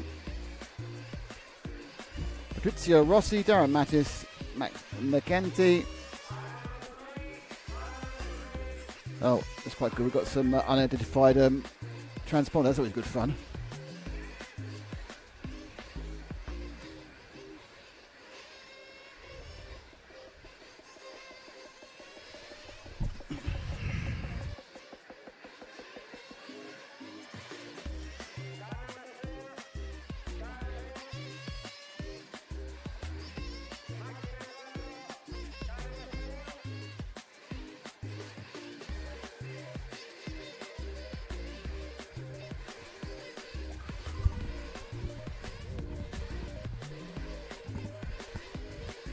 Okay, so they've not released them yet, because that would be too easy, wouldn't it? This should be fun. I see what they're doing. They're registering the transponders. That's what they're doing. That's quite clever. Okay, they're running a lap to register the transponders.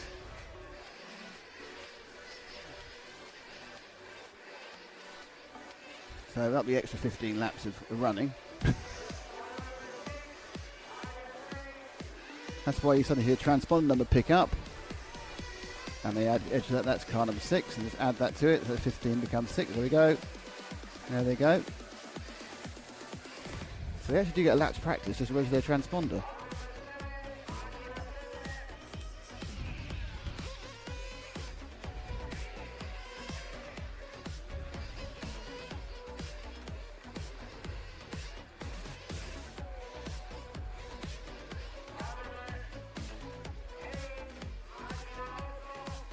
Car number 7 doesn't look massively confident about driving the car.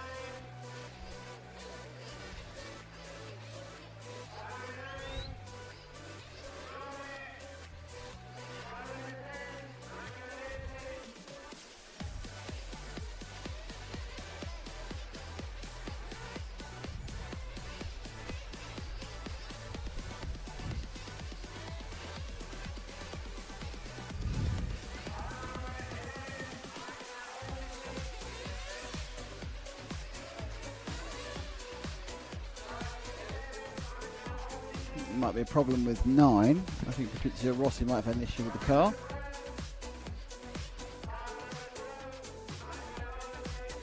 There's a problem with Max McCanty's car as well.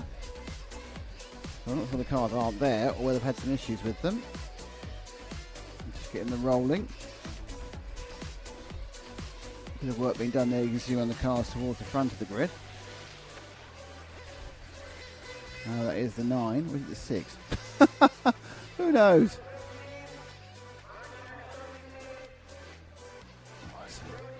Advanced preparations going on there. I think we are going to get to the race any second now. So that is the 6. That's Catanzani Senior's car. That has been registered in. We've got a few that haven't yet been registered. It's going to be our last car. So 3 cars haven't managed to register.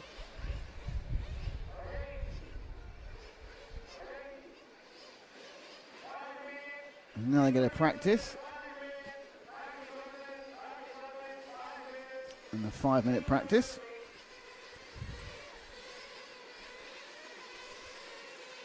Daniel Lazy's car didn't register apparently either.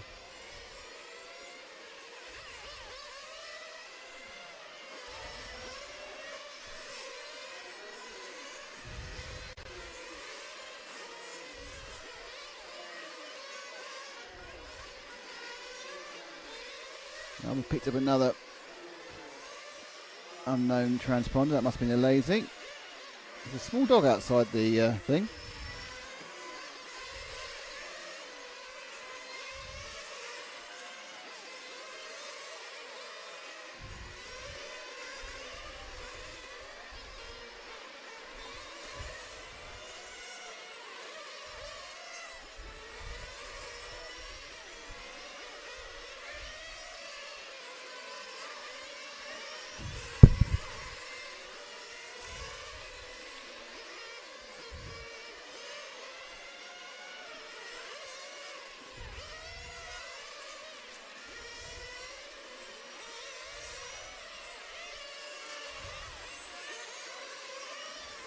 Oh, there's an accident just in front of us. Sun now glinting off the shadows. We do seem to only have 12 cars. Countdown 3:49. That is Daniele Lazy. Obviously, regularly races So probably the favourite going into this. Adrian Berton does race sometimes. Oh. Also, they've picked up the cars from their charges, so they're balanced to how their charges want them rather than how they may want them. A little bit of a fish turn. Actually, it now appears to be a 20-minute race. It's going to be a 15-minute race. It's now a 20-minute race. We're giving 5 more minutes of chaos. Got 2 more unattributed transponders. It's probably a couple of cars got going again. They're going to have to work out which one's which. Some very light movements there. Morganza.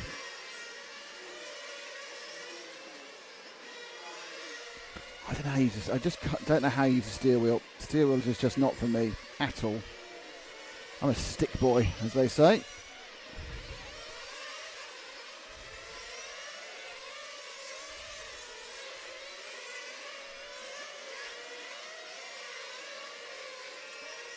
So fun in the sun for the mechanics. There's definitely 2 extra transponders turned up, so there should be 2 of those assessed to the drivers. Not sure that's going to happen.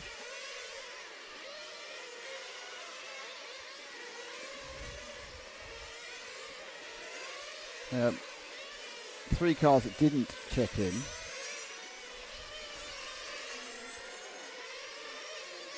The Lazy's also in a few problems. I don't know if the Lazy is checking in perfectly correctly each time.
We're doing audience march at the moment. They're all kind of standing sort of where I'm trying to see the track from, which isn't the greatest thing ever.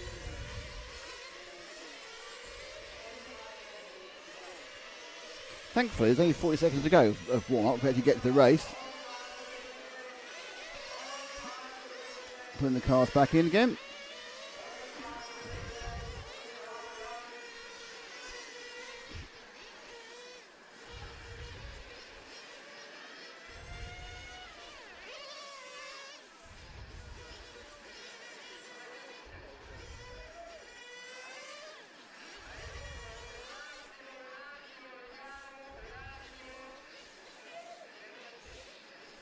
So some sort of announcement going on. Again, another announcement.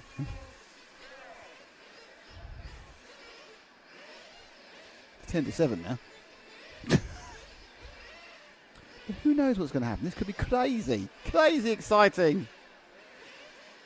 How much racing do you get to do? Says... and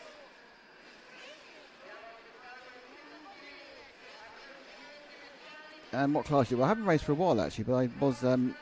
I've raced in a few European Championships at 112 in the past. As a bloke who makes up the numbers, not anything else. So I did a lot of 12th, did a lot of 10th off-road initially, then 10th on-road. Always electric. I've not got the knack on for how to... I do love Nitro races, but I haven't got the knack of actually running... I haven't got the knack of running a Nitro car. Right, out we all go. But I haven't raced for about 18 months due to other commitments. The stuff's all still there though.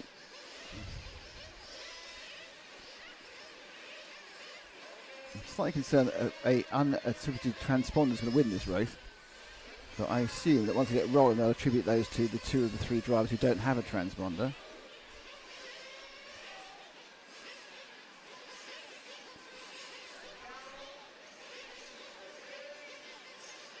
We run out to the grid. I'm not quite sure how they decided on the grid order. I assume it's something like how famous you were.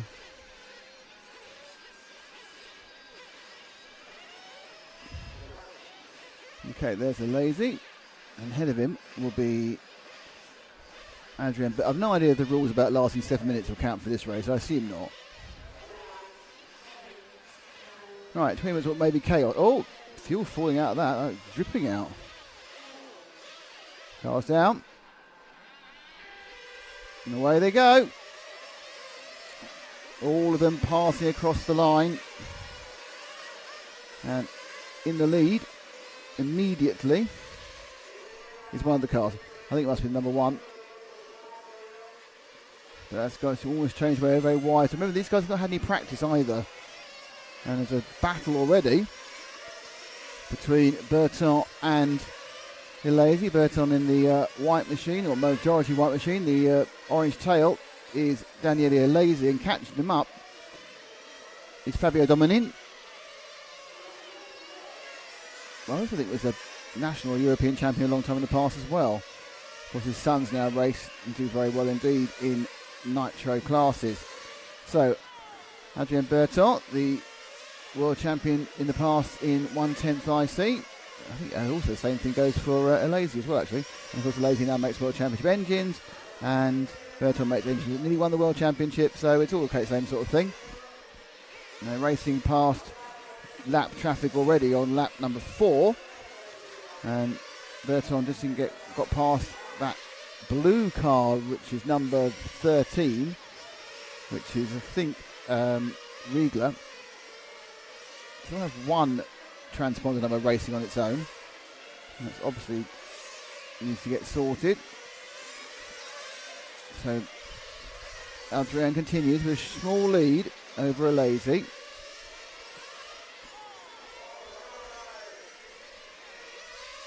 And down the straight, the pair of them. Well, if anything, I would say that Berton is dropping Hilesi. There was about a 10th in it last time. Daniele looking a little bit tail happy, or at least the car is. Certainly lost a bit of time over the last couple of laps, just getting close up behind one of the other machines. The car went just past then, hasn't got a number, which doesn't really help. So Hilesi, after a difficult last lap, is now a second bit behind. Oh, there's a big cheer there, but a wall, not sure what the wall was for. Kind of eyes everywhere in these sort of races, but eyes in the middle there, second place. I think it was a slight gain, 10th of a second. He gained on Berton that time. And the white car ahead of him is not Adrien Berton, it's one of the many back markers he's going to come across. That time round, 10th in Berton's favour, but we haven't got to the first pit stop yet. 6 seconds that Hilesi in second place has over Fabio Dominin in third, and it's Baruzzi, and then it's a non-allocated transponder, which is either Patrizio Rossi or Angelo Parisi, and I'm guessing it's Patrizio Rossi in fifth. And it's Catanzani, D'Angelo. They're putting a second lap on the blue car,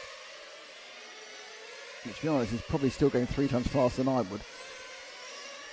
So don't forget, they don't need practice. They've come out absolutely cold here, so they're learning as they go. Adrian's down to 16 already. Hilesi 16-1. Oof, and that was a problem. Was that Burton who spun there, lost the lead? I think that may have been. That may have been a change to lead. It's hard to tell. I don't quite know what the body shop, but I think there was. I may be proven wrong. I have been proven wrong. It's a different car. It was a different coloured car from Berton's one. It leads now 4 seconds from Berton with a white car with splash of colour. It was a different white car with splash of colour, which decided to get involved in that accident. Fabio Dominin is a long way ahead of Michel Peruzzi, and they have decided that 5th place was Patrizio Rossi. So he's now ahead of Roberto Catanzani, Paco D'Angelo, Roland Riegler and Salvatore Shepis, but there's already a big spread.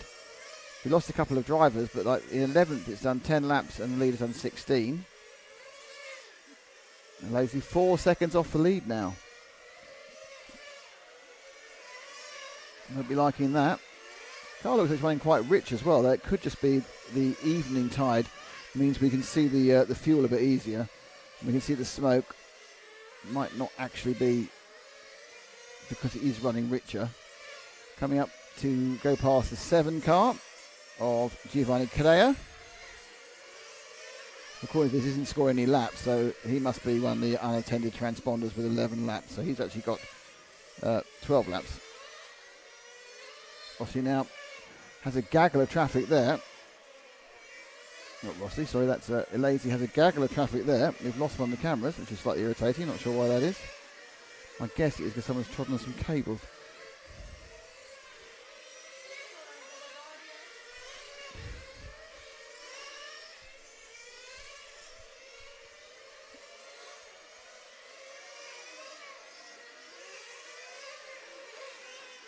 Oh, a bit rattling. Oh, Lazy makes a mistake. Now, slightly unsighted coming up the straight, trying to get a turn inside. Bit excited. It's not a mistake that's enough to put Fabio Dominin near him. And they are coming for fuel before the 7-minute mark, so they are allowed to fuel wherever they like. That is lazy fueling. They've taken away that rule.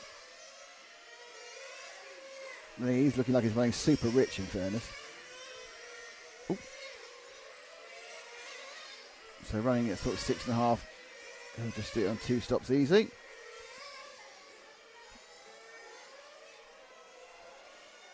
Ooh. It's not all going quite right for the moment, is it? So, because of that fuel stop, Dominic is now in second with the 3 car. We find the 3 car. A couple of laps, unless he stopped for fuel.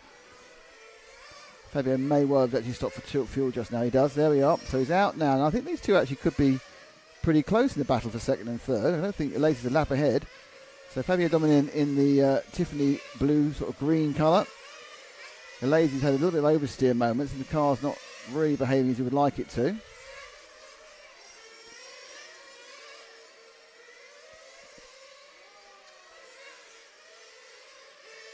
Oh! Dominic not too bothered with that. They came onto the straight there. Fishtailing. And bang. But I think Fabio Dominin is now in second place.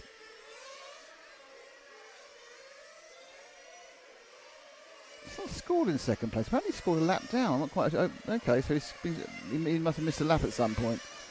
I'm not quite sure how that happened because Lazy didn't look particularly quick prior to that. Dominic is not second, he's third. Burton's got a couple of laps.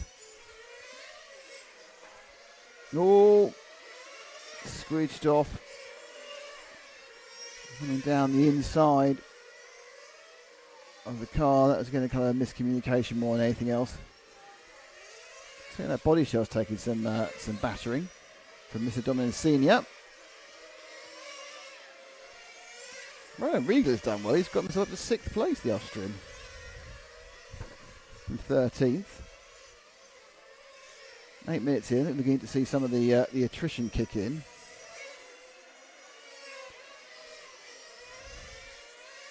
Trying to find a way of stopping people from standing in front of this viewing area.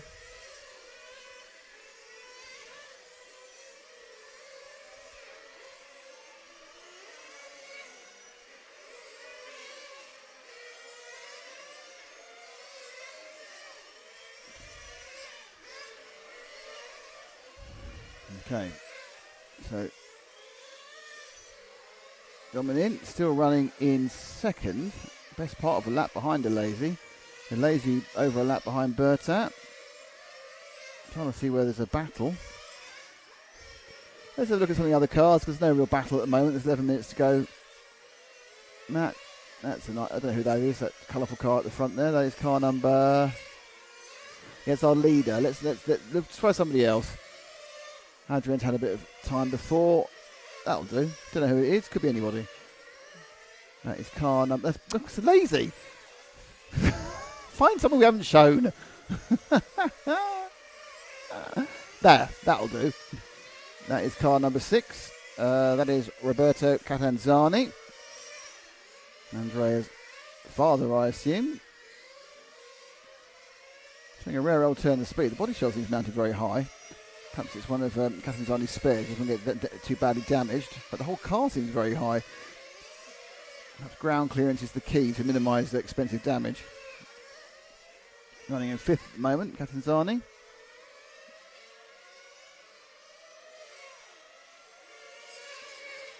A bit wayward. Looks like Salvatore Shepis, Paco D'Angelo and Max Mercanti have retired. So they've lost about 5 of the cars now.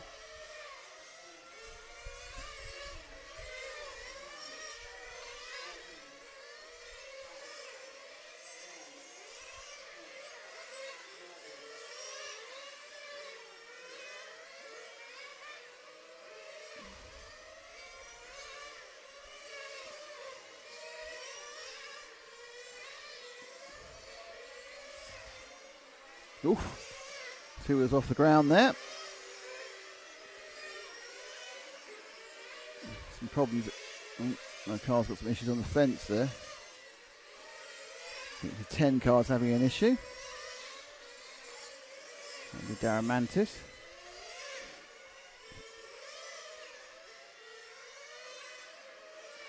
Drop back 1, see what we get. Oh, he's getting the fuel to him. Was it the leader? Was it 1? Who was it anyway?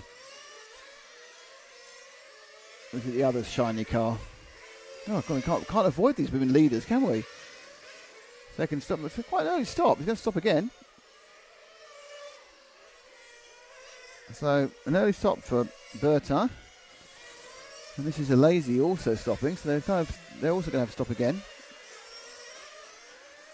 Twice, in fact. Oh, no, some problems there. I'm sure Daniel wish he was down there tuning it himself.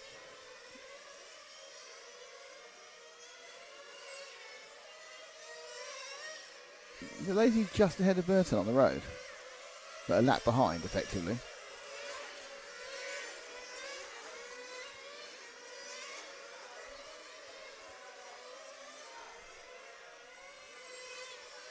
Yep, not far off that one. Ooh. Oh. One person not to cut to camera that's no longer working.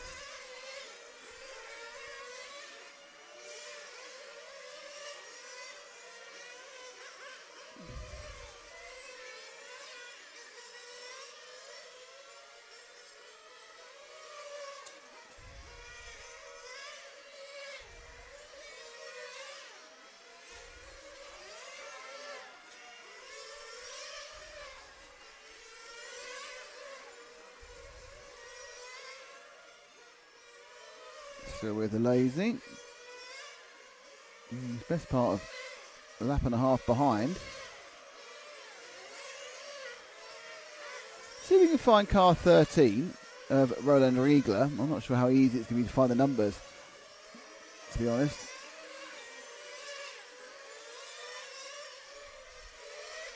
Yeah, look, this is the sort of shadow work there. There we go. Oh, he's got his fellow countryman's colour body shell. Riegler from Austria. Up to 6th place from a 13th starting position. Not everything's going swimmingly.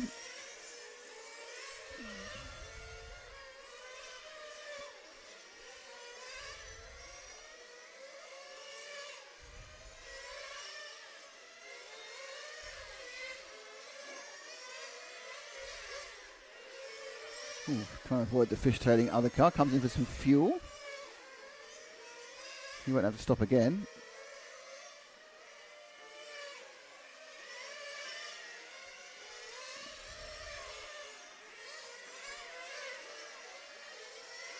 A car that looks very rich, but I assume if it's not your engine, you're going to run it a bit rich, aren't you? Just to make sure it doesn't pick up any damage.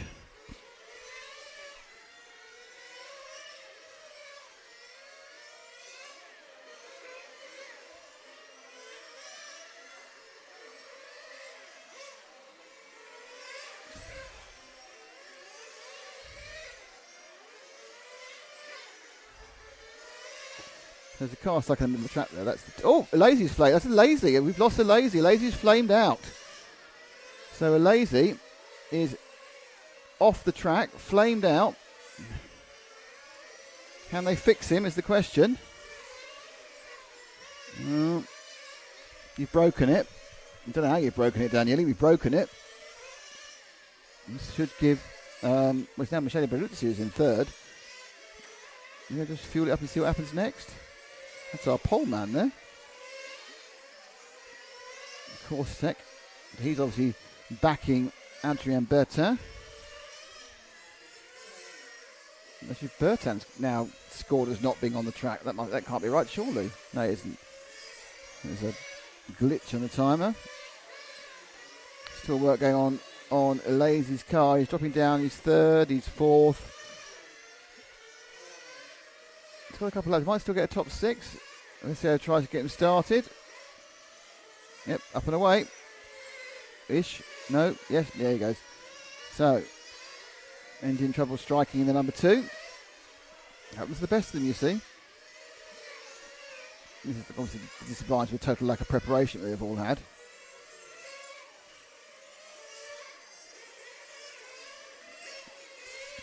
So he lost about a minute and a quarter in the pits. He's now running in 5th. It's Bertin now by 2 and a bit laps from... it's Michele Bertuzzi who's in second. The car 4, Matt. Can you find 4 for us? I don't think we've shown him very much. He's now in second, car 4.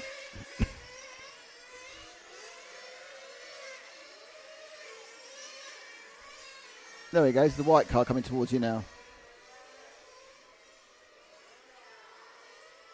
That is Bertuzzi. Lost a bit of time there to Bertin, but he remains in second position. Javier Domin not too far behind in third. Cattanzani in fourth. Riga now in fifth. A Lazy after that lengthy pit stop for an engine issue is in sixth. Puccio Rossi in seventh. Daniel Novitetti in eighth.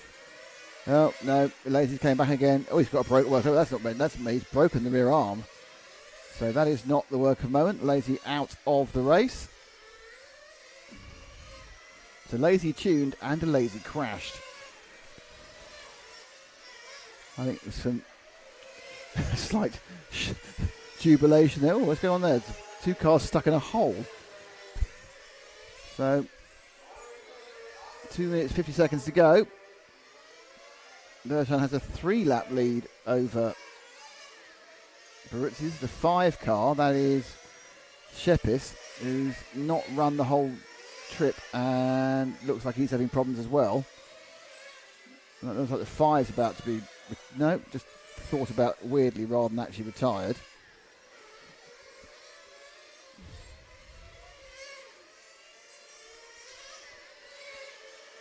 It doesn't appear to be working right at the 5, it has to be said. Last time round was a 21. This one is 29. So yeah, the 5's got problems. Whoa!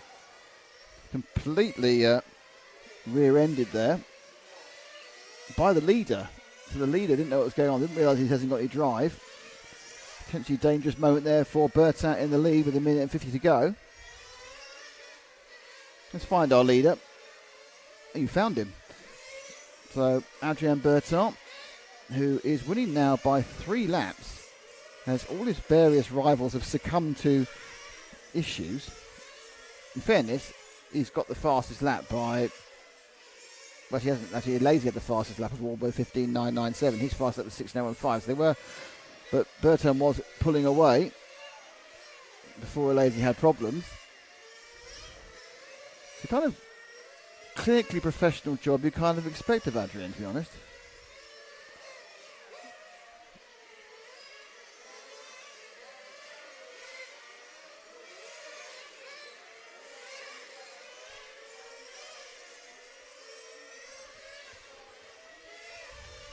Minute to go. With this, the mechanics final. It's not a final one, everything. It's the mechanics one-off final. Adrien Bertin, who has led from lap 1. I think he was briefly not in the lead for about half a lap. Second place looks like being Michele Bertuzzi. Fabio Dominin is third. Roland Riga, very credible fourth place. Roberto Catanzani 5. Patrizio Rossi in 6th. And Daniel Nachetti in 7th.